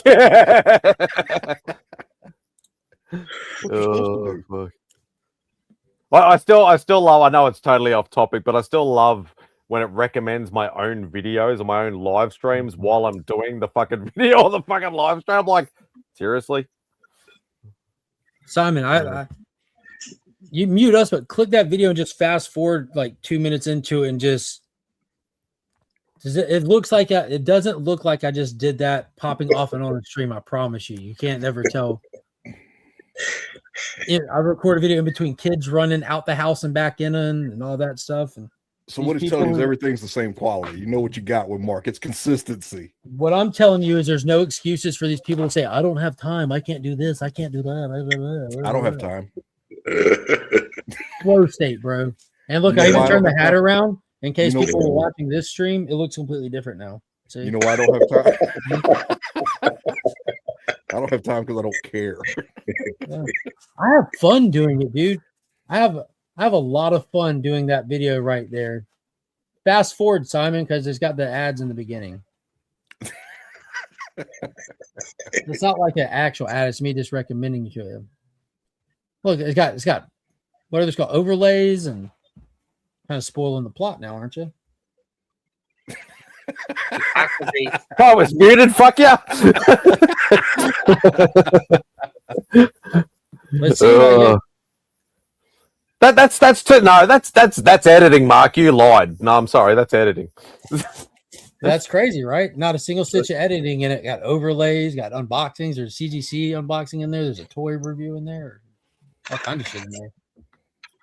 Get it. If you go to Legion of Comics and hit the join button, make sure you're in the Legion tier. You can watch that video right now also. Otherwise, you got to wait a couple days. Mark, do you remember the pop-up Power Ranger cards? Cards? Yeah. I have all the Power Ranger cards sealed in boxes, so I don't know which ones you're talking about. Hold on, let me grab them. Hold on. It's like you split it and go do what you gotta do. I'll be right back. When you say pop-up, you mean like how the box you like can display the backup? No, you take the card and fold it, and it pops up, and the Power Rangers come out of them and stuff. Oh, yeah. They were blue, and the Power Rangers were on there. What the back? I'll grab them. Hold on, I got them back here behind me. Hold on. Remember the Superman ones? I have these unopened. I don't know if you're talking about the same ones or not. Yeah, they had some animated Superman ones. I remember those. The pop-up ones, yeah. Yeah, man. No, they was talking all that conspiracies and 401ks, man. I don't know about all that, man, but sounds cool. Me either. That's why I hired somebody. Accounts are not expensive. They're not near as expensive as you think they are. Yeah. The Mark we see in videos is a clone. Yeah. I did. I went and took a bathroom break and he sat here and did that video for me. Fucking hell, 51 months. Bloody hell. I didn't realize it was that long. Let's go. Jesus. You know what's funny is that the value of that Legion loot box you won still greatly exceeds that 51 months. If we're talking Australian dollars, if we're talking Australian dollars, it still does. That was like a $500 box you won, bro. I know, and I gave it all away. There's these things. Hang on. Where am I? Those aren't vintage, are they? Oh yeah. Put it back up. Oh, from the movie. Yeah, I've got a whole damn box full of those things if you want them. Yeah, I definitely want those. I definitely have the whole, like, I've got the whole trading cards. No, I've got like the whole set of these things. Dude, I completely forgot to get the 3D printer guy today, dude. He had the coaster sets. He had the Ranger coaster sets. He said $10 for the whole thing. Dude, I said I'll be back around to grab it, and I took the kids back over there, and they were grabbing everything and playing as boxes that he had. The what? The corner boxes for the comic corner. Yeah, boxes. they were amazing, dude. Those things were awesome. Yeah, I've got their stuff on my. I followed them to get in touch with them. Kyle's like, "Hey, did you get his name?" I'm like, "Kyle, I just asked Paul. Like, Paul, what was his name?" I've got it. If you want, I'll send it to you. Oh, you can't hardly see it. That damn thing. Yeah, sit still. Those are Power Ranger cards too. Yeah, I'm happy to take all those off your hands. Okay. Simon, if you look at my channel, if you go to videos and just go to oldest, you'll see it's just Power Ranger stuff. That's what got me on YouTube. This set of them. Yeah, I have all those. That whole set. Oh, that's the first masterpiece set. Do you want them? All the Just Go cards. Oh yeah. I want that. Oh, I love that set. As a kid, Rogue was the hardest one to get. Eventually, Pops just took the Rogue out of his set and gave it to me and my brother because we were. How many you want? Are those just the Power Rangers? Just a set. This is Power Rangers masterpieces. I've got some other random stuff. No, just the Power Ranger stuff. I'll send you the Power Ranger stuff. But if this is Image, I think. Like it's down here out of sight, but like my Power Ranger shrine is always down here. Yeah, I'll send them. I'll give them to you. I'll send them over there. This isn't one of those weird little Hasbro kind of things. Nice. Yeah. This is like a legit set ready. It's unfortunate I like they put actors in these things because they were movie quality. Yeah, that's movie quality right there. Do you want the Coulson cards from MCU? No. There's the Coulson. No, I don't. I'm not. I like the comic stuff. I don't like the movie stuff. Well, I don't like anything reminding me of the MCU right now.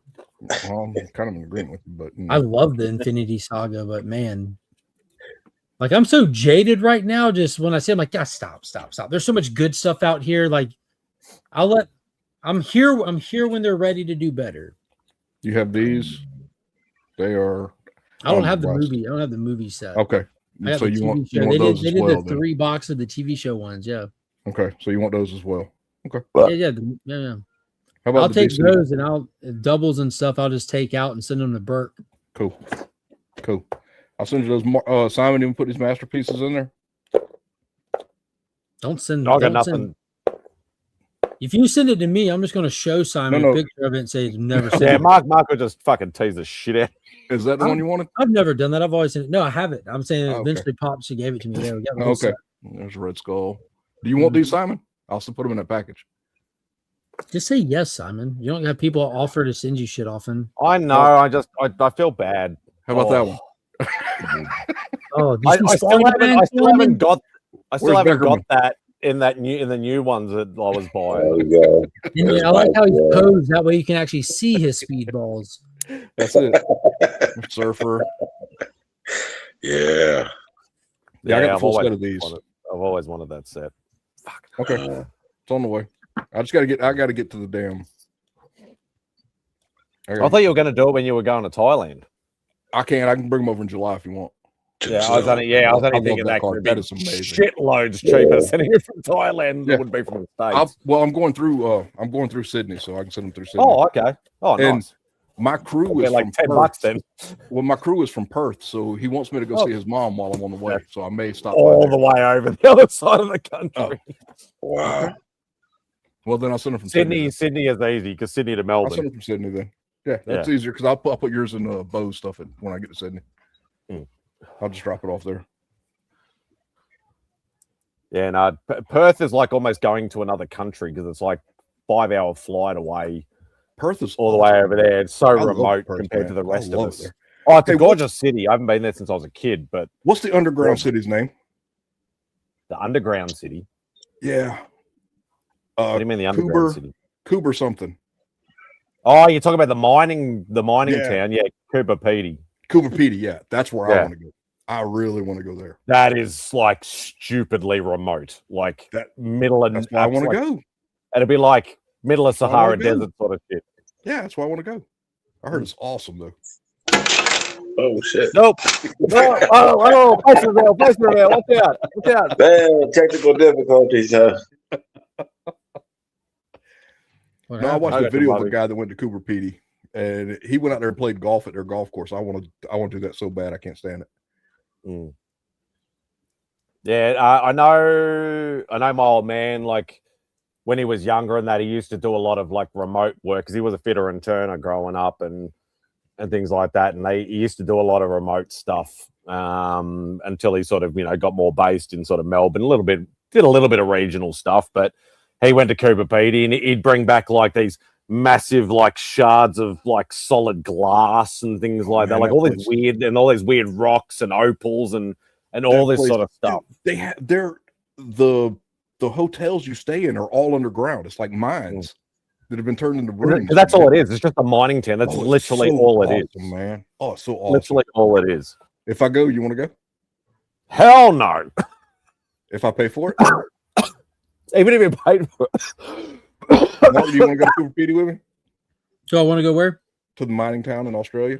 In Australia? No, it's way too far from Georgia. It's underground. I'll go. Everything's underground. Like there's like 3 buildings. If above ground. Mark was to come over here, I'd be taking him to like wildlife parks and shit like To that. be fair, I'm not coming to commie Australia anytime soon. Your government's just as crazy as they are. Yeah, you're not far off. But you can go over there and hang out. I need some kind of security guarantees to go over there. Since Port Arthur, I don't feel like y'all have good security. And Well, no, like, see, Cooper Pedy, you don't have to worry about that because there's like you change masks on us? The other one popped off, man. It was been on here back. Yeah, got the snap. I blinked and you were gone. I Yeah, blinked no. again and you're back. I didn't know if Yeah. you changed it to match your shirt or whatever. Yeah. I support it.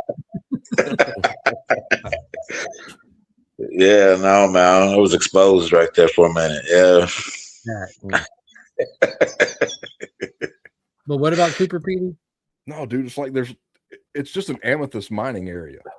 Like everybody lives underground. Like they live literally in mining tunnels. Like that King Kong movie, you'd be underground, Middle Earth. Yeah, bro. It is so cool, man. I had you with that King Kong movie, man. Yeah, you gotta go check that out. Who runs Barter Town?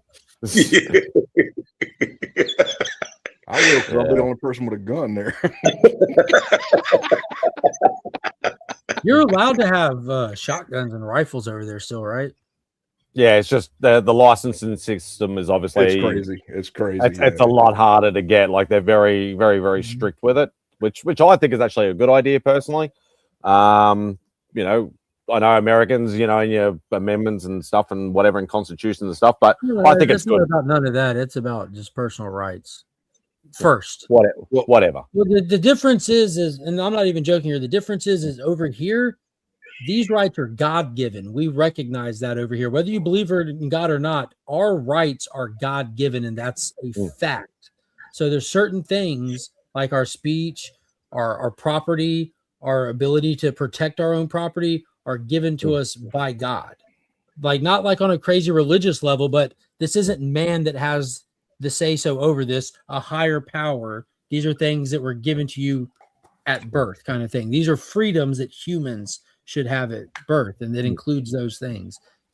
That's just a fundamental difference. And the things you mentioned came after that concept to solidify that. And if you look at the way we were founded versus the way y'all were founded, there's a reason for that. We fought for ours. We didn't just come jail a bunch of people. We literally fought the biggest empire on the planet at the time to pull it off. Well, a bunch of Puritans just willy-nilly in the woods and shit said, fuck it. Well, I was doing private security. There you go, Becker. And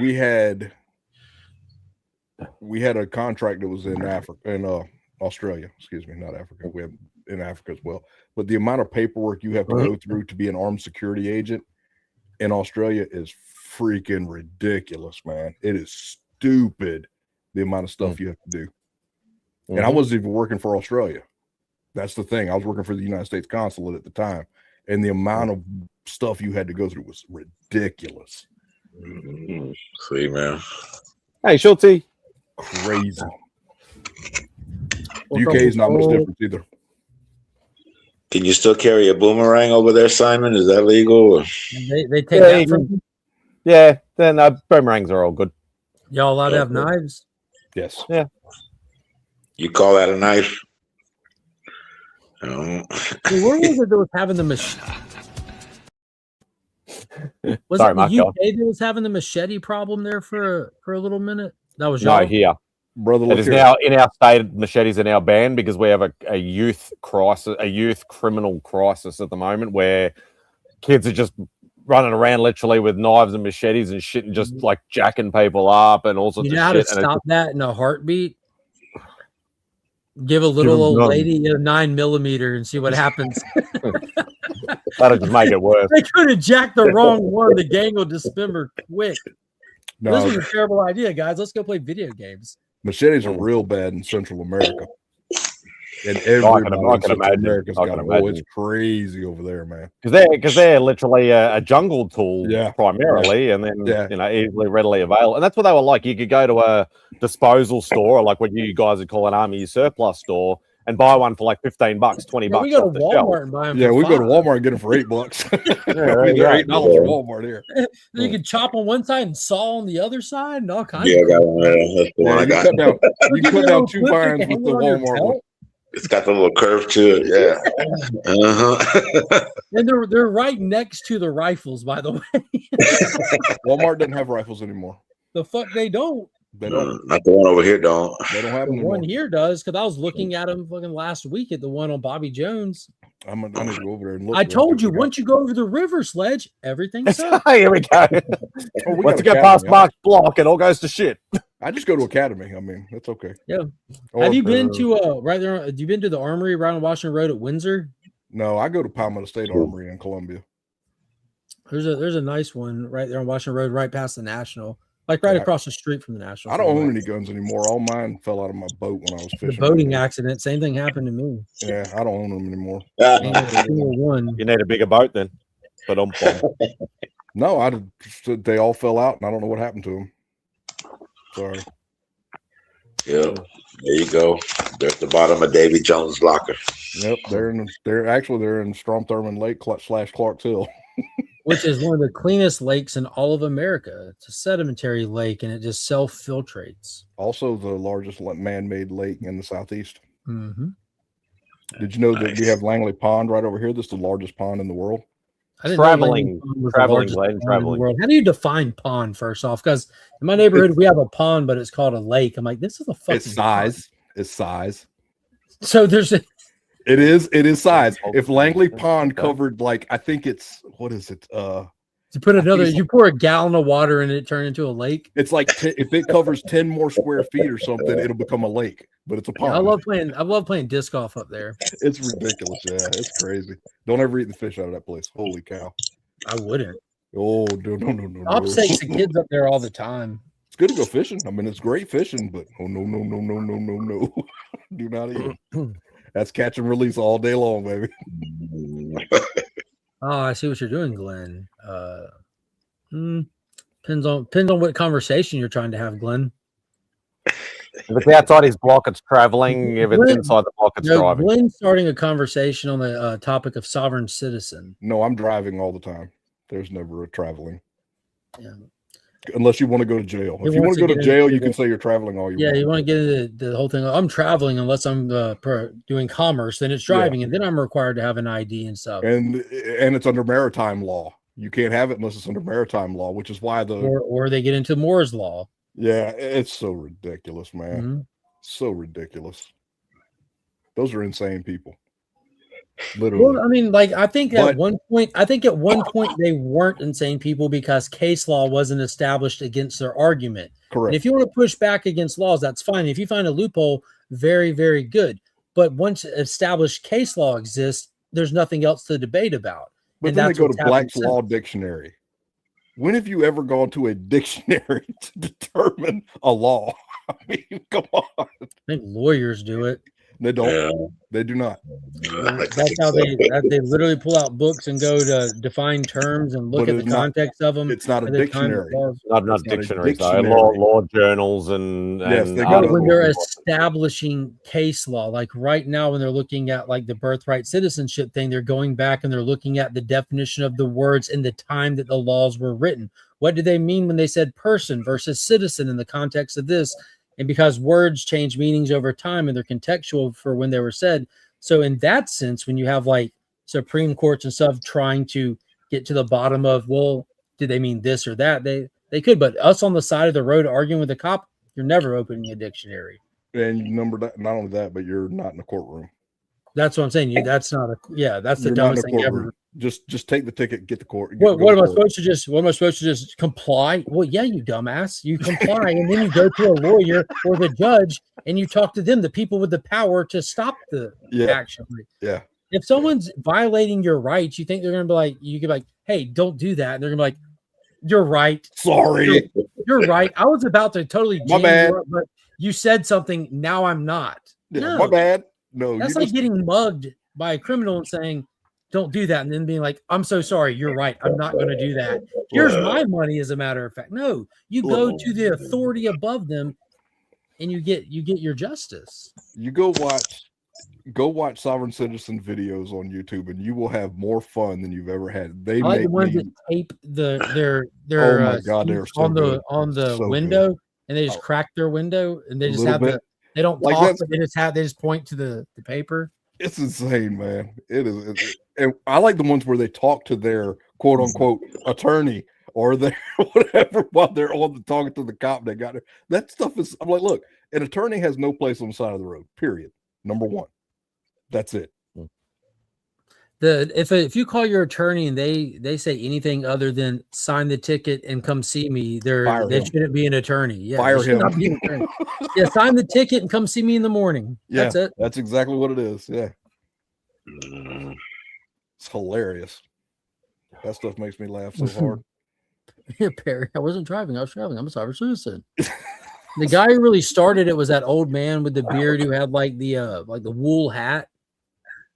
He's like, I am not a name. I am a person, an individual. And he actually beat his case though. I thought you were quoting Elephant Man for a second. Because he was the first one, and he's like I said, he was the first one to really challenge it, and he had the loopholes figured out. I am a natural man of the land. That guy. Yep.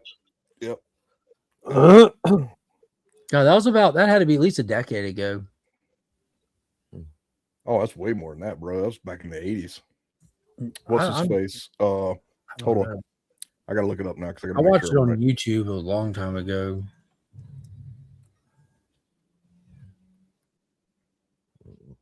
No, Simon, y'all don't have them over there. You should definitely watch some Sovereign Citizen videos. What, rights? No, Sovereign Citizen videos. They're hilarious. But you are correct. They don't have a lot of those either. Oh God. They don't have a lot of those either. Actually, they do have Sovereign Citizens in Australia. This guy, Sledge. Hold on, I gotta click on this thing. That Roscoe? No, that's not the guy that started it. I'm saying this is the guy that was successful. Yeah, the guy that started it, he started a whole cult thing. William Potter Gale. That guy down to that side. What do you think about all the Bigfoot evidence videos happening? I haven't seen new evidence and videos happening lately.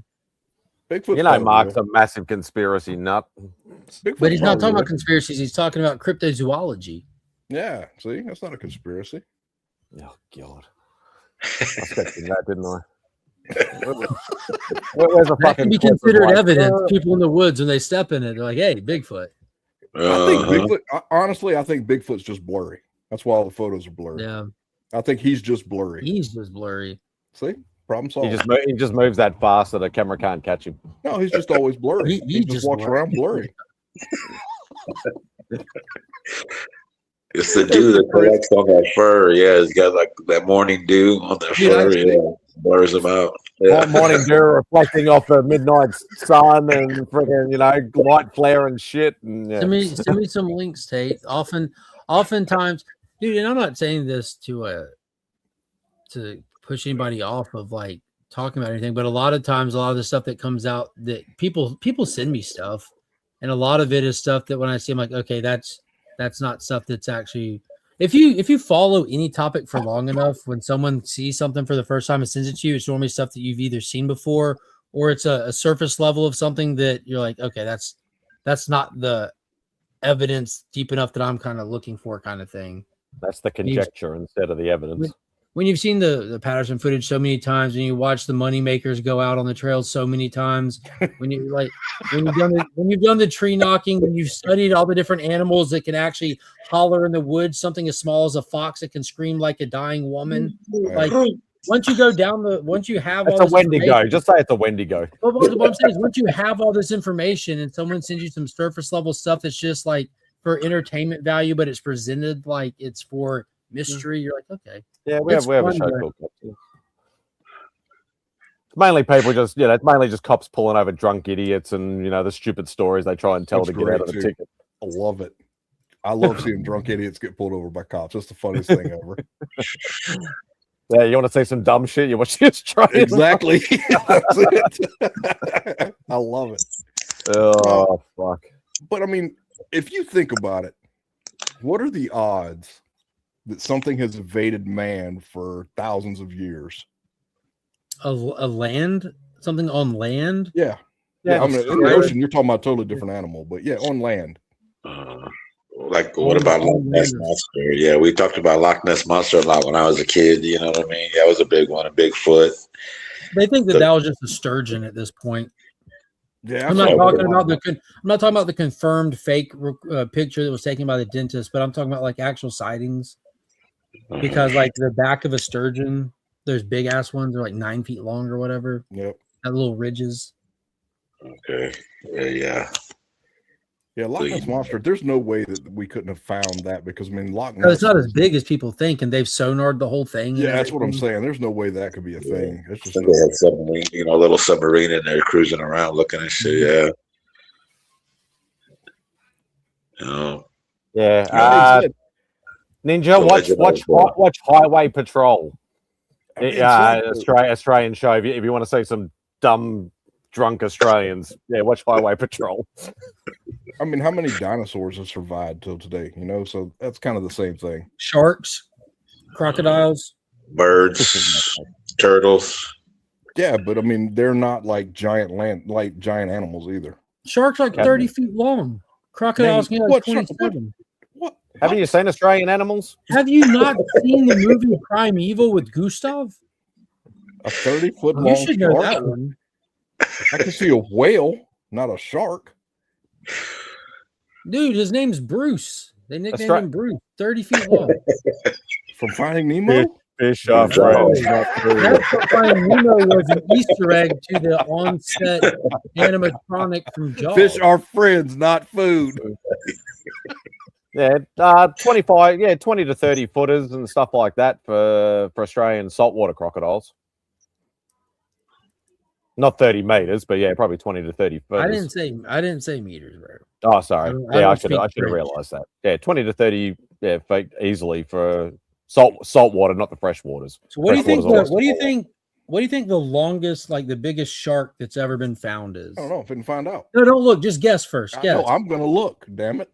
Guess. I said 30 feet, and you thought I was fucking crazy, and that's only half. I was just thinking of a great. I was going to say 100 footer, maybe.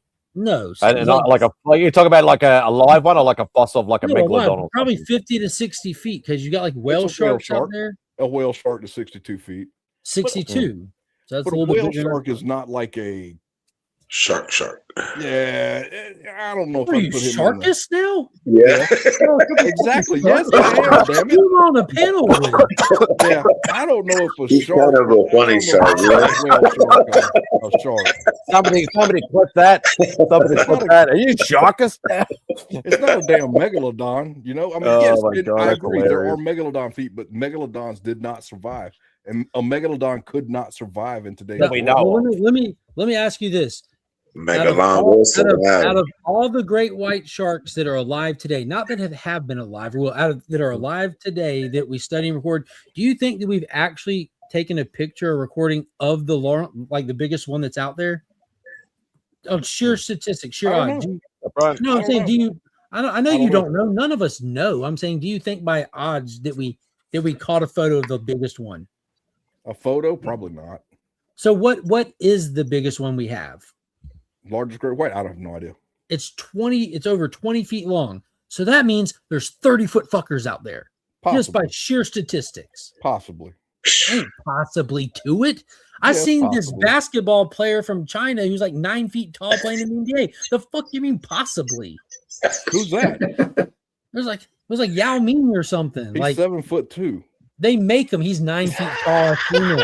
I've seen it. No, is it possible? Yes, but I still don't see dinosaurs surviving until today. I'm sorry. A shark is a dinosaur. Nah, a megalodon's a dinosaur. A megalodon's a type of shark. Hey, well, I mean, by that account, it's a fucking dinosaur, okay? I know you might think they're mystical, but little people are humans too. Are you sure? What's going on, Brian? You're only half a human. What's up, Mark? Join the chaos. They only count as half, though, Mark. But their vote still counts as whole. And that's what matters. They're only half. Sorry. And there's that point too. We don't know what else is out there. We do. There's a whole bunch of shit at the bottom of the ocean. We know I've seen that that movie, The Abyss. It was a documentary on. that was so good. So good.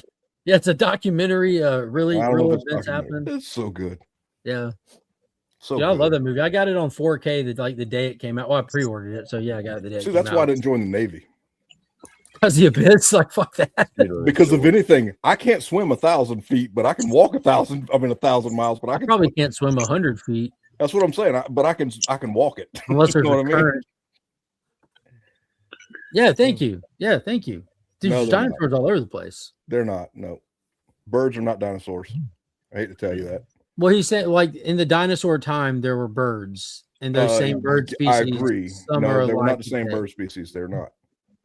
You don't think that what explain what you mean by crocs and gators or Komodos or sharks are not dinosaurs? What do you mean? So you're telling me a crocodile is the same as what's the damn dinosaur's name? What's the crocodile? No, it's not a crocodile. What's well, if you name something other than a crocodile, the answer is no. Well, see, Okay. I have a fact here. Well, you ahead. spelt it wrong anyway, but the cassowary, which is native to Australia, has been around 50 to 60 million years. Dinosaur. Cassowaries, but I thought they made those eggs at Easter time. Yeah, we're not talking about Capri creaming. It's possible. I just don't see. I mean, I don't see it. I mean, I can't see something that large surviving in our ecosystem. Well, not all of them are large though. Didn't you watch Jurassic Park 2? That poor little rich girl got ate by little green dinosaurs that were like 1 foot tall. They come in all different sizes. Mark, I'm gonna come over there and stab you in the big toe. I got 2. I'll be all right with a spoon because it hurts for you. Nobody's saying that someone should be riding a T-Rex to school. Like, I wish there were T-Rexes. Fuck no, that'd be awful. That would be great. I enjoy being the apex predator in this state. I'd still be the apex predator. Good luck against the T-Rex. Oh yeah, guaranteed.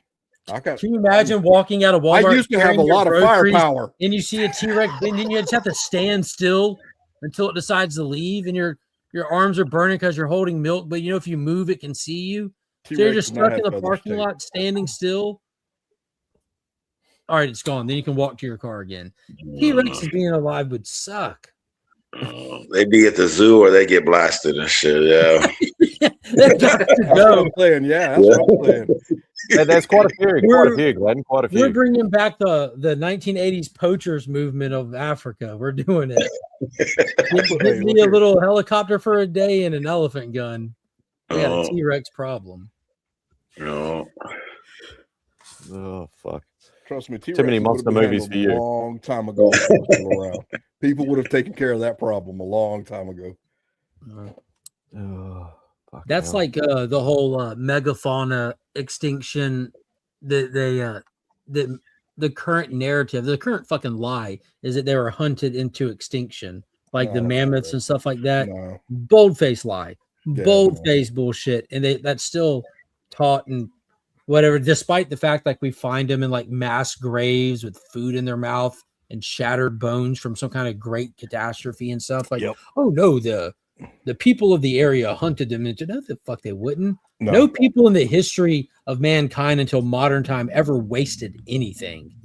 Like no one ever wasted shit until like the 1900s. You are correct. Yeah. Elephants have been around a long time. Yeah. Now, people wasted a bunch of elephants in the 1980s. They would chop them to shit right there where they shot them, take their heads and their ivory and leave the bodies and shit. And some locals that are their hunting guides would chop them up and take extra little bones and this and that. Like their foot into an umbrella stand and shit. Yeah. Yeah. Holy shit, Sledge. I don't know how I didn't tell you about this guy. I got to look up his name for you real quick. Oh, please tell me I still have it. Swooty. Yep. I'm just gonna send you this picture so you can see his name and type it up. You gotta look this guy up. I will. He's a hunter, world-renowned hunter. So he moved. All right. Fun fact of history: he was one of the people that fled Iran in the late 1970s. His parents said to get him out of there before they were all fucking killed by the regime that came in at that time. I'll let y'all figure that out. And he came to America. He grew up to get in real estate, had money, but he became a worldwide hunter, like hunted in all the Asias and Africa and North America and stuff. And he has he broke so many records, and then he started breaking his own records. He's met presidents. He has all kinds of awards and trophies and stuff. But he had an extensive collection because he had all of his kills taxidermied, all the head trophies, full body trophies, all this. And he's passed away now, but at the time, since his passing, his estate and stuff, he was local to Augusta. His estate did this whole endowment and has this big warehouse where it's all set up, presented in this great display thing with like the rooms are made to look like the area where they were hunted. So you have an Africa room, a North America room, an Asia room, a big rotunda, and it's all on the fairground property, bro. It is super cool.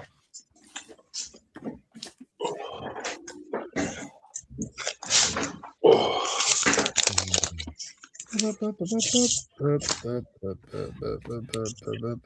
reminds me of this one, man. I did this painting on this blank cover. It's an homage to an Amazing Spider-Man.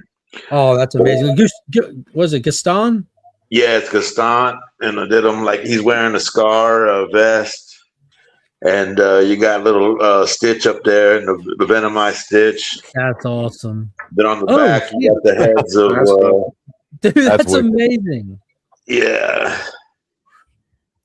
Is that Baloo? I don't know anymore. I gave up an hour ago. Spear Khan, yeah, the Beast, and the crocodile from Peter Pan, yeah. Simon, it's after midnight. I'm just getting good now. That's what I'm saying. Come on, dude. Whether it's I wanted to finish about 2 hours ago because I want to get some. I have to be up at like 5:30 in the morning to get ready to go to the zoo. I got to be up at 4 to go running. So I haven't been to the zoo or a wildlife park in quite a while. I think I should do that soon. You really should.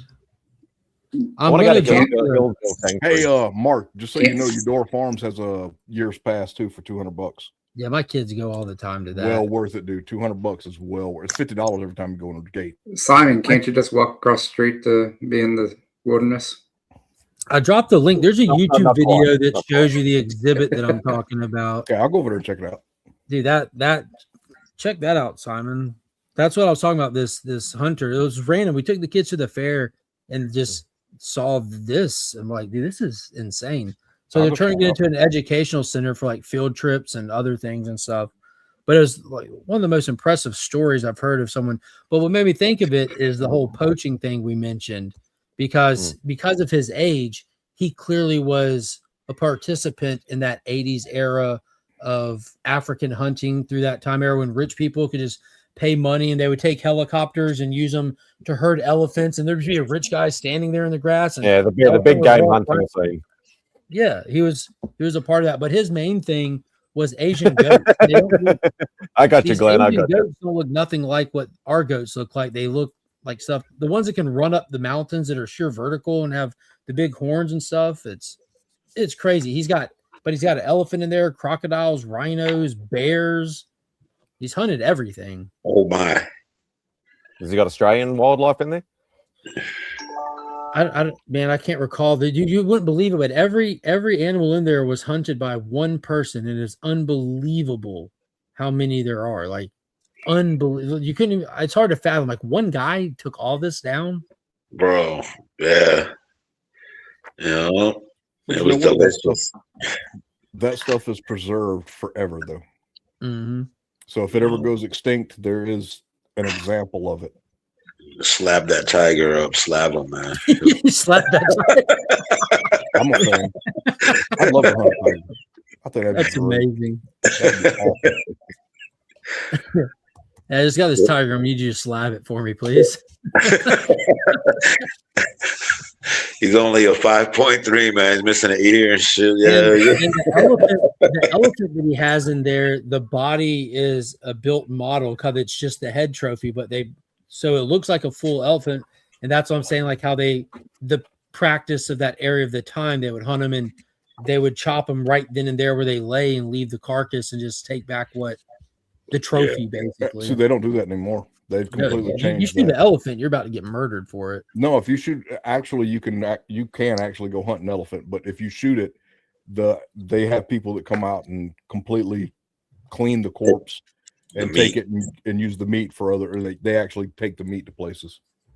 I didn't think that they were off the endangered list yet. No, you can still hunt them, but depending on the type of type, I think the type, and it's not cheap. Some are on the endangered list, so you can't. They'll be protected. Those hunts are unbelievably expensive, like unbelievably expensive. Not worth my time. Yeah, I like the fact that you've looked into it. You sick bastard. What I love hunting. There's nothing wrong I with want hunting. to shoot an elephant. They look so friendly, but then you watch these videos of them just trampling people. Yeah, that's what I'm saying. I mean, They're mean. Just acknowledge Glenn. Thanks for that, brother. I greatly appreciate it. I'll chuck you through. I won't use the middle. I won't use the middle one. I'll use this one. And boom!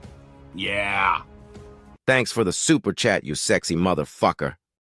And boom! Thanks, brother. I appreciate that. Hey, Chad. What's going on, mate? God, Simon, use the middle one more. You love the middle one. I haven't played the middle one tonight. Look, we can't say that over here. We get yelled at and shit when we say it. Yeah, I know. And I know. boom! Yeah. Thanks for the super chat, cunt. And boom! That's what I'm talking about. Use it regularly. It's your heritage. You earned it. Weird flex, but it is your flex.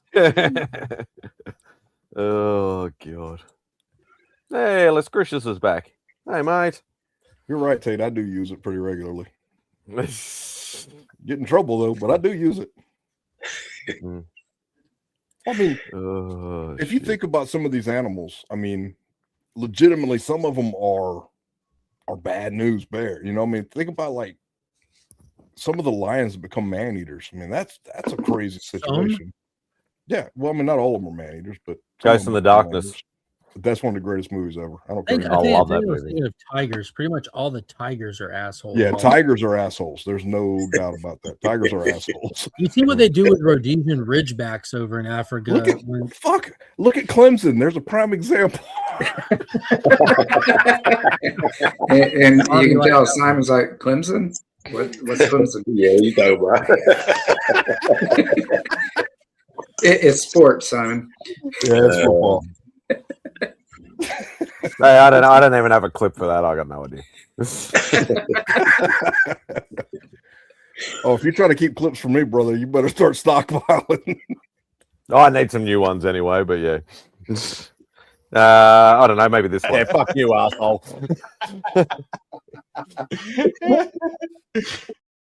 I like that one. That's a good one. Yeah, they do. They do. Like hippos kill way more people. We should hunt more hippos. He's got a hippo in that exhibit. Florida cocaine hippopotamus or whatever. Yeah, I was just thinking about it. I can't understand. Why would you ever want to own a hippopotamus? They're cute. Haven't you seen them eat a watermelon before? Haven't you ever heard that song? They want a hippopotamus for Christmas, man. That's all they want. Yeah. Have you ever? Do you remember the meme in the late '90s that was hippopotamus and there's noodles on my back? Does anybody remember that?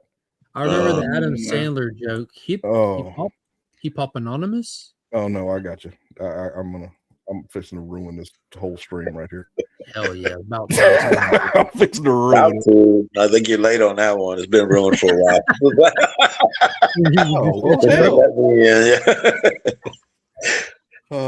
Simon, I'm gonna send this to you. You're gonna hate me, but I'm gonna send it to you anyway. Yeah, I'm done. I'm just going to show something quickly. It just reminded me of when you were talking about hippos. There is a hippo horror movie coming out.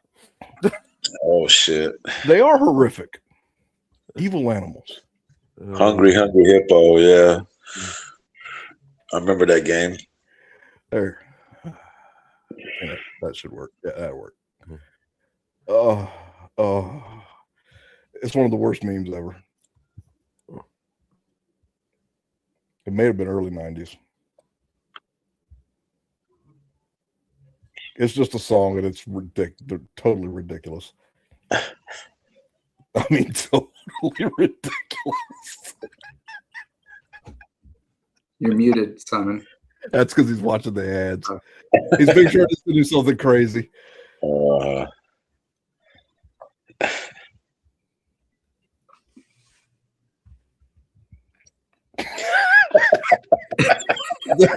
That is the expression I expected.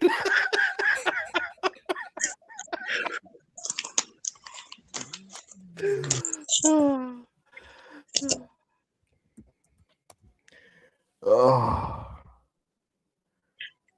And if you ever want a throwback that'll really blow your mind, check Benny Lava. Benny Lava. just trust me. Go listen to Benny Lava and your life will change forever. It is so ridiculous. So ridiculous.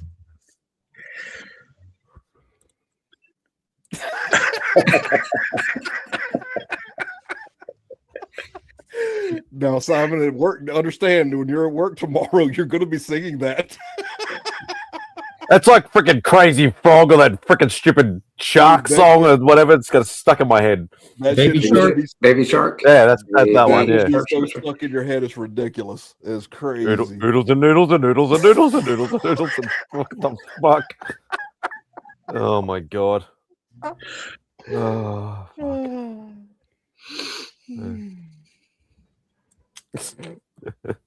you got a bed, Glenn, or? That's because I'm old, man. I remember the old stuff. Like early internet days stuff. Oh, God. I'm going to be saying hippos in my sleep tonight. Yep, it's going to be wonderful, and you're going to love me forever. And then you're going to wake up in the morning and cuss. Fucking sledge, fucking. Yep. Oh. Oh, fuck. I'll have to watch something else as a palate cleanser. I got you. No, don't send me any more shit. I got you, bro. See, I don't know if y'all got this over there. I guess I could do it in. Let me see. How does this work? I don't know how the StreamYard thing works. If you go over to private chat, you can't private chat and put a link in the private There you chat. go. Oh, that's so good. What he did is he took a traditional song and then overlaid what he thought it said, and it's something else. It's something else, trust me.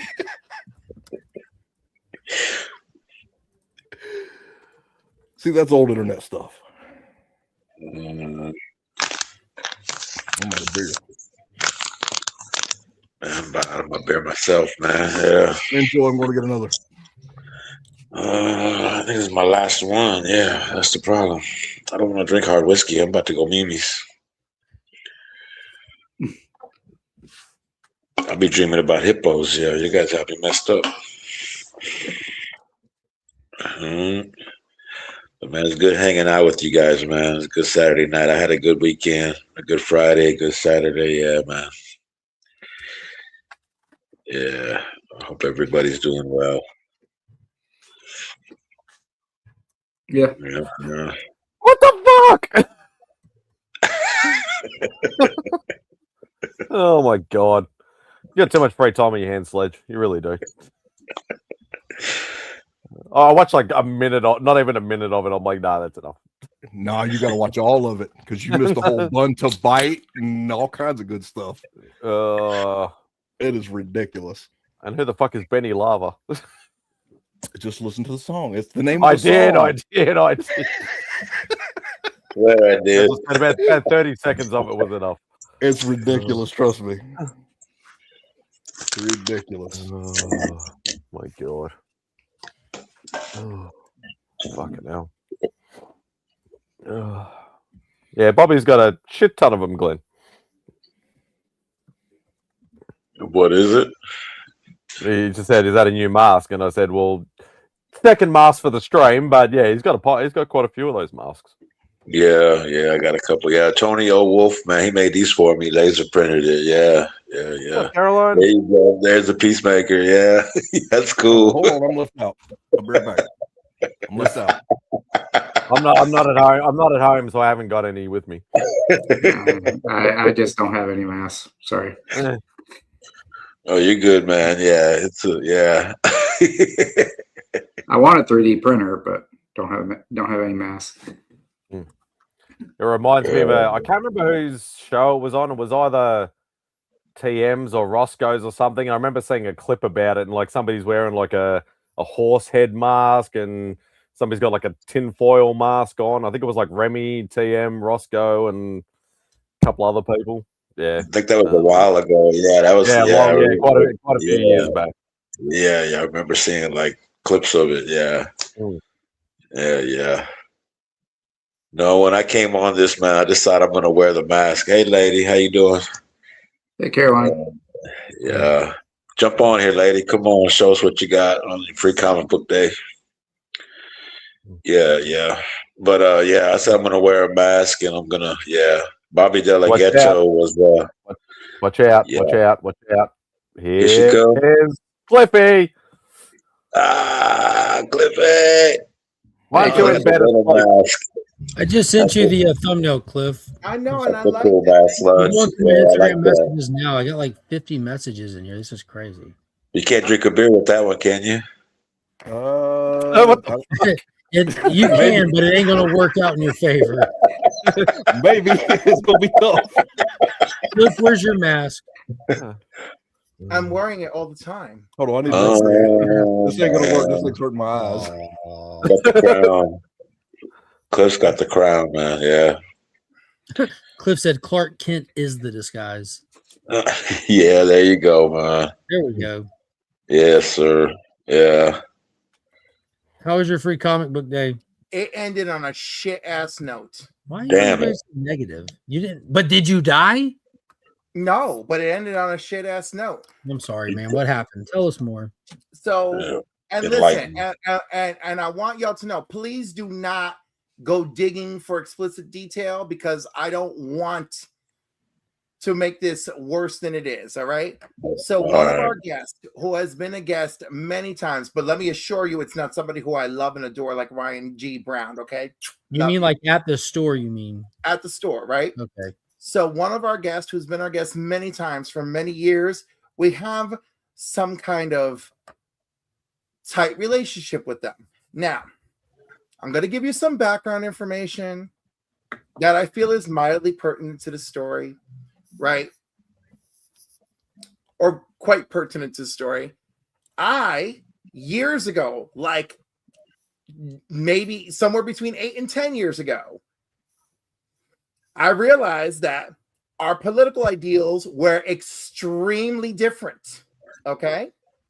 And so, very wisely, I've done everything in my power not to engage in any of those conversations around Lady Fantastic. I don't have a mask, but I'm a beanie bit. Lady Fantastic got all of this in the private chat. So I didn't hear shit. Yeah, you didn't hear. She had no such thing. She didn't read shit or hear shit. She heard all of my fucking voice memos. I commented a few times. Often she replayed a couple of them. But anyhow, often after Free Comic Book Day, we go out to eat, right? And so we went out to eat. And my friend, one of my friends, she's a social worker. She's my friend. Okay. Benny, my former teenage sidekick, of course, because he works in the shop part-time. You know, my other friend Parker. So, like, we're the first to leave. We're the first ones there. We stick to one corner because I'm very hangry. And my girl, she's really hangry too. And we, like, really... Bunch of hangry liberals. We were... Oh, girl. Yes, that's exactly what we are. So that sounds like the fucking worst. Yeah, it is. Unbearable. It is. Until somebody decides to be a full asshole. So anyhow, but we're fine. And the LCS owner, he's sitting in the middle. Our other buddy, who we had to coerce into coming, who, by the way, feels awful now, he sits in the middle. So, and as Lady F will tell you, I just wanted to enjoy my fucking nachos. He didn't even say shit. I didn't even say shit, right? Right. So, anyhow, now, of course, there is a closer relationship with my artist buddy, my LCS owner, and the guest, right? But this shit was wild. They started joking about some stuff about passports, right? And then that turned into like a semi-serious question. Then my friend who owns the LCS asked a serious question of my lady friend, right? She answers very honestly her opinion. This mofo, the artist guest who I've known for years, jumps in and says here's where he should have ended it. He goes, I don't want to hear any of this political talk over dinner. I didn't drive. He's like, my wife and I didn't drive down here for all of this shit, right? And all of this bullshit. And I want to hear it from you, and I don't want to hear it from Cliff. And Cliff's eating his nachos. And I'm just trying to enjoy my fucking nachos. nachos. So anyhow, I am super pissed to fuck off. Anyhow, I did not make a real scene, but I got right up. I went to the front of the store. I mean, you know what I mean, the front of the restaurant. I cashed out. Benny followed me to make sure I'm okay. I eyeballed a big pillar of fucking ice water that I felt like bringing back to the table with me. I was like, nah, cool down. Not a telenovela. Reduce. You know, went back to the table. You know, homegirl was there with my other friend. You know, I was just like, okay. My homeboy Steve, I give a little tap on the shoulder, and I very loudly expressed, I was like, all right, good night, everybody. I'm out. And I hit the door.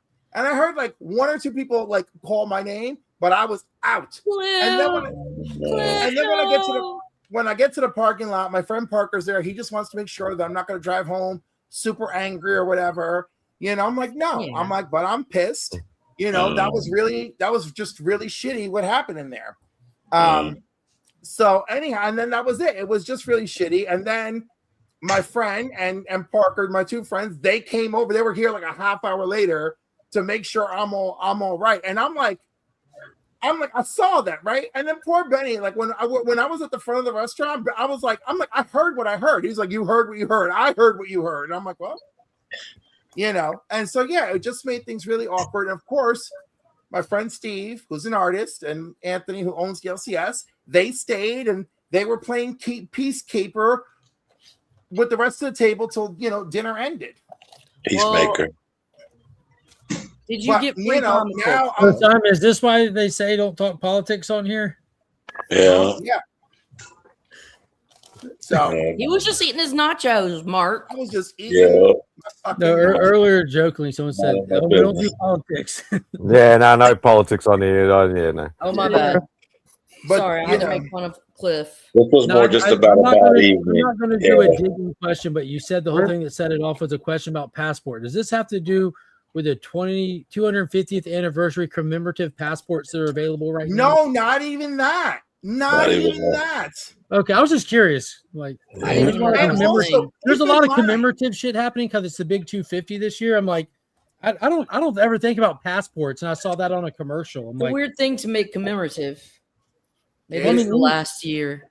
I remember being a kid, like it's everything commemorative. Now, Brian, are you going to be okay? Because I'm trying to get all the spice out tonight so that there's no spice at 10 a.m. Oh, you're fine. I love your spice. I need it. So the spice. Yeah. So anyhow, it was Caroline's just like, addicted to the spice. But I was like, that's how she communed with her ancestors. Have you ever been? Has anyone ever targeted you while you're doing fuck all? Yes. And you're like, I'm not part of that conversation. I'm literally trying to enjoy my fucking nachos. Like, let me tell you, younger, unmedicated Cliff would have flipped that fucking table like fucking Teresa from fucking Jersey Housewives. All right. I mean, like, I've been here for it too. I would have just been eating the nachos. Oh. So I came home to cry. Have you ever done anything like that, Cliff? Take a deep breath, man. Take a deep breath. Let it go. What are you showing, Cliff? What do you got? No, it's my Heroes Con from last year. That's nice. Like, I could come home and remember the love of the comic community. Positive thoughts. Well, I didn't have. Take note of the truth. You are, first of all, I was hangry, and I let everyone know I was hangry. But then you're fucking with me while I'm trying to enjoy my nachos, and they were delicious. Anger is a powerful emotion. Juice is loose. It's going to move you. My dad, man, I don't like my dad when he's angry. He is a jerk. Oh no! How's your dad doing? Those Snickers commercials. I mean, it's horrible. I turned into angry Betty White. I'm here for that. Angry Tina Turner. I'm here for 6'4" angry Betty White. Yeah. Don't That's come my for me favorite while I'm Betty angry. White. Do not come for me while I'm angry Tina Turner. I use these legs. What about angry B. Arthur? We all know what angry B. Arthur looks like. He'll kick and your you know what? ass. And honestly, Caroline, I don't have any wardrobe that flows that much to give me the Maud walk when You're I go. You know, You're right. I'm thinking memories, polyester memories. Yo, I'm gonna get like a fucking polyester captain, right? Just for fucking Maud moments, and be like, hold on, let me put this on, and then just like flow around the house, you know? And I'll be like, tell me again how you think homosexuals shouldn't be allowed to be married.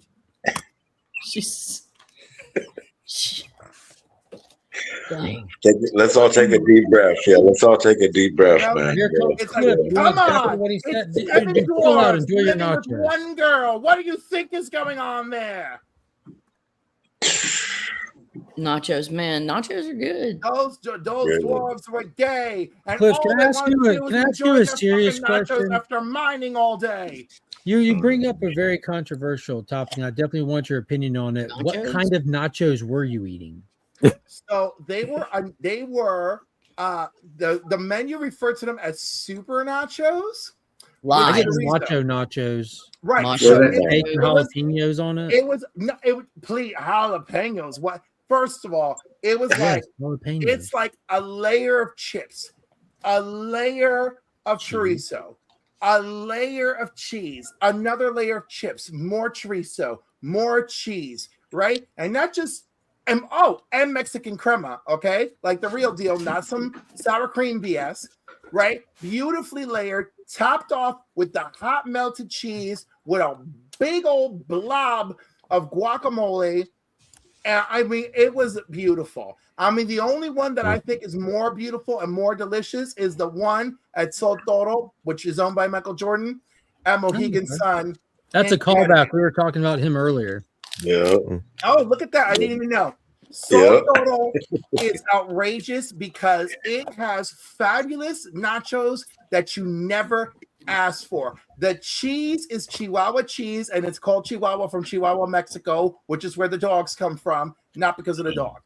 I thought it was because they milked Chihuahua. The cheese, no, absolutely not. That's nasty.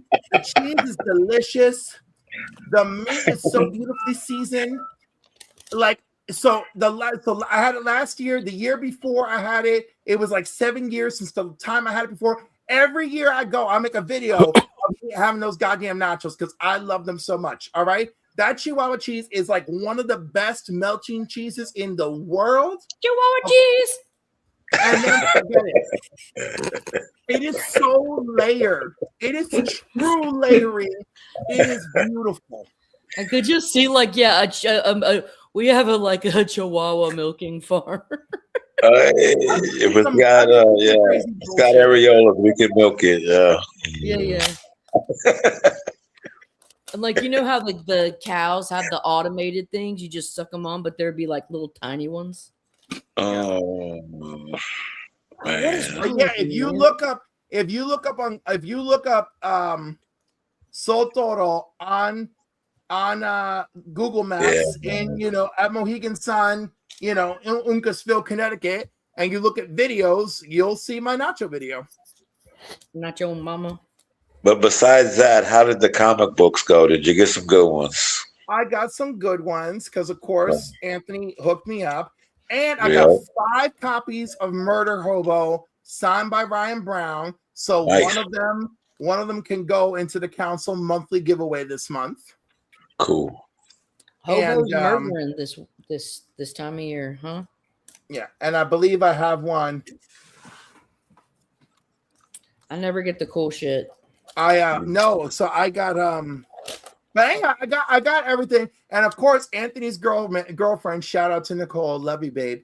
Hey Nicole. She, of course, made sure that I got Dungeon Crawler Carl because that was the first one to go. Wow. Yeah. People were looking for that one. Yeah, they didn't even have it. What's that one? What is it? Oh, is that like a based on cover? series of novels or graphic novels? I don't know. But it's novels, right? Sledge knows about it. Yeah, it's novels. It is novels. So They're coming out with based graphic on a novels. series of novels, I'm and like here's this free comic book day comic about it. You know, Cool. so Yeah, so- I'm down. Yeah, that book was on our Hot 5 last week, and it was on a couple months ago, too, because TM and Becker have been talking about it for a while. And apparently, y'all know how TM likes to borrow books from the library and shit. Yeah. Weirdo. This book is so damn popular. There's 46 people in line in front of him for that Dungeon Dweller. Huh? For Murder Hobo? Which title? No, Dungeon Dweller. The one, free comic book day. And I mean, oh yeah, and this is like the first time it's in comic book form, that free comic book day book. So that one actually might get a little value on it, I guess. A little bump. Hey, Cliff. Ryan G. Brown was the guest tonight on the Big Nasty and Chunko Yes, he Live Show. was. As he left me, he was heading off to do that live stream. Yes. Yeah. So and I missed it. I booked him and the writer of Murder Hobo for Tuesday night with me and Izzy. So there we go. Because I was like, I'm not going to miss that window of opportunity. Your book is hot. I'm jumping on it.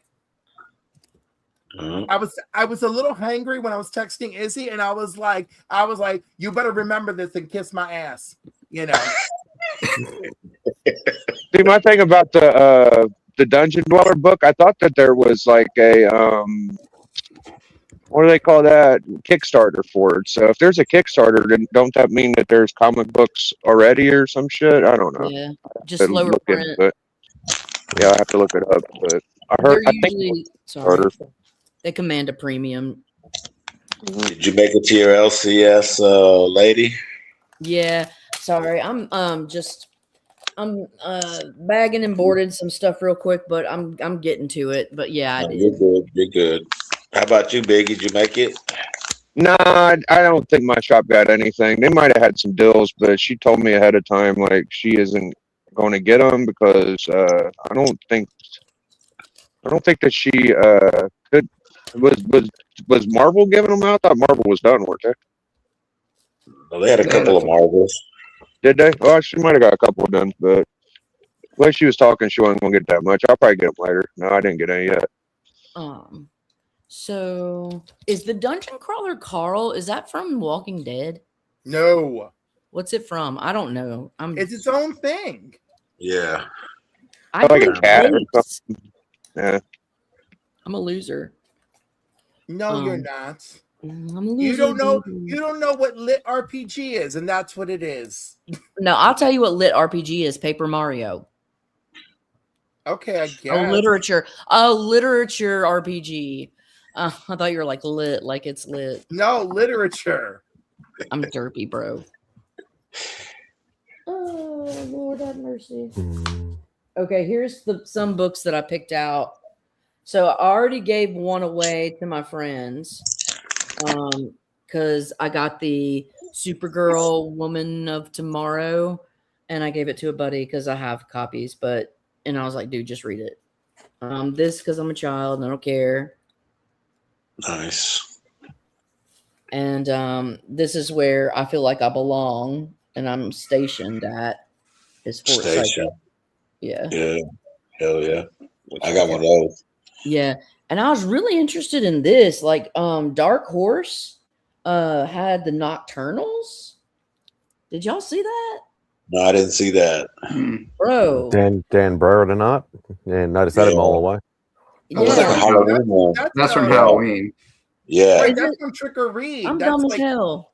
I'm so ignorant. I was gonna say usually on Free Comic Day, if you got Is this other one free new? comics, Or no? That's from Super but that was from Supergirl Man Day. Day. Okay, I don't care. Then I got two new ones, which was again Garfield and Fort Psycho. Nice. Yeah, Wait a second. What? Who's on the other side of Garfield, or is it all Garfield? It's all Garfield. Okay, never mind then. I picked up books for me and for my grandkids. They only limit us to 5. Oops. And so What it's was that? like, it sucks because whatever. It doesn't matter. It's Well, just- we were limited to 3, but you could get back online. See, What was that? I What was should that, do Mark? that. How you going? I'm heading to bed. Zoo day today. Morning Oh, comes have fun. early. Yeah, Will you dude. be seeing Kyle's flamingos? birthday. This is Kyle's birthday zoo trip. You want to come? I promise you, it'll be less stressful than your weird experience you had. We can have nachos and have fun. And I can't get there. I have comics and coffee at 10 a.m. with Brian's here. he'll postpone for you to come to the zoo for a woosah. It's a mental health day. Please, listen, I clearly ain't had a need it. mental health day in a while, all right? I I'm think gonna if find me a Cliff did goddamn mental woosah, health he would day, not be all doing right? woosah I'm gonna with get you. me some Italian food, a bottle of wine, and some good dick, and that is going to be my mental health day. I feel you on And I that. bet you come out just as bad as you go in. You need to come hang out with me at the zoo. Listen. Y'all underestimate how important that part of my life is to me. I'm gonna come out real good. In fact, lots of stuff is gonna come out real good. All right. Huh?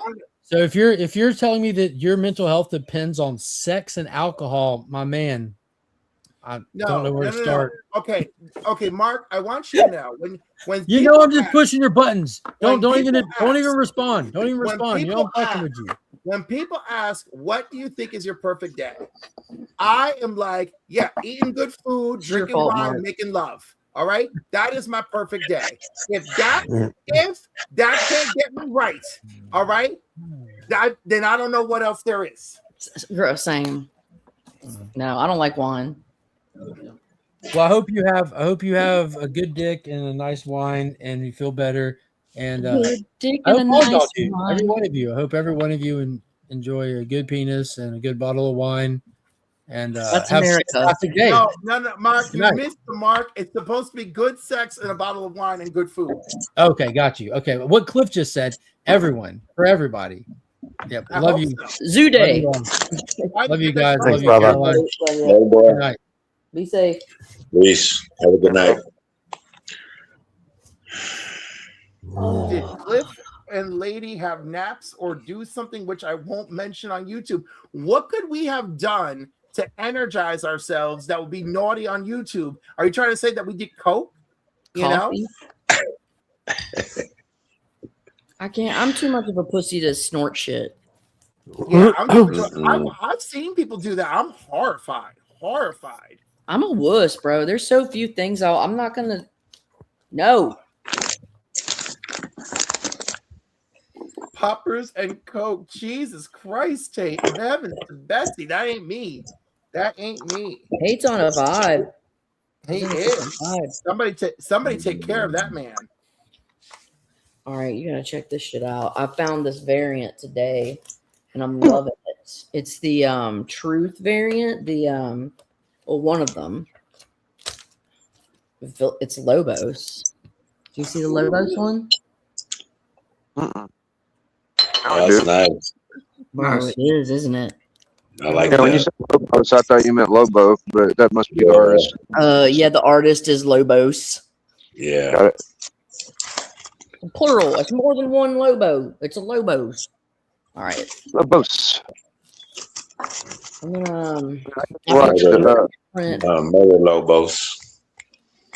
of that DCU of the Dakota incident. Yeah, it's second print, but it's Static Dan Moore cover. Yeah, I That's know. cool. Yeah. And more than one person had said it's really good, and so it was It like, is really good. What's up, Chunko? Chunko's awake, yay. Chunko. Chonkaroony. No. Hey, Chonka. Waltmeister. Remember that SNL? I think it was Rob Schneider back like the 2 minutes when he was kind of funny. Make The the ones that laugh, copies. like I always say, it's like a sour dick slap to your mouth. Well, that's rude when you don't expect it. Or it could be But, I just look at him and I'm just like, oh my god, like we would have such dorky ass sex. It'd be so cute. That's me. Oh. I got a shiny one, a freaking Silver Surfer square bound. What the fuck? Facsimile. A facsimile. Oh, dude, I love that. I didn't even know they'd done one of others than. I didn't know that one either. I didn't know it either, and then I saw it, and I said, "It's free comic book. This isn't free." I have the original. I'm happy with that. Yeah, I got number one. When was that made? Recently. Recently, it's that thick. It's a thick boy for $6.99. It's a thick boy for $6.99. That's what she said. That's probably what I'm going to end up paying for my thick boy. But And they would charge like 10 at my store. Yeah, there's a price increase for the foil. Yeah. Yeah, did they mark it up to? They didn't have any of the shiny boys. They just had the regular ones. You know, the $6.99 regular ones. But I wanted the shiny. $6.99. But they marked yours up though. Yeah, there's the big shiny. I mean, the number one. Yeah, I got that one. I got that. You got it big. What's yours? Oh, damn, Biggie. Yeah, first You issue. think the one? You only got two? Yeah, but I hadn't been to the LCS because I've been moving, so that probably has been recent, and I just haven't. I should get it online. Okay. Yeah, that was like last month. I love this Adam Hughes. Like, it's so funny. Yeah, that's cool. He's so great. And then I picked up some Jerry Conway Brave and the Bolds that we were just talking about yesterday. That's right. Well, I picked up at least. Yeah, I think I picked up 161 and 164. R.I.P. Jerry. This one he wrote for sure with Adam Strange. 161. Sorry, I'm multitasking. Oh, don't worry about it, man. I'm not gonna lose sleep. Trust me. Yeah, because you're awake now. Yeah, and I'm drinking coffee. And buzzing. Bro, you know what I just figured out today? I'm fucking 42 years old, okay? Congratulations. I know. You just figured that out? I made it. But listen, the bumper stickers that say like honk if you like, right? Yeah. Like honk if you like pizza or honk if you like whatever. I didn't realize you actually don't honk. It's actually like if you honk at me, it's because I interpret it as you like pizza too. Or like I'm not gonna or I don't know, but I've been reading. I thought you actually supposed to honk. Yeah, you're supposed to honk. You're not supposed to honk. If you like the pizza, you is. I know, but the thing is, I just learned that's actually not the meaning of it. It actually means like a subtle fuck you. So if you do honk at me, I'm just gonna assume you like pizza and not because I'm driving like an asshole. Okay. But really, I thought was like I fucking like pizza. Like I would honk, like yeah. Life's hard, man. Yeah, I'm just gonna remain stupid and continue honking if I like the thing that exactly. I like pizza, bro. I'm a honk. God. Mind games, dumbass bumper stickers. All right. Yeah, I've been working on some of these Brave and the Bolds. It's been fun putting it together, but like, man, you start getting below. You get below like issue 30, and it's so pricey. I know, it just starts escalating. It does.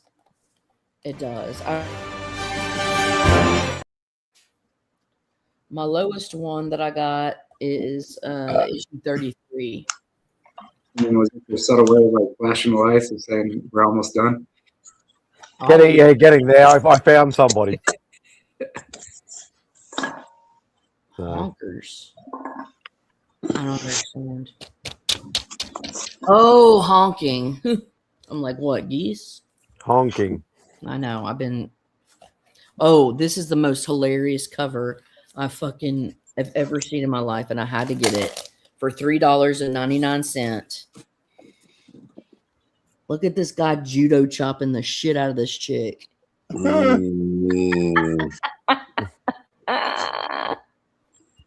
my I was hero. like- I was like, oh shit, man. Even though it's it's clearly a reprint, but like the cover was too excellent. I'm like, what the hell? You don't see that, man. Man. I like it.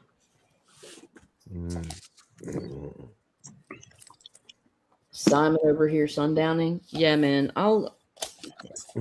Simon can't be sundowning. He's the middle of the day. It's 3 o'clock in the afternoon. Exactly. Oh. What the heck is that? We're the ones who should be sundowning. I should be sleeping. I've been up since. You were up first thing in the morning for Only Slabs. Yeah, and I haven't been back asleep. Matt did a great show, don't you think? Yes, I think he did. And he did a little bit. He did a little bit of what I did, and like went through all the tropes that Chris usually does. Obviously, I did it to the full extent, and Chris never got a word in when I was on. But yeah, Matt did a little bit of it. But obviously, Mike was the co-host, and Mike had to be prodded to say left-hand side of the label and all that sort of, or right-hand side of the label and all that sort of stuff. Because yeah, Mike zoned out a little bit. You're slacking, Mike. You're gonna lose your job. Saying Matt did a little waffling. Ba-dum-bum. Exactly. You learn from the best. You learn from the best. You learn from your mistakes. You learn from how people treat you. But again, I keep making this about me. You're not wrong, though. No, thank you. Thank you. I appreciate it. You can get some of these Wonder Womans for cheap, and so no thanks. I know they're not yours. I have But, so much. I enjoy looking at other people enjoying them. So I have, and so I much love Marvel. old classic books, regardless of what they are. Look what I just got recently. Spidey. First Carol Danvers, signed by your mother. Roy. Your mother. Thomas? Nice. I'm so excited about that. Yeah. So now I actually have number 12 and 13. Oh yeah. I don't know whether I have that or not. Do I have that? Dude. Hey Cliff, you got my thumbnail right for tomorrow? Yeah. Yes. Okay. You have to ask Simon. You ain't got. I am trying to finish my Captain Marvel run. It's getting close, but Yeah. still It's a got few what, books 62 issues?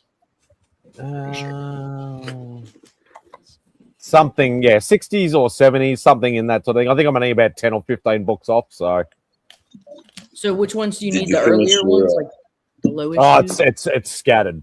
It's scattered. Yeah. Did you finish your Werewolf by Night run?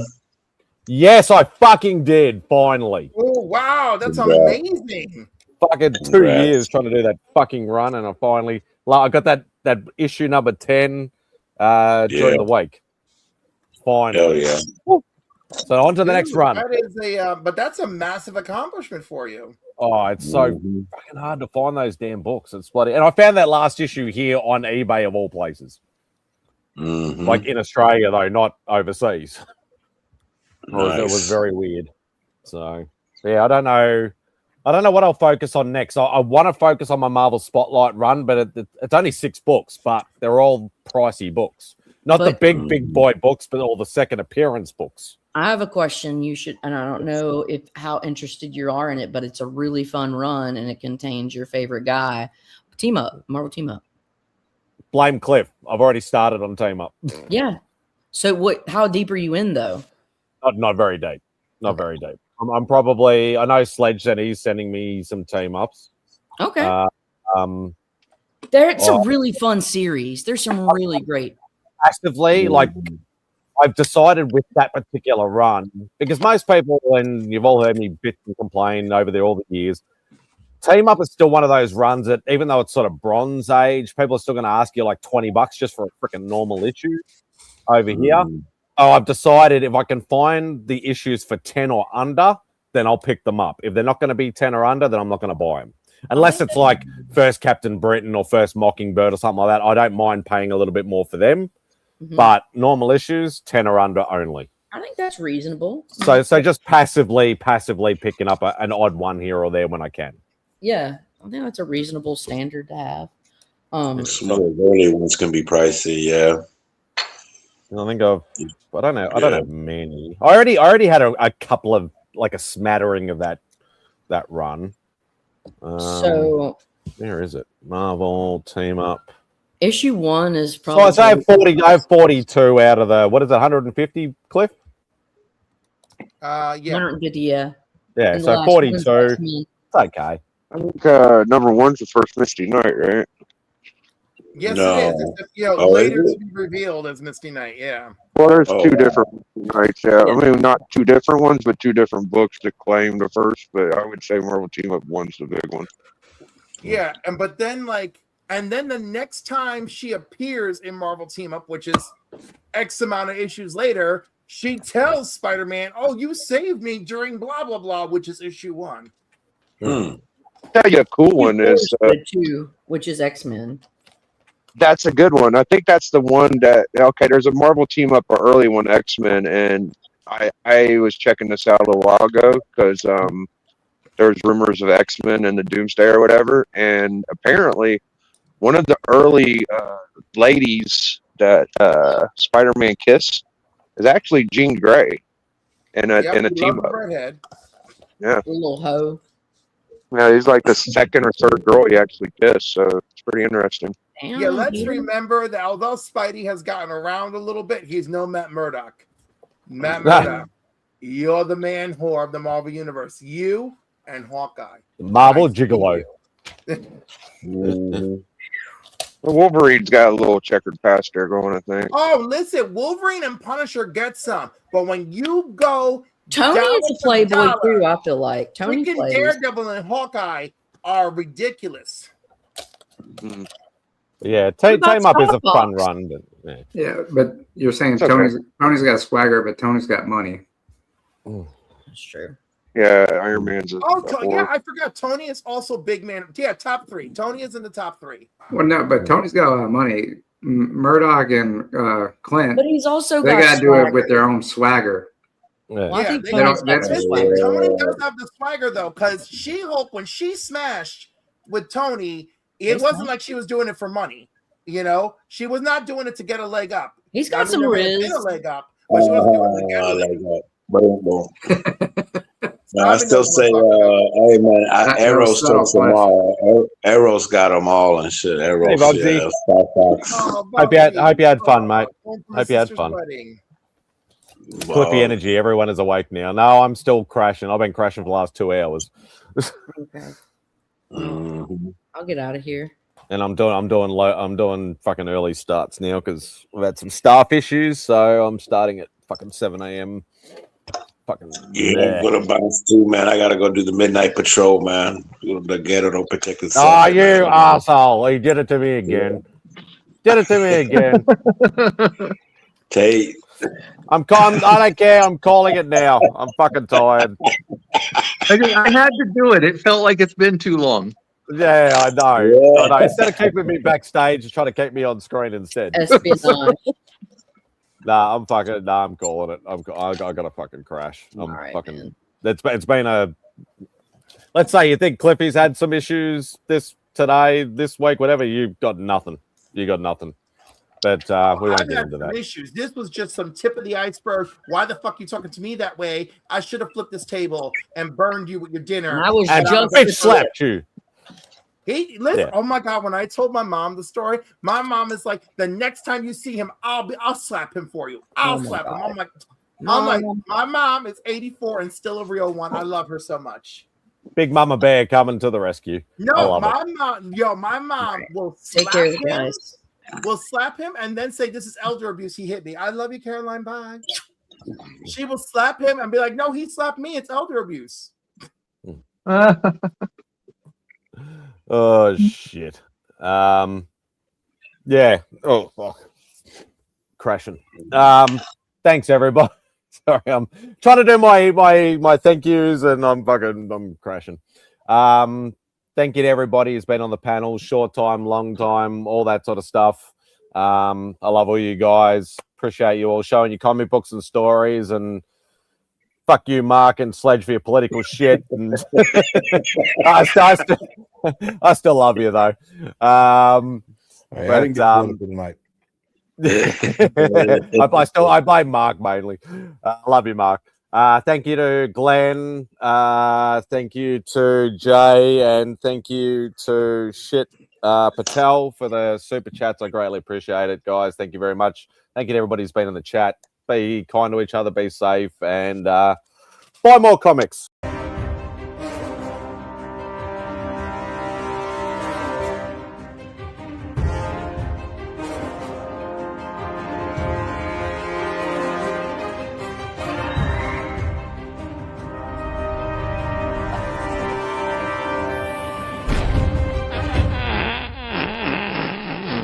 The word jaundice comes from the French word jaune, which means yellow.